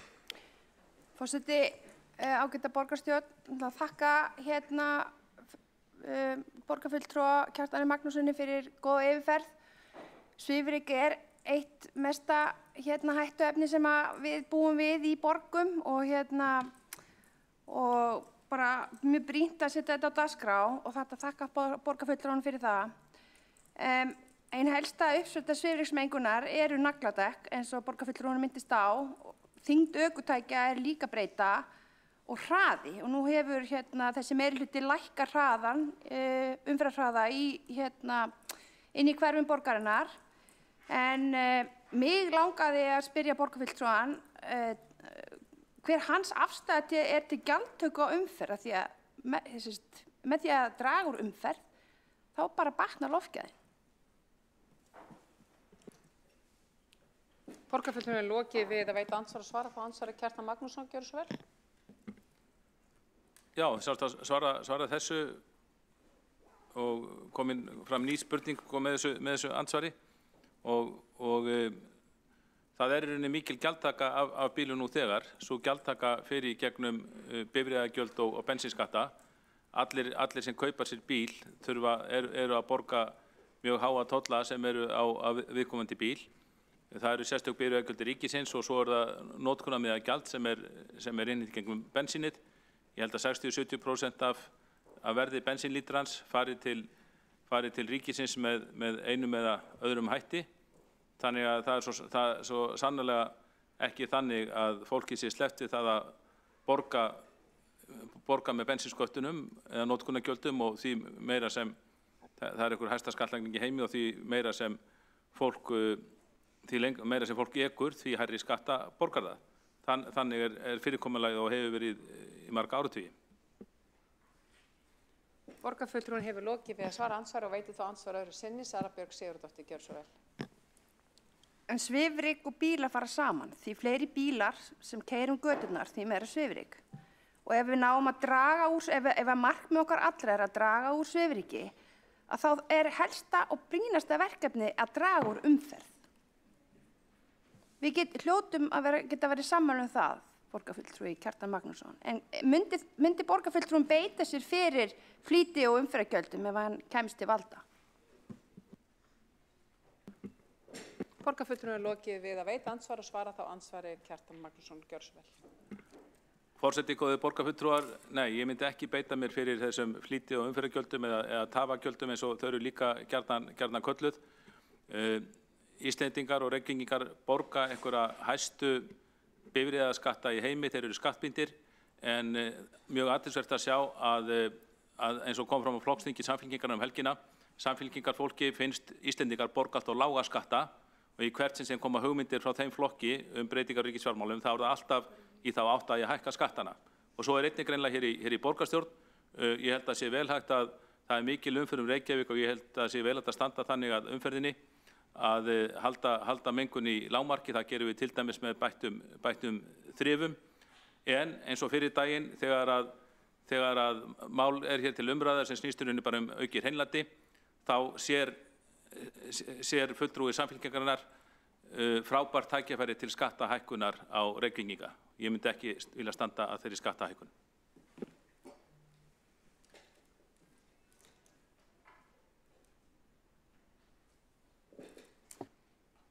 Borgarfulltrúin hefur lokið við að veita andsvar og þá andsvarum lokið undir þessari ræðu. Tekur þá til máls Einar Þorsteinsson, borgarstjóri, gjörðu svo vel.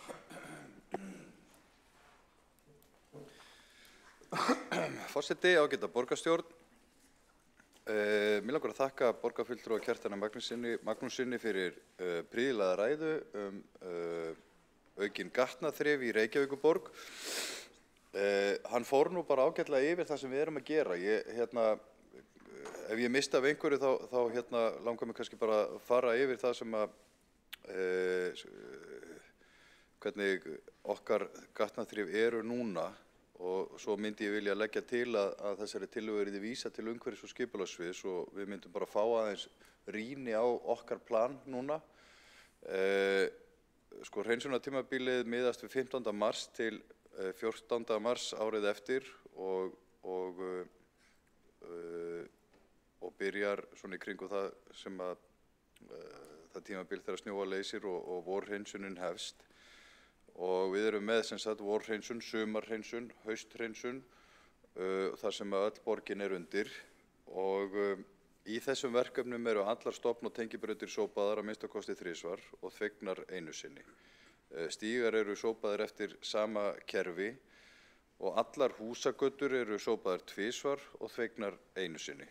Það er byrjað á því að hreinsa helstu göngu- og hjólastíga eins og borgarfulltrúin minntist á, þá hafa þeir í gegnum árin verið mjög skítugir og í grunninn dálítið hættulegir af því það var áður fyrr borinn sandur á göngu- og hjólastígana en nú hefur verið fallið frá því eða dregið úr því og saltið notað meira sem að gerir þrifin á göngustígunum einfaldari og reyndar svifryksmengunina líka minni og held ég mjög til bóta. En þetta ekki bara hreinlætismál og heilbrigðismál, en þetta líka bara slysahætta fylgir því að vera með mjög sönduga stíga. Þannig að þetta til bóta og það sem sagt farið í göngu- og hjólastígana og svo stofnbrautir, tengibrautir og gatna og stíga í kringum tengibrautirnar. Og síðan farið í hreinsun og þvott á húsagötum, stéttum og stíga við þær. Og síðan farið í götuþvott á stofn- og tengibrautum. Frá 15. apríl til 15. nóvember miðbærinn hreinsaður daglega á morgnana frá 6 til 9. Hann sápuþveginn að meðaltali aðra hverja viku og svo eins og ég nefndi áðan í ræðu minni að þá Tjarnabakkinn hreinsaður vikulega. Og síðan það hausthreinsunin frá 15. nóvember til 14. apríl, þá miðbærinn hreinsaður 4 daga vikunar. Og svo sem fylgir, þetta náttúrulega við erum aðeins að ræða gatnaþrifin en það fylgir því líka eiginlega að stamparnir, ruslagstamparnir eru tæmdir daglega. svona fjölförnustu stöðunum allt árið kring í miðborginni. Og þetta skiptir gríðarlega miklu máli. Þetta eitthvað sem við sjáum öll á hverjum degi. Við finnum fyrir því ef það vont loft í borginni. Og ég tek undir með borgarfulltrúanum að það bara mikilvægt að reyna að draga úr svifryki. Og við vitum öll á vorin, þegar borgin ekkert sérstaklega falleg á vorin, þá sandurinn upp við kantsteinana og við erum öll voða fegin þegar við sjáum bílana fara á stað. Og þeir fóru tiltölulega snemma á stað í ár og og það sjálfsagt mál að vísa þessari tillögu til umhverfis- og skipulagssviðs og fá svona rýni á planið. En ég var líka til í að fá þá rýni aðeins á það hvaða áhrif það hafði að draga úr sandnotkun í vetur. Ég held að það hljóta skipta talsverðu máli og hvort við þurfum að bæta við þvott eða reykbindingu eða hvort það einhver önnur tæki sem við getum nýst betur.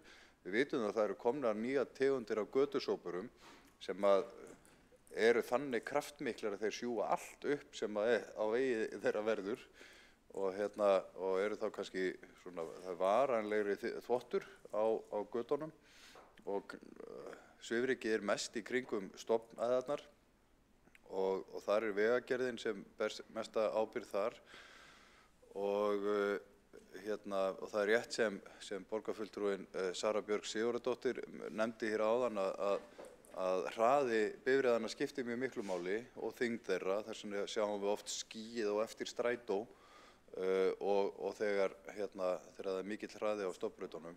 Þannig að það mér finnst alveg þessi virði að velta fyrir sér að hægja umferð á mjög gráum dögum á stofnbrautum ef það að stefna í svona hættuástandi eins og hefur stundum komið upp í borginni, þrátt fyrir að við séum með eitt hreinasta loft í heimi af öllum borgum í heiminum, í öllum samanburði, þá eru þessir örfáu dagar og þá held ég að við vera dálítið hugrekk að segja, heyrðu, nú þurfum við að bregðast við og kannski hægja á umferð, vera með leiðbeinandi skilaboð til íbúa, kannski að nota samfélagsmiðla eða bara SMS eins og við gerum þegar þá fara að skipta mæli hjá Veitum eða eitthvað svoleiðis, þá fáum við SMS það að þetta verði heitavatnslaust hjá ykkur eða eitthvað svoleiðis að láta fólk vita, heyrðu, það eru vond loftgæði, það loftgæðaspáin segir að það verði vond loftgæði á morgun,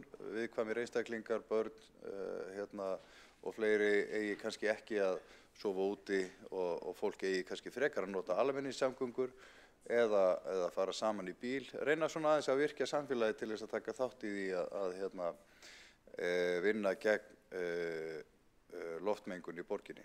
Þannig að þetta bara prýðileg umræða og ég legg til að tillögunni verði vísað til umhverfis- og skipulagssviðs og fái þar bæði svona tæknilega rýni en líka fjárhagslega rýni í kjölfarið. Því að allt saman skiptir þetta máli og kannski virði að kaupa nýjan búnað og leggja einhverjum öðrum, kannski það hagræði því til lengri tíma. Allt þetta eitthvað sem maður þyrfti að skoða bara rækilega.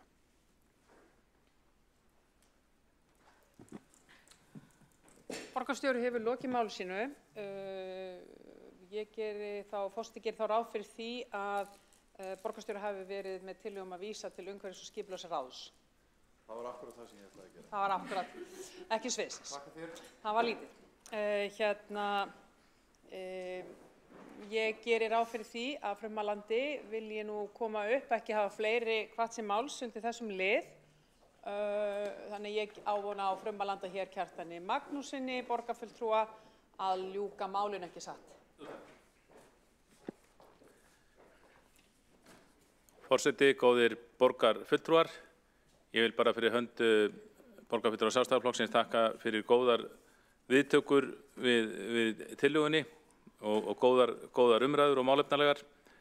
Það ánægður hvernig borgarstjóri tekur í máli og við getum alveg fellt okkur við það að henni sé og tekið þátt í að vísa henni til umhverfis- og skipulagssvið sem það svið sem fer með þessi mál og þar er yfirleitt vel staðið að verki í þessum málaflokki og var einmitt auðvelt að fá þessar upplýsingar sem við borgarstjóri fórum yfir og auðvitað þarf að kostnaðarmeta þetta eins og annað en eins og ég hef skilið þetta sem sagt að kostnaðurinn bara við hverfi borgarinnar, þetta eru 2 útboð, hann sé eitthvað rétt undir 100 milljónum, svo bætist þetta miðborgin við, þar sem kostnaðurinn við gatnaþrifin eru 133 milljónir yfir árið, en miðborgin hins vegar algjörlega, má segja, í gjörgæslu, það er mjög mikil áhersla lögð á að halda henni hreinni, sem auðvitað gott, en það mætti velta því fyrir sér og það var nú tilgangur með tillögunni að það þyrfti sennilega aðeins, finnst okkur að spýta í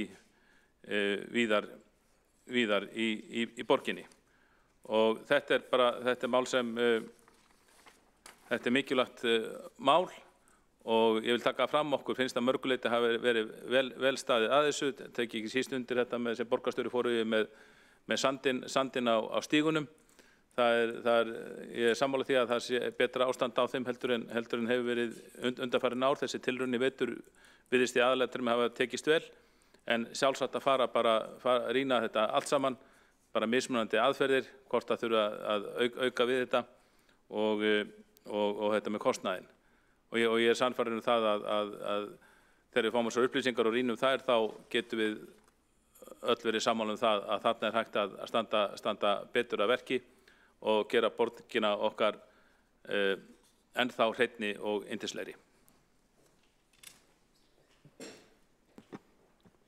Borgarfulltrúarnir lokið máli sínu og þá er umræðan undir þessari tillögu lokið. Nú kallar forseti inn.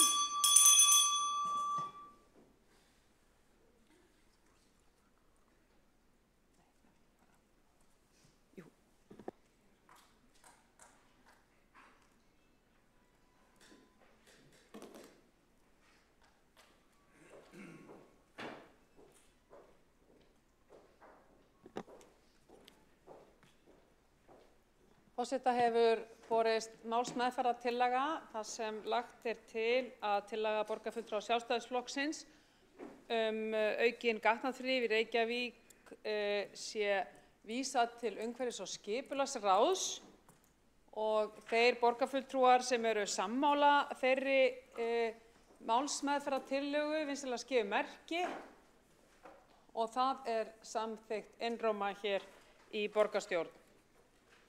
Forseta hefur borist ósk að fresta máli 6 á dagskrá þangað til síðar og verðum við því. Þá erum við komin að máli númer 7 á dagskrá borgarstjórnar sem er fundargerð borgarráðs frá 11. apríl.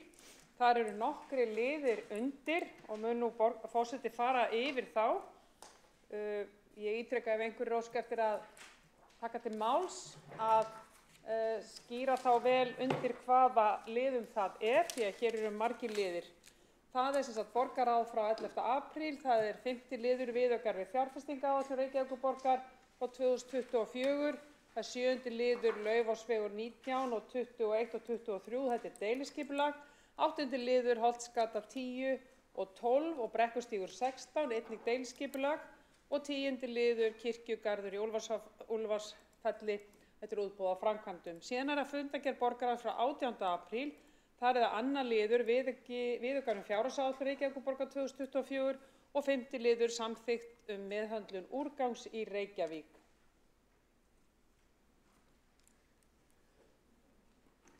Holla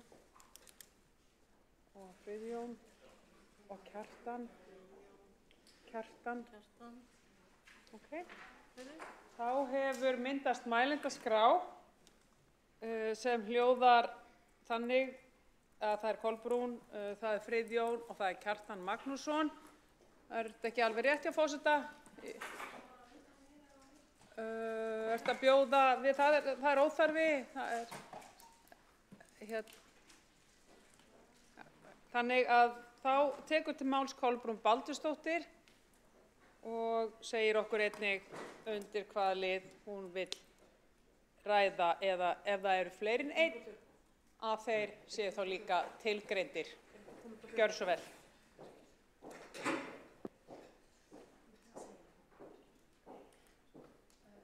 Já, og afsakið, forseti ætlar einnig að ítreka það að nú förum við að loka bókunarskjali, þannig að við hvetjum 5 mínútur, segir Sósíalistaflokkurinn. Ok, það er heimilt, gjörðu svo vel, Kolbrún. Forseti ágæta borgarstjórn, já, mér langar nú eiginlega að tala nokkur orð undir öllum þessum liðum, en ég ætla að láta kannski duga bara 10. lið. Það er kirkjugarður í Úlfarsfelli, útboð framkvæmda. Mér langar bara að fagna þessu. Ég minnist þess hérna fyrir 4 árum þá var viðtal við forstjóra kirkjugarða Reykjavíkur, þar sem hann sagði að styttist í að Gufunes kirkjugarður er fullur, orða svo með leyfi forseta, það er semst ekki lengur pláss fyrir kistur og það held ég að sé nánast komið að þolmörkum þar og það hann rætti mitt með leyfi forseta í þessu viðtali, þessi ágæti forstjóri, að við varum farin Reykvíkingar, Reykjavík, að leita náðir Kópavogsbæjar til þess að setja niður kistu. Og þannig ég var mjög ánægð að sjá að þarna ég nú að taka skref og vegna þess að það er svo mikilvægt að þeir sem vilja taka ákvörðun hvort þeir fari í kistu eða ker í lifandi lífi að þeir hafi tækifæri til þess og hvort sem það er kista eða ker að það komist niður í jörðu. Að það er svona að minnsta sem við getum gert það er að passa upp á það að verða áallt reitur fyrir kistu sem auðvitað tekur meira pláss heldur en kerið. En það hefur svona heyrst raddir að þetta sé sóun á landi og þarna sé mögulega sé gott byggingarland og svo framvegis en fyrir svona, já, mitt leyti og ég held ég sé að tala fyrir okkur í Flokki fólksins að þá þarf líka að vera þarna ákveðin virðing fyrir því hvað óskir fólk hefur hvernig það vill vera, hvernig jarðneska leifarðis gengi frá þeim og ég var mjög ánægð að sjá að þetta skref, hefur ákveðið að þetta skref verði tekið og ég vona að við samþykjum það hér og það hefur auðvitað aukist mjög mikið að fólk ákveður að láta brenna sig og fer í ker en síðan er það bara stundum þannig að þetta er skilið eftir hjá aðstandendum og það er ekki allir sem er að leggja drög að hvernig hlutinir eiga að vera eftir sinn dag. En þessir möguleikar þurfa að vera alltaf báðir fyrir hendi og gott betur, ríflega það. Aldrei þannig að einhver þurfa að lenda í vandræði með að fá skika fyrir jarðneska leifar sínar, hvort sem er í keri eða kistu.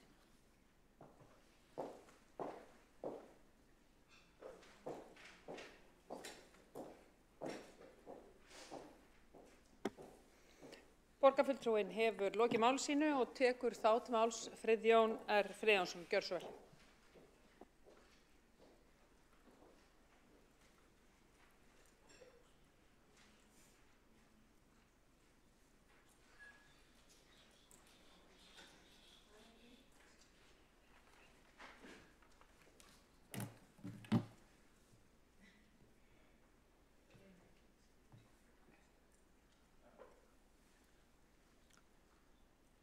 Forseti, ég kem hérna upp til þess að ræða 7. lið fundargerðar borgarráðs sem að snýst Laufásveg 19, 21 og 23 og deiliskipulagsbreytingu sem er að verða þar. Þegar að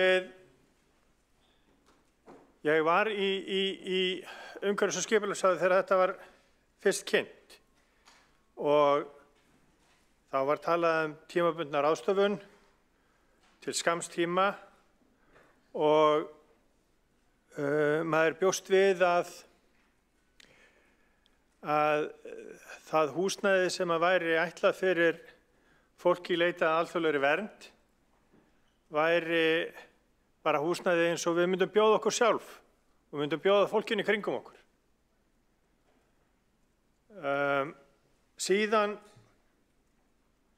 kemur það í ljós að þegar eftir bæði að íbúar í kring hafa gengið á eftir svörum hvernig þetta eigi að vera. Þarna eigi að koma fyrir 80 manns.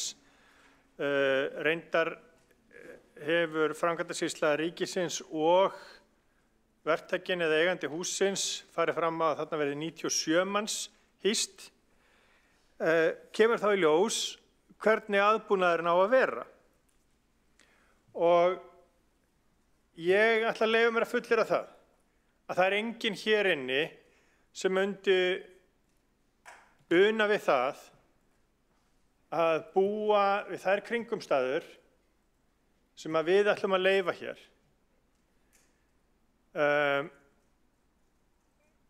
Sem ætlar að leyfa það að til lengri eða skemmri tíma. Og við erum að tala allt upp í hálft ár. Og það ofsalega ódýrt að segja, já þetta fólk nú að koma úr svo hræðilegum aðstæðum að því munar ekkert það að vera 17 manns eina sturtu og eitt salerni, að vera 3 inn í 12 manna herbergi. Því munar ekkert það. Þau eru bara svo fegin.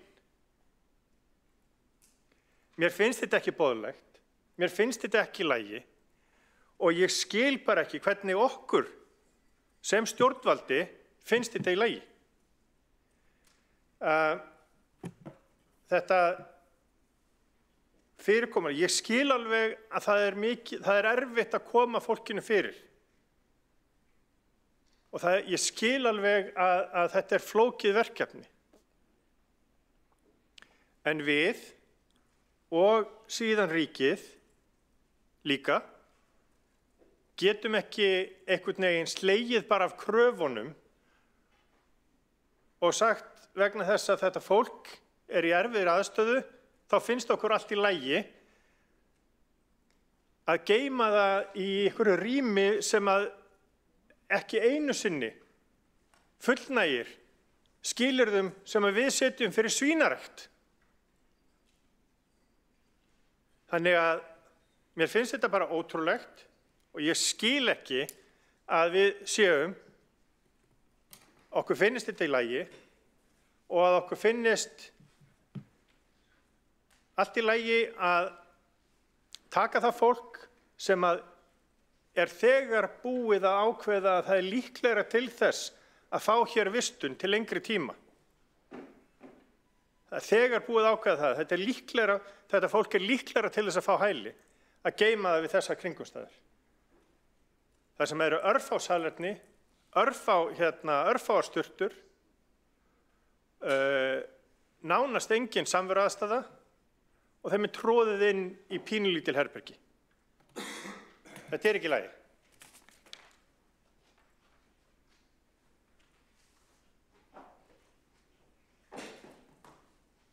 Borgarfulltrúinn hefur lokið máli sínu, einn hefur óskað eftir að koma í andsvar, það Aðalsteinn Haukur Sverrisson, gjörðu svo vel. Forseti, ég vil nú þakka borgarfulltrúa Friðjóni Friðjónssyni fyrir að koma upp og ræða þetta mál. Ég tek svo sannarlega hjartanlega undir það að við eigum ekki að vera að bjóða upp á ómannúðlegar aðstæður við fólk sérstaklega sem í neyð, þannig að ég tek hjartanlega undir hans málflutningi. Eins og hann benti réttilega á þá þetta hugsað sem tímabundið úrræði fyrir umsækjendur á alþjóðlegri vernd og sérstaklega horft á þetta sem úrræði fyrir konur og börn. Ég vil bara að það sé skýrt tekið fram að það hefur ekki verið gefið út neitt byggingarleyfi ennþá fyrir þessu, þannig að tillögur endanlega niðurstöðu hvernig húsið verður skipulagt og nýtt liggja ekki fyrir og bara þannig að það sé ennþá skýrara að þegar slíkt byggingarleyfi liggur fyrir að þá þarf heilbrigðiseftirlitið að taka þetta út og veita í starfsleyfi. Þannig að við erum ennþá með svolítið óskrifað blað. Borgarfulltrúinn hefur lokið við að veita andsvar og svara þá andsvari Friðjón R. Friðjónsson, gjörðu svo vel. Forseti, ég vil þakka borgarfulltrúanum Aðalsteini Hauki Sverrissyni fyrir hans ansvar eða skýringar. Við vonum bara að það láta á gott vita að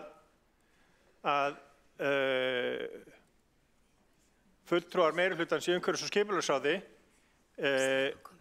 samþykki ekki einhvers konar ítróðslur og gripageymslu, heldur tryggi það að þarna sé húsnæði sem er mannsæmandi og sé ekki reynt að tróða inn fólki með í tugavís og jafnvel svo að nálgist 100 í rými sem engan veginn tekur þann fjölda. Borgarfulltrúi hefur lokið við að svara andsvari og veiti þá andsvar öðru sinni. Aðalsteinn Haukur Sverrisson, gjörðu svo vel. Forseti, ég ítreka bara mína samstöðu með honum Friðjóni að það á náttúrulega ekki að vera að bjóða upp á ómannsæmandi aðstöður, en hérna kannski þessi gagnrýni sem að hann er með ætti betur kannski að koma á framfæri Vinnumálastofnunar, en að sjálfsögðu eins og ég tók hérna fram áðan að þá eigum við eftir að leysa þetta úr þessu varðandi með byggingaleyfi og afgreiðslu málsins meðal annars með skoðun heilbrigðiseftirlitsins. Takk fyrir. Borgarfulltrúin hefur lokið við að veita andsvar öðru sinni og svara þá andsvar öðru sinni Friðjón R. Friðjónsson. Gjörðu svo vel. Ég vil þá bara aftur þakka borgarfulltrúanum, forseti, ég vil aftur þakka borgarfulltrúanum Aðalsteini Hauki Sverrissyni fyrir hans svör og endurtaka að það láti á gott vita og við þannig að við gerum þetta þannig að sómi sé af.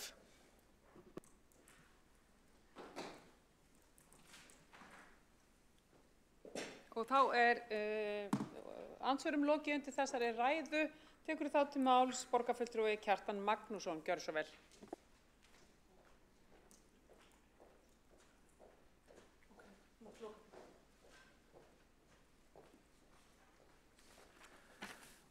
Forseti, góðir borgarfulltrúar. Mig langar til þess að fjalla sjöunda lið í fundargerð borgarráðs frá 18. apríl. Þar var tekin fyrir tillaga launabreytingar hjá Vinnuskóla Reykjavíkur. Þetta mál á sér forsögu. Það var þannig í Vinnuskólanum langt skeið að starfsmenn okkar þar, yngstu starfsmenn borgarinnar, þeir fengu að það var laun þeirra voru hækkuð á hverju ári, svona það bil til samræmis við launavísitölu, hvernig breytingar hefðu orðið á henni á hverjum tíma. Það gerist hins vegar í fyrra, sumarið 2023, að meirihlutin hér ákvað að frysta laun þessa viðkvæma hóps og láta sömu krónutölu gilda milli ára 2022 og 2023 og auðvitað vegna verðbólgunnar þá hafði það bara í för með sér beina kjararýrnum við þennan hóp og svona maður vonaðist til þess að þegar launin ákveðin næst þá yrði auðvitað miða við þann tíma þegar að launin voru fryst eða síðustu hækkun sem þá vorið 2022 og þá þegar þau eru hækkuð sem eru núna að þá eru þau hækkuð til samræmis við launavísitöluna. Þannig að svona í 2 ára spektrum er þið séð til þess að ekki væri beina kjararýrnun að ræða.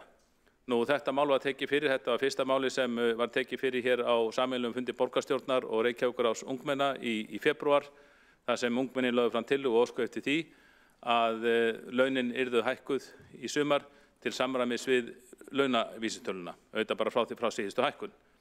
Nú þá kom hins vegar tillaga minni launahækkun, 7,9% á fundi umhverfis- og skipulagsráðs og sama tillaga var tekin fyrir í borgarráði.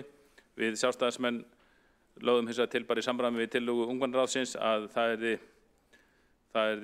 sem sagt farið eftir launavísitölunni, hækkuð í samræmi við það, sem er algjört lágmark í ljósi þess að við vitum þegar prósentuhækkanir er að ræða, þá tapar alltaf sá sem er á lægstu laununum. Það segir sig auðvitað sjálft að sá sem fær kannski 1.000 krónur á tíman og hækkar 8%, hann fær miklu minni launahækkun heldur en sá sem er með 5 eða 10.000 krónur á tíman og ef að við einblínum bara á prósentuhækkanir, þá auðvitað samt verið að auka launamunin í þjóðfélaginu milli þessara hópa. Þannig að það er auðvitað bara lágmarkað að fara þá eftir þessari launavísitölu en skerða kjörin ekki meira en svo.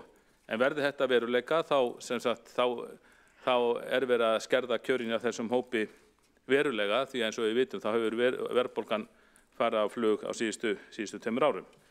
Og við sátum hjá við afgreiðslu málsins í borgarráði en við óskum eftir að fá tekna inn eftirfarandi tillögu með afbrigðum hér á fundinum undir þessum lið.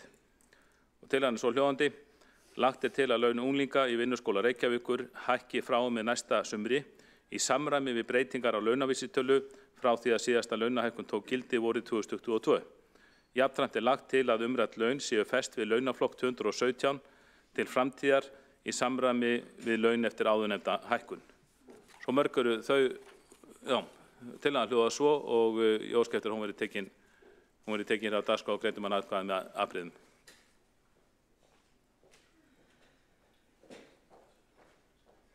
Borgarfulltrúinn hefur lokið máli sínu.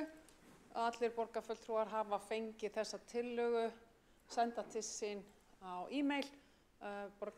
Forseti mun leggja hana upp hvort hún verður tekin inn með afbrigðum í lok fundar eins og hefur fyrir, en einn hefur óskað eftir að koma í andsvar og það er borgarstjóri Einar Þorsteinsson. Gjörðu svo vel. Forseti, ágæta borgarstjórn, ég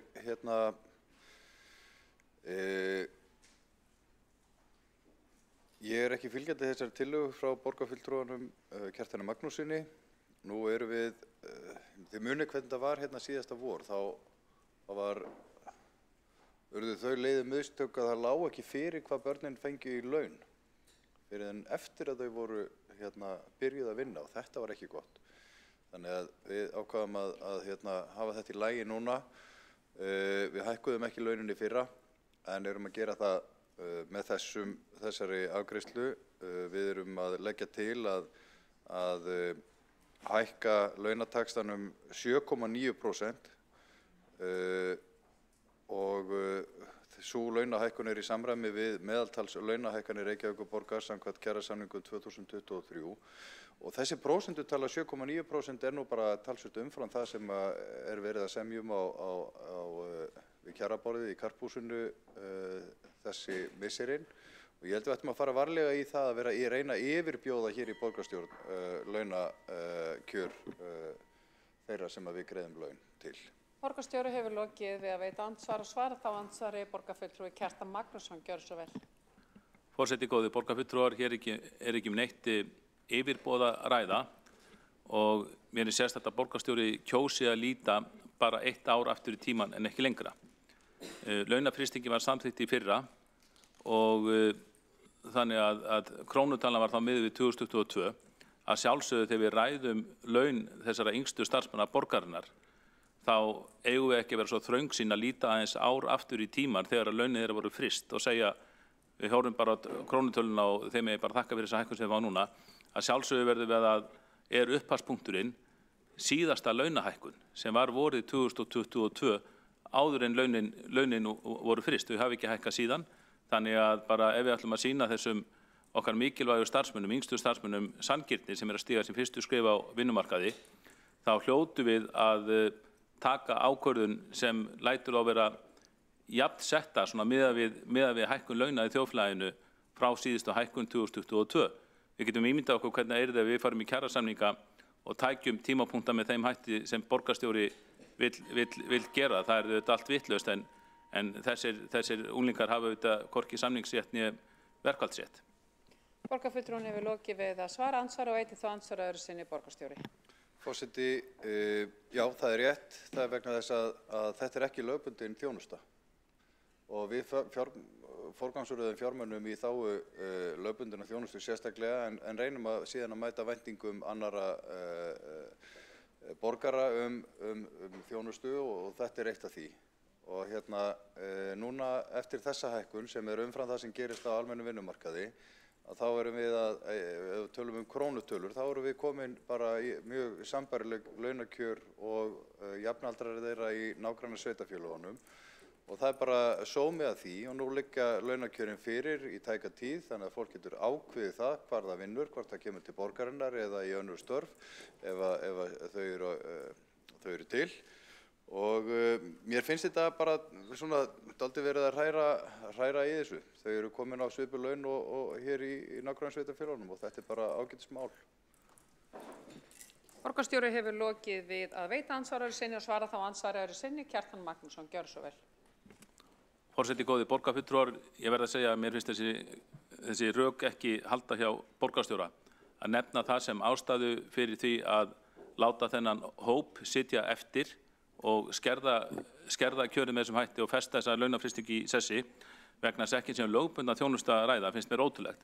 Reykjavík gegnir sinnir margri þjónustu sem ekki lögbundin en ég hef aldrei heyrt að samningamenn borgarinnar noti sér þá röksemd í kjaraviðræðum við það hópa sem sinna þessari ólögbundnu þjónustu fyrir okkur að það sem lögbundna þjónustu sé ekki að ræða þá er þeirra sætta sig við lægri kjörin hinnir. Þetta hef ég satt nú einu sinni í launanemnd sveitarfélaga og mér hefði þótt próflegt að sjá hvernig menn hefðu brugðist við ef ekkur hefði leyft sér að koma fram með slíka röksemd. Og svo þetta með sambærileg launakjör. Reykjavíkurborg var með langlægstu launin í fyrra til unglingana. Ég hef ekki fengið þær upplýsingar að Reykjavík sé komin og þetta sé orðið sambærilegt með grunar að hún verði áfram lægst. En hvað sambarilegt? Er sambarilegt 10 króna munur á taxta eða 100 krónur eða 500 krónur? Hver þá taxtin eftir breytingu hjá Reykjavíkurborg miðað við hin sveitarfélögin? Forseti verður að minna borgarfulltrúan á það að ekki er eðlilegt að spyrja spurninga þegar að andsvörum lokið og ekki heimild til frekari andsvara. Þannig að borgarstjóri hefur ekki tækifæri til þess að svara og það ekki hefð fyrir því að hér sé spurningar að þessu tagi á þessum tímapunkti. Eðlilegt að gera það þegar fólk hefur tækifæri til þess að svara. En þá hafa ekki fleiri kveðið sér hljóðs undir þessum lið sem þá 7. liður á fundi borgarstjórnar í dag. Það eru fundagerðir borgarráðs frá 11. apríl og fundagerð borgarráðs frá 18. apríl. Við göngum þá til atkvæða fundagerðir borgarráðs.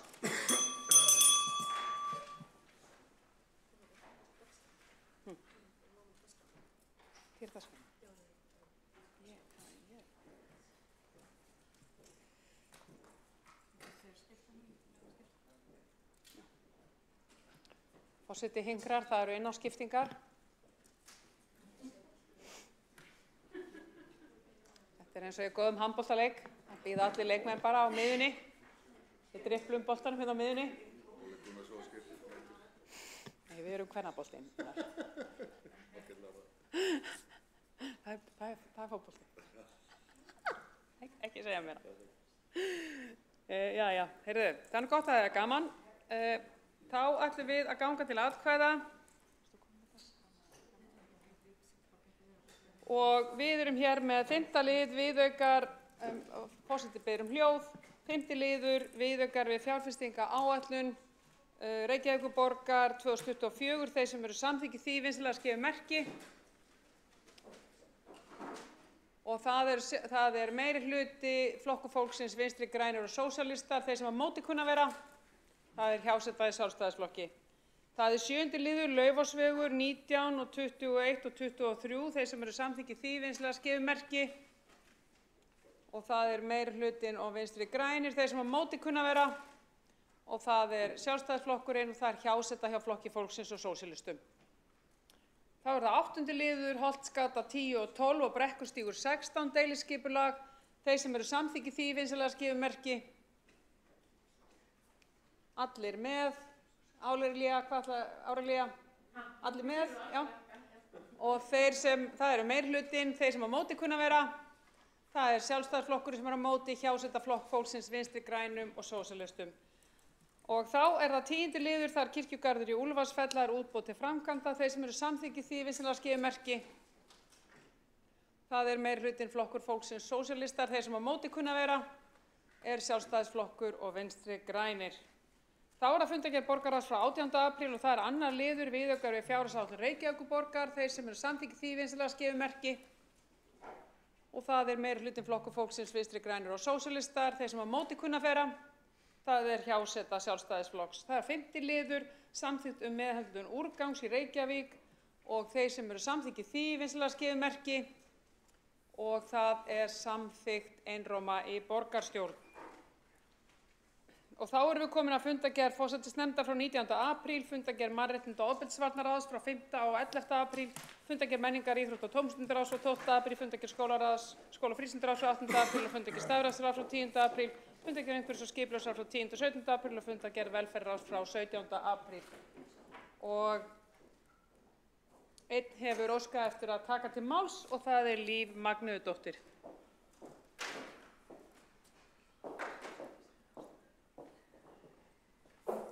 Forseti, ágætu borgarstjórn, ég kem hérna upp undir fundargerð stafræns ráðs 10. apríl. Ég hef verið að fylgjast með fundargerðum þessa ráðs vegna þess að í borgarstjórn í október 2023 þá samþætti borgarstjórn að vísa til okkar Vinstri grænum aðgerðum til þess að auka þátttöku innflytjenda í kosningum til þessa ráðs. Og ekkert bólar á nokkru þar inni sem varðar þessa ágætu tillögu. Og með leyfi forseta ætla ég aðeins að rifja upp tillöguna sem var lögð hér fyrir borgarstjórn og var vísað þangað inn.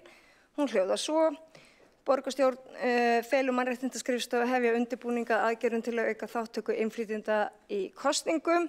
Á næsta ári verða forsetakosningar, síðan verða alþingiskosningar og eftir þær sveitarstjórnarkosningar. Felur borgarstjórn mannréttindaskrifstofu að vinna og leggja fram í borgarráði tímasetta aðgerðaáætlun leiðir til að auka kosningaþátttöku innflytjenda í Reykjavík. Og tilvitnun lýkur tillögu. Og það er skemmst frá því að segja að komið var með breytingatillögu við þessa tillögu og tillögunni vísað eins og ég hef áður greint frá inn í þetta stafræna ráð. Og nú spyr ég, 1. júní þá göngum við til atkvæðagreiðslu og kjósum okkur nýjan forseta. Hvar er þessi vinna við að auka þátttöku innflytjenda og gera þá og með exam på, svo ég með leyfi forseta sletta hérna á dönsku eða því að hér er búið að sletta í gríð og erg á ensku. Hvað er að gerast í þessum málum? Og deyr allt drottni sínum inn í þessu stafræna ráði, alla tillögur. Ég bara spyr. Þannig að við höfum 1,5 mánuð til þess að gera eitthvað í þessu. Og með leyfi forseta þá langar mig að lesa bókun meirihlutans við afgreiðslu þessara tillögu. Hljóðar svo: Meirihluti þakkar fyrir tillögu mikilvægt mál sem er að grípa til aðgerða til að auka kjörsókn innflytjenda í kosningunum, en hún hefur minnkað verulega á undanförnum árum og var innan við 14% í síðustu sveitarstjórnarkosningum hjá þessum hópi, borið saman við 63% kjörsókn almennt. Það er brýnt samfélagslegt verkefni að vekja athygli þessa hóps og annar á kosningarétti sínum og leita þar eftir samstarfi við Samband íslenskra sveitarfélaga, ríkisvaldið og frjálsfélagasamtök. Tillögunni vísað til stafræns ráðs sem fer með lýðræðismál í stjórnkerfi borgarinnar. Og lestri er þá lokið. En eftir stendur spurningin: hver eru afdrif tillögunnar? Borgarfulltrúinn hefur lokið máli sínu, einn hefur óskað eftir að koma í andsvar, það er Alexandra Brím. Gjörðu svo vel. Forseti, já, þessari tillögu var vísað í stafrænt ráð og þaðan fór hún inn í stýrihóp innleiðingu aðgerðaáætlunar vegna lýðræðisstefnu. Þar hefur hún verið rædd en ég verð að viðurkenna mest af tímanum sem við höfum verið með í stýrihópnum hefur farið í að vinna tillögur að verklagi fyrir borgaraþing og skólaheimsóknir og við höfum líka verið að ræða eins og íbúakviðdóm og fleira og það eru hlutskil á svona tvennu verklagi sem að koma fyrir stafrænt ráð á morgun en við erum ekki með einhverjar sérstakar aðgerðir ennþá út af þessu því miður og það er eins og við kannski ræddum á sínum tíma ákveðin ágreiningur það hvað borgin geti beitt sér harkalega í því að draga fólk á kjörstað, en eitt sem ég get nefnt að það var gert myndband lýðræðisvettvanga á vegum Reykjavíkurborgar og texti með því á nokkrum tungumálum og það skilst mér að fara í dreifingu fljótlega, en ég átta mig á því að það ekki endilega það sem að fólk að biðja Alexandra, borgarfulltrúi Brím, hefur lokið máli sínu í andsvari og svara þá andsvari Líf Magnúsdóttir. Gjörðu svo vel. Forseti, ég þakka fyrir þessi svör þó þau gefi síður en svo glögga mynd af afdrift tillögunnar, en þó hef ég þá fengið það staðfest að það bara hreinlega lítið sem ekkert að gerast. Efnislega var tillagan samþykkt hér í þessum sal og vísa til útfærslu í þessu ráði. Það felur þá í sér að, sem sagt, að ráðið eigi að vinna og leggja fram í borgarráði tímasetta aðgerðaáætlun leiðir til að auka kosningaþátttöku innflytjenda í Reykjavík. Ekki hefur verið farið eftir því og mér þá bara til efs verklegið sem að viðhefst hér í þessum sal að vera að vísa tillögum út og suður og í rauninni svæfa þær í ráðum og nefndum borgarinnar, og þá ekki hreinlegast spyrja mig og varpa velti þessari spurningu hér upp, ekki bara hreinlegast að fella tillögur sem að meirihlutinn hefur ekki bolmagn til þess að útfæra. Borgarfulltrúinn hefur lokið við að svara andsvari og veitir þá andsvari öðru sinni. Alexandra Brím, borgarfulltrúi. Já, forseti, ég vil nú ekki meina að tillagan hafi verið svæfð, hún hefur verið rædd og hefur ekki verið slegin út af borðinu eða þannig. Það sem að hins vegar vefst fyrir okkur þetta hvað getum við leyft okkur að ganga langt í að draga tiltekinn hóp að borðinu sem kjörið stjórnvald eða þannig. Og það augljóslega þannig að við viljum auka lýðræðislega þátttöku almennt, en á móti kemur að ef að við erum að velja út fyrir sviga ákveðna hópa, þá ekki hægt að segja að það sé flokkspólitískt fyrir þá flokka sem að almennt sækja meira fylgi til þess hóps. Þetta pínu vandamál. Þannig ég velti fyrir mér ef það að gefa út upplýsingar hvernig þetta nálgast kjörstað á fleiri tungumálum, ef það að gefa út upplýsingar hvaða réttindi þú hefur á fleiri tungumálum, ef það ekki nóg, þá velti ég fyrir mér af því það hlutir sem við viljum gera og höfum verið að skoða og höfum verið að ræða, þá velti ég bara fyrir mér hvað það sem að við getum gert til þess að uppfylla þessa tillögu og hvort að það væri þá of langt gengið.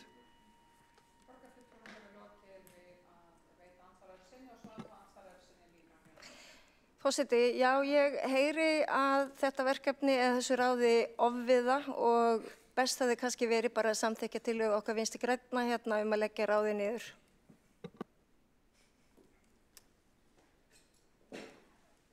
Borgarfulltrúinn hefur lokið við að veita andsvar öðru sinni og þá andsvarinu lokið undir þessari ræðu. Tekur þá til máls Kjartan Magnússon, borgarfulltrúi, og mun þá einnig segja okkur undir hvað fundargerð og undir hvað lið hann vil taka til máls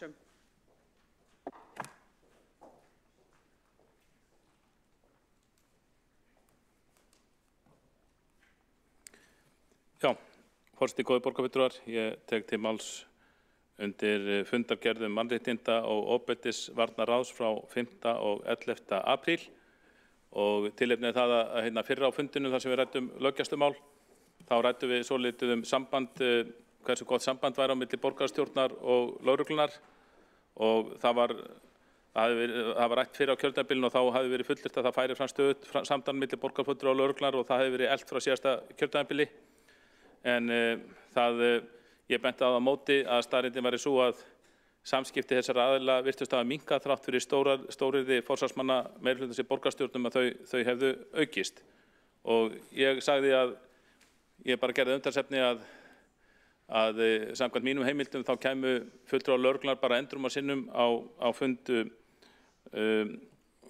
mannréttinda og ofbeldisvarnaráðs sem var mikil breyting frá síðasta kjörtímabili þegar þeir komu á hvern einasta fund ofbeldisvarnaráðsins sem ofbeldisnefndar sem þá var En ég sé ekki betur en á þessum tveimur fundargerðum sem liggja bara verið þessum fundi að þá sé engin fulltrúi frá lögreglunni hafi komið á þessa fundi og ég fór aðeins bara, ég leit nokkra fundargerðir aftur í tíman og ég sá ekki betur en að á þessu ári hafi fulltrúi lögreglunnar bara einu sinni komið á fund og þriðjungur af árinu að verða liðinn.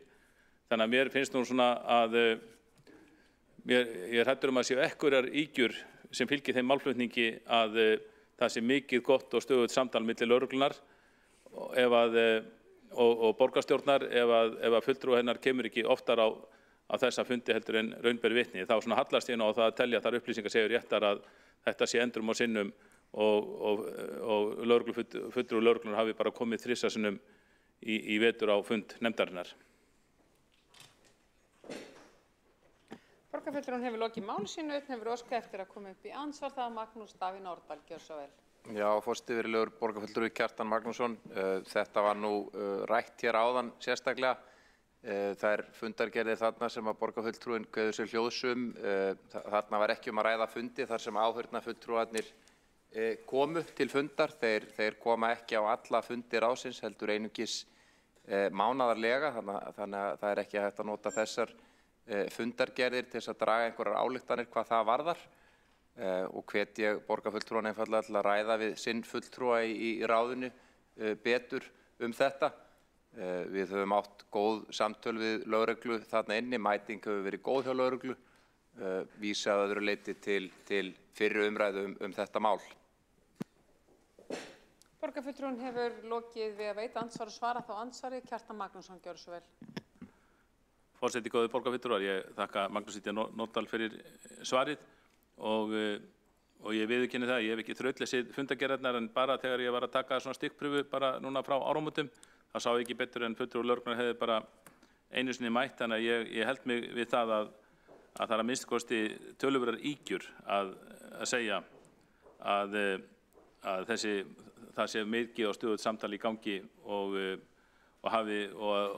þaðan að síður held ég að sé ekki rétt að það hefði aukist eitthvað frá síðasta kjörtímabili og þaðan að síður held ég að sé rétt að það hefði eitthvað aukist frá þegar hér var starfandi sérstök löggæslunefnd sem hélt mánaðarlega fundi þar sem voru alltaf mættir fulltrúar frá úr borgarstjórn sem hittu þar yfirmenn lögreglunnar. Borgarfulltrúinn hefur lokið við að svara andsvar og veiti þá andsvar öðru sinni. Magnús Davíð Norðdahl, gjör svo vel. Já, forseti virðulegur borgarfulltrúi Kjartan Magnússon. Það er merkilegt að fulltrúinn hélt hér fram áðan að mæting lögreglu væri svo slæm og vændi lögreglu það. Hafði hins vegar ekki framkvæmt neina sérstaka skoðun á fundargerðum, heldur síðan áfram með dylgjur sínar eftir að hafa gert stikkpröfu eins og hann orðar það. Ég hvet fulltrúann einfaldlega til þess að skoða þessi mál gaumgæfilega og komast að því sem rétt í þessu máli. Og það að lögreglan hefur verið duglega að mæta á þá fundi sem hún hefur verið boðuð á í okkar ráði. Rétt skal vera rétt. Stikkpröfur duga ekki til. Borgarfulltrúinn hefur lokið við að veita andsvar öðru sinni og svara þá andsvar öðru sinni. Kjartan Magnússon. Forseti góðir borgarfulltrúar, ég er svo sem ekki að væna lögregluna eitt eða neitt og er ekki að tilkynna neitt en bara skoðun á fundargerðum frá áramótum sýndu þetta. Ég fann bara einn fund frá áramótum þar sem fulltrúi lögreglan virtist að mætt en ég ætla ekki að dæma svo sem ákvörðu það hefur verið. Kannski er það bara vegna þess að þessi ágæta nefnd mannréttinda og ofbeldisvarna ráð boðar lögregluna kannski ekki oftar en þetta. Að minnsta kosti er þetta að segja að fullyrðingar að þessi samskipti við lögregluna hafi aukist mjög frá síðasta kjörtímabili eins og var fullyrt í upphafi kjörtímabilsins að þær standast engan veginn og það er miður. Slíkt álit er bara byggt á skoðun fundargerðanna, það eru í sjálfu sér ekki stikkpröfur. Borgarfulltrúinn er lokið við að svara andsvar öðru sinni og er þá andsvarinn lokið undir þessari ræðu, tekur þá til máls Kolbrún Áslaugar Baldursdóttir, gjörðu svo vel og gerir okkur grein fyrir undir hvaða fundargerð og hvaða lið hún mun taka til máls um.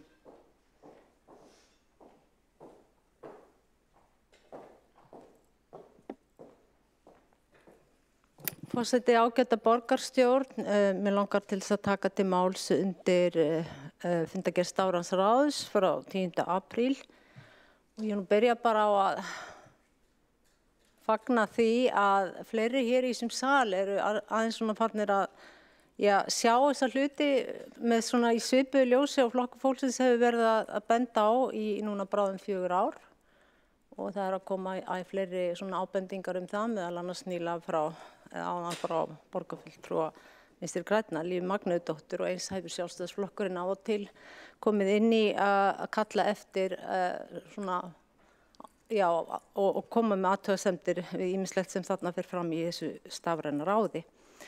En ég ætla að byrja á lið 1 og hann er sem sagt úr þessari fundagerð.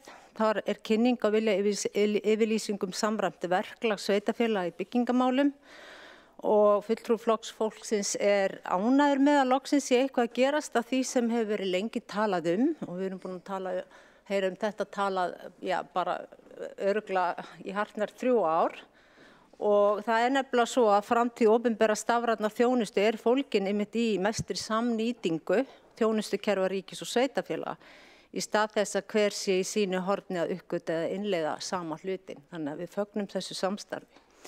Síðan er það liður 7 sem mér langar rétt aðeins að nefna líka að þar er verið að langar okkur að segja það að samkvæmt þessu sem er í lið 7, það er fulltrúi Flokks fólksins ekki betur séð en að gagnamál varðandi mannauðsstjórnun Reykjavíkurborgar sé ekki í eins góðu lagi og talið er og það er einkennilegt þegar litið til fullyrðinga sviðsins þess efnis að gagnalandslag borgarinnar sé með því besta sem þekkist í heiminum.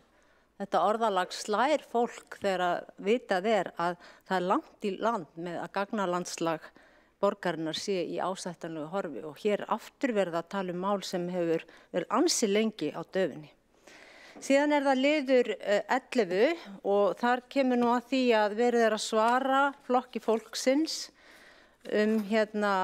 mannauðsmál og uppsagnir, niðurlagningu starf og andrúmsloft á þjónustu- og nýsköpunarsviði og þar erum við komin að því að með því að skoða þetta svar, ef við viljum bara vera heiðarleg þegar við erum að lesa svörin, að það má sjá hversu gríðarlegar sviptingar hafa átt sér stað á sviðinu og ég hugsa svona með mér að starfsfólk hlýtur að vera hreinlega á tánum alla daga, vita aldrei hvenær það fær reisupassan og síðan er sagt í svari að öllum lögum sé framfylgt eins og það breyti einhverju. Það er líka látið að því liggja að Flokkur fólksins hafi skapað vanlíðan, vanlíðan með gagnrýni á stjórnunarhætti og því hvernig farið hefur verið með almannafé. Þannig að með því að gagnrýna það hvernig farið er með almannafé að þá er látið að því liggja að Flokkur fólksins sé að skapa vanlíðan hjá starfsmönnum. Það eru þetta pólitísk skylda kjörinna fulltrúa að vera vakandi yfir hvernig farið er og hvernig sýslað er með almannafé. Þetta eru peningar borgarbúa og auðvitað látum við í okkur heyra ef okkur finnst hlutin ekki vera í lagi í þeim efnum. Annað væri nú eitthvað skrítið að vera kjörinn fulltrúi og setja bara gap út í loftið þegar mann er ábyrgður hvernig farið er með peningana. Og ég vil líka minna á það að sviðsstjórinn ber auðvitað alla fjárhagslega og stjórnunarlega ábyrgð. Það gera allir sviðsstjórar, það er alveg sama hvert litið er. Það stendur í reglum fjármál borgarinnar að sviðsstjórar eru með gríðarlega ábyrgð þegar kemur að fjármálum og framkvæmdum og stjórnun. Þannig að það er bara einfaldlega þannig að það blöskrar mörgum að horfa upp á hvernig einhvern veginn að það er engin gagnrýnistónn eða raddir frá meirihlutanum. Það er sama hvað er beðið mikinn pening, það er bara samþykkt og það er ekkert nema bara auðvitað. Það er ekkert verið að spurja, heyrðu býttu, er kannski búið að biðja þetta fyrir sama verkefni áður. Þannig að það er eins og sé ekkert eftirlit. Þannig er það allavega upplifun okkar í Flokki fólksins og ekki fyrsta sinn sem það kemur hér fram. Og ég fagna því að fleiri flokkar í minnihlutunum er að stíga fram, svo ekki sé minnst á náttúrulega fólk út í bæ. Ég hef því miður ekki tíma til þess að mér langaði samt aðeins að ræða líka kaup á tölvum og velta fyrir mér hvort hagkvæmni sé að leiðarljósi þar, hvort það sé verið að kaupa, það óþarf að kaupa einhverjar tölvur sem ná kannski langt umfram það sem fólk er að gera í vinnu. Og eins spurning hvort að við erum alltaf að velja ódýrustu kerfin þegar við horfum til Workplace og Webex og annars slíkt. Ég hvet ykkur til þess að lesa þessi svör sem í þessari fundargerð. Borgarfulltrúinn hefur lokið máli sínu. Einn hefur óskað eftir að koma upp í andsvar. Það Alessandra Brím, borgarfulltrúi. Gjör svo vel. Forseti, svo ég fer í gegnum þetta, það er rétt að það er mikilvægt að taka upp samræmt verklag á landinu. Reykjavík hefur farið undan með góðu fordæmi. Núna með aðkomu HMS og Ísland.is verið að samræma þetta á landsvísu. Gagnalandslag borgarinnar búið að taka stórtækum framförum á síðustu árum, en það ekki búið. Rótin hluti af því að bæta þessi kerfi enn meira, en enginn hafa verið að halda því fram að þessi allt saman orðið fullkomið. Við auðvitað alls konar ennþá í vinnslu. Að því sem ég vil aðalega ræða, þá það rétt að það mikilvægt að veita aðhald og spyrja spurninga og fyrirspurnir eru nauðsynlegur þáttur af því, en þegar því misbeitt dregur það áhrifum fyrirspurnar sem verkfæris. Fyrirspurnir Flokks fólksins hafa verið óskýrar, það hafa verið margar, það hafa verið síendurteknar, það hafa verið ræknar í framsetningu og gefa sér rangar forsendur og þær dylgja störf embættismanna og einstakra starfsfólks. Ég ætla að taka það fram að í könnun Sameykis sem vísað til í bókun í minnisblaðinu, þá ánægja að mælast mjög há á sviðinu. Fólk ekki hrætt við að vera rekið hvenær sem Fólki gremst hins vegar opinber umræða og skaðinn sem runnin á ímynd starfsins. Borgarfulltrúinn hefur lokið við að veita andsvar og svara þá andsvari Kolbrún Áslaugar Baldursdóttir. Forseti, ágæta borgarstjórn. Já, það nú einhvern veginn þannig að það upplifun okkar og mjög margara að það sé akkurat engin gagnrýn hugsun hjá meirihlutanum þegar kemur þessum málum, heldur flæði bara þarna streymi bara fjármagnið og það sé ekkert nema bara frábært og æðislegt án þess að nokkur spyrji spurninga. Þetta upplifun, ég ekki að fullyrða neitt í þessum efnum. En það líka ótal margir sem hafa haft samband við okkur og þakka okkur fyrir að vera að veita þessu aðhald og það hefur aldrei nokkuð tíma verið til rætni í málflutning Flokks fólksins í þessu máli. Við erum reyndar að benda á óþægilega hluti, sannarlega, og sérstaklega því að meirihlutinn virðist ekki vilja skoða þetta með gagnrýnni hugsun. En mér langaði að nefna þarna varðandi lið 9, ef ég hef smá tíma, að þá þetta spurning hvort verið sé að kaupa tölvur sem eru mögulega umfram það sem starfið krefst. Þetta gríðarlegt magn og þarna allmargar tölvur á þessu dýrustu gerð. Og eins þetta maður velta fyrir sér með öll þessi flutning milli kerfa. Og já, nú ég bara búin með tíman. Billy? Forseti vill árétta það að andsvar til andsvars, ekki til aukinna ræðuhalda. En þá andsvörum lokið undir Óskar. Og þá andsvörum lokið undir þessari ræðu og þá tekur næsti máls Friðjón R. Friðjónsson, borgarfulltrúi. Gjör svo vel.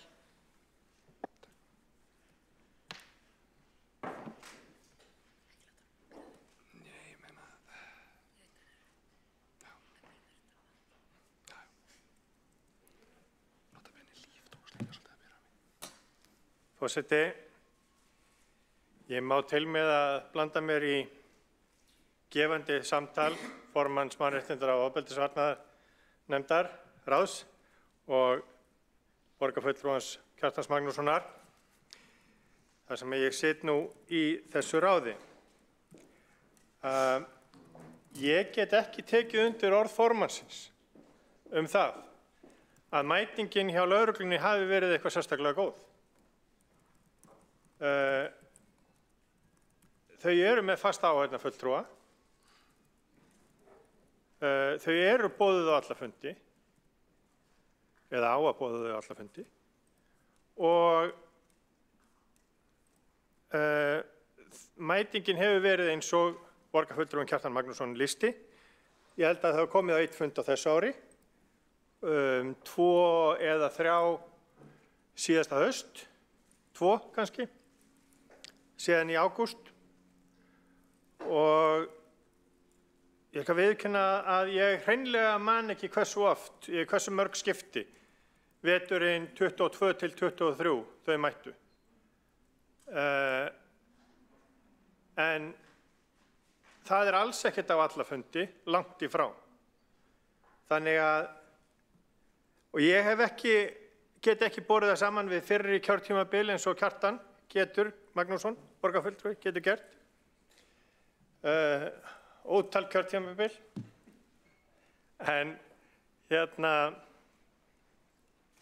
Mín upplifun er ekki sú að það sé virkt og öflugt samtal. Það er gott að fá þau á fundi nefndarinnar en ég verð að taka undir orð borgarfulltrúans Kjartans Magnússonar að þessi samskipti megi bæta og það til muna.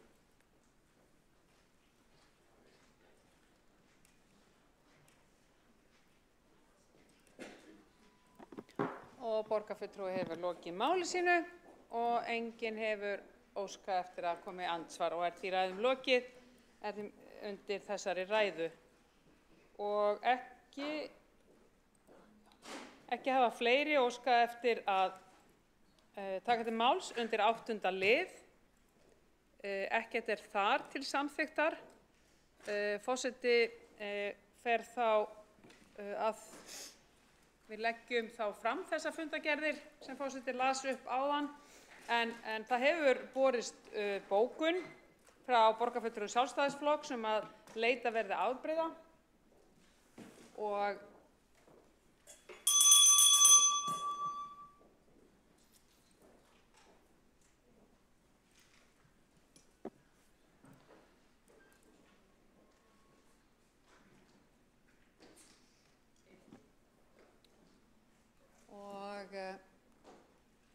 það hefur borist ósk að leita afbrigða. Þið hafið fengið þá tillögu senda en við byrjum á því að bera upp.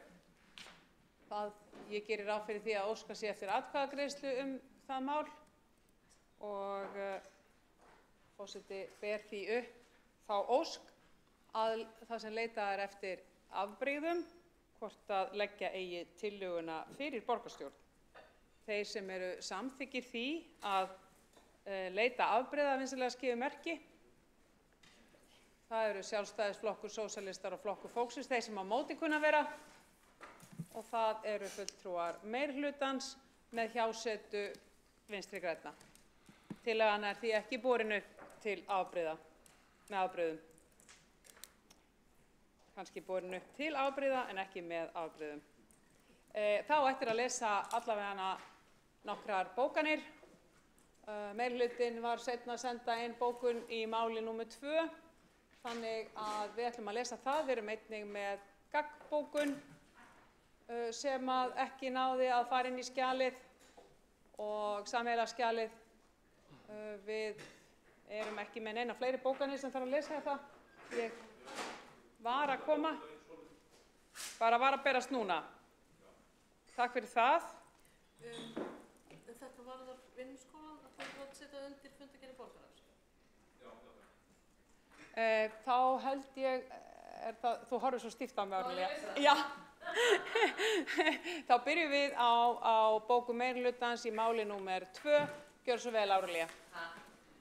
Texta á lesturinn. Meirihlutinn hefur lagt áherslu á að bæta gæði og faglegan umbúnað leikskóla í Reykjavíkur. Búið er að endurskoða verklag varðandi inntöku barna og innritun. Nú er innritað í öll laus pláss sem eru til staðar og lagt upp með að öll börn sem fá boð vistun í vor fái dagsetningu fyrir aðlögun í síðasta lagi nóvember. Mikið hefur verið lagt í að bæta mönnun ásamt áframhald á tilraunaverkefni fyrir frístund. Meirihlutinn er í miðju viðhaldsátaki í leikskólahúsnæði en einhverjum þeirra verkefna lýkur á næsta ári. Í borginni er sterk og skýr pólitísk forysta eftir því að halda áfram að betrumbæta starfsumhverfi og aðstæður í leikskóla og fjölskyldna. Ef horft er á þróun á undanfarið 15 ár hefur börnum í leikskólum borgarinnar fjölgað 8,5%. Bætt hefur verið við 1100 nýjum leikskólaplássum frá 2018 og fjölgar þeim annað eins á næstu misserum. Tafið hefur fyrir innritun yngri barna að metfjöldi eldri leikskóla hafi þurft að loka plássum vegna viðhaldsframkvæmda. Það horfir nú til betri vegar strax á næsta ári þegar meirihluti þessara plássa opna á ný til viðbótar 500 nýjum leikskólaplássum. Síðast en ekki síst er unnið að stefnumótun fjölbreyttarlausnir til að mæta þörfum 0,6 ára barna. Flott, og þá ætla ég að bjóða Alessandru að lesa gaggbókum meirihlutans við bókun Flokks fólksins undir fundargerð stafrænsráðs. Gjörðu svo vel. Undir sama fundarlið. Takk fyrir það. Gjörðu svo vel. Það er rétt að það er mikilvægt hlutverk kjörinna fulltrúa að veita aðhald og spyrja spurninga og fyrirspurnir eru nauðsynlegur þáttur í því. Þegar því misbeitt dregur þá áhrifum fyrirspurnar sem verkfæris, en fyrirspurnir Flokks fólksins hafa verið margar, óskýrar, stundum síendurteknar, rætnar í framsetningu, gefa sér rangar forsendur og dylgja störf embættismanna og starfsfólks. Einskýri síendurtekin gagnrýni sem hefur ítrekað verið svarað býr ekki bara til mikið álag, heldur gera það einnig erfiðara að veita réttmætt aðhald það sem þess gerist þörf, með því að taka upp það rými sem kjörnir fulltrúar hafa fyrir það samtal. Því skal haldið til haga að það sem fulltrúi Flokks fólksins gerir athugasemd við minnisblað ritað af starfsfólki, en það einnig vísað í könnun á starfsanda innan sviðsins á vegum Sameyki sem hluti af könnun á stofnun ársins, en þar fékk sviðið almennt háar einhverjum nema helst í þeim liðum sem snúa að ímynd og ytri umræðu. En einnig er bent á að starfsfólk upplifi að gagnrýni Flokks fólksins beinast að þeim og þeirra störfum og það hafi áhrif á starfsánægju. Kolbrún, það er náttúrulega engin mældaskráð, búið að loka mældaskráð, varstu að gefa til tilkynna allar gagnbóka eða?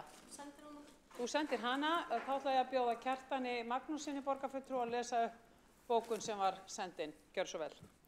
Já, ég kynni bókun borgarfulltrúa Sjálfstæðisflokksins vegna launamála Vinnuskólans undir 7. liði fundargerð borgarráðs frá 18. apríl. Störf unglinga í Vinnuskóla Reykjavíkur eru mikilvæg og vega þungt í umheyrðu, þrifum og viðhaldi í borginni. Laun í unglingavinnunni hækkuðu síðast sumarið 2022 en voru síðan óbreytt 2023 samkvæmt sérstakri ákvörðun meirihluta Samfylkingar, Framsóknarflokks, Pírata og Viðreisnar. Launafrystingin 2023 var ekki tilkynnt fyrr en eftir að unglingarnir hófu störfum sumarið og fól hún í sér verulega kjaraskerðingu gagnvart þessum yngstu starfsmönnum borgarinnar. Eðlilegt og sanngjarnt væri að leiðrétta nú laun unglingana í samræmi við breytingar á launavísitölu frá síðustu breytingu árið 2022. Þyrftu launin að hækka rúmlega 14% til að þau héldu verðgildi sínu miðað við 2022. Meirihlutin ætlar hins vegar að skammta unglingunum 7,9% hækkun sem er langt frá því að vinna upp þá kjaraskerðingu þeir hafa orðið fyrir frá síðustu breytingu. Tillaga Sjálfstæðisflokksins að launin hækki í samræmi við launavísitölu frá 2022 eins og fulltrúar Reykjavíkurráðs ungmenna lögðu til á fundi með borgarfulltrúum í febrúar síðastliðnum var felld með atkvæðum borgarfulltrúa Samfylkingar, Framsóknarflokks, Pírata og Viðreisnar. Takk fyrir þetta, Kjartan. Hvað segirðu, Kolbrún?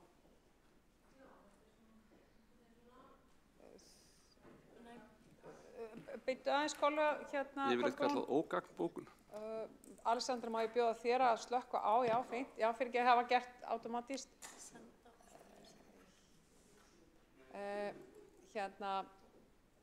Þú mátt senda hana fyrst, Kolla.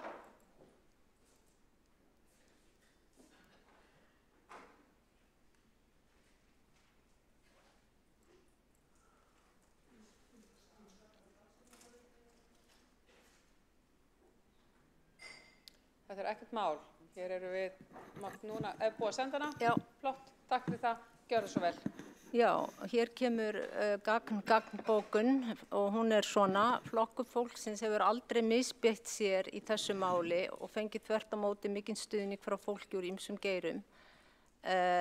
Sem, ef þú vildir laga, Helga, sem þakkar Flokki fólksins fyrir að hafa staðið á þessari vakt meðan aðrir sváu.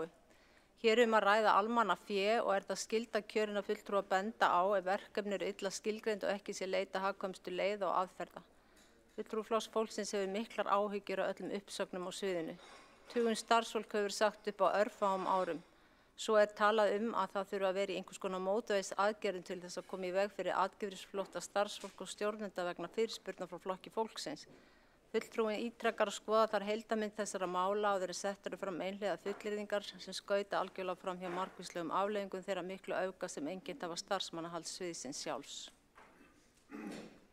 Flott, takk fyrir þetta og þá er bókunum lokið í þessu máli og þá er forseta ekkert að vanbúnaði.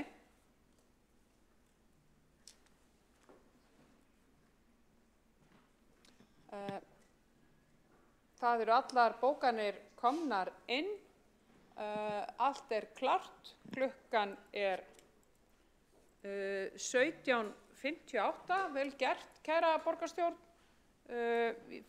Forseti segir fundi slitið klukkan 17:58.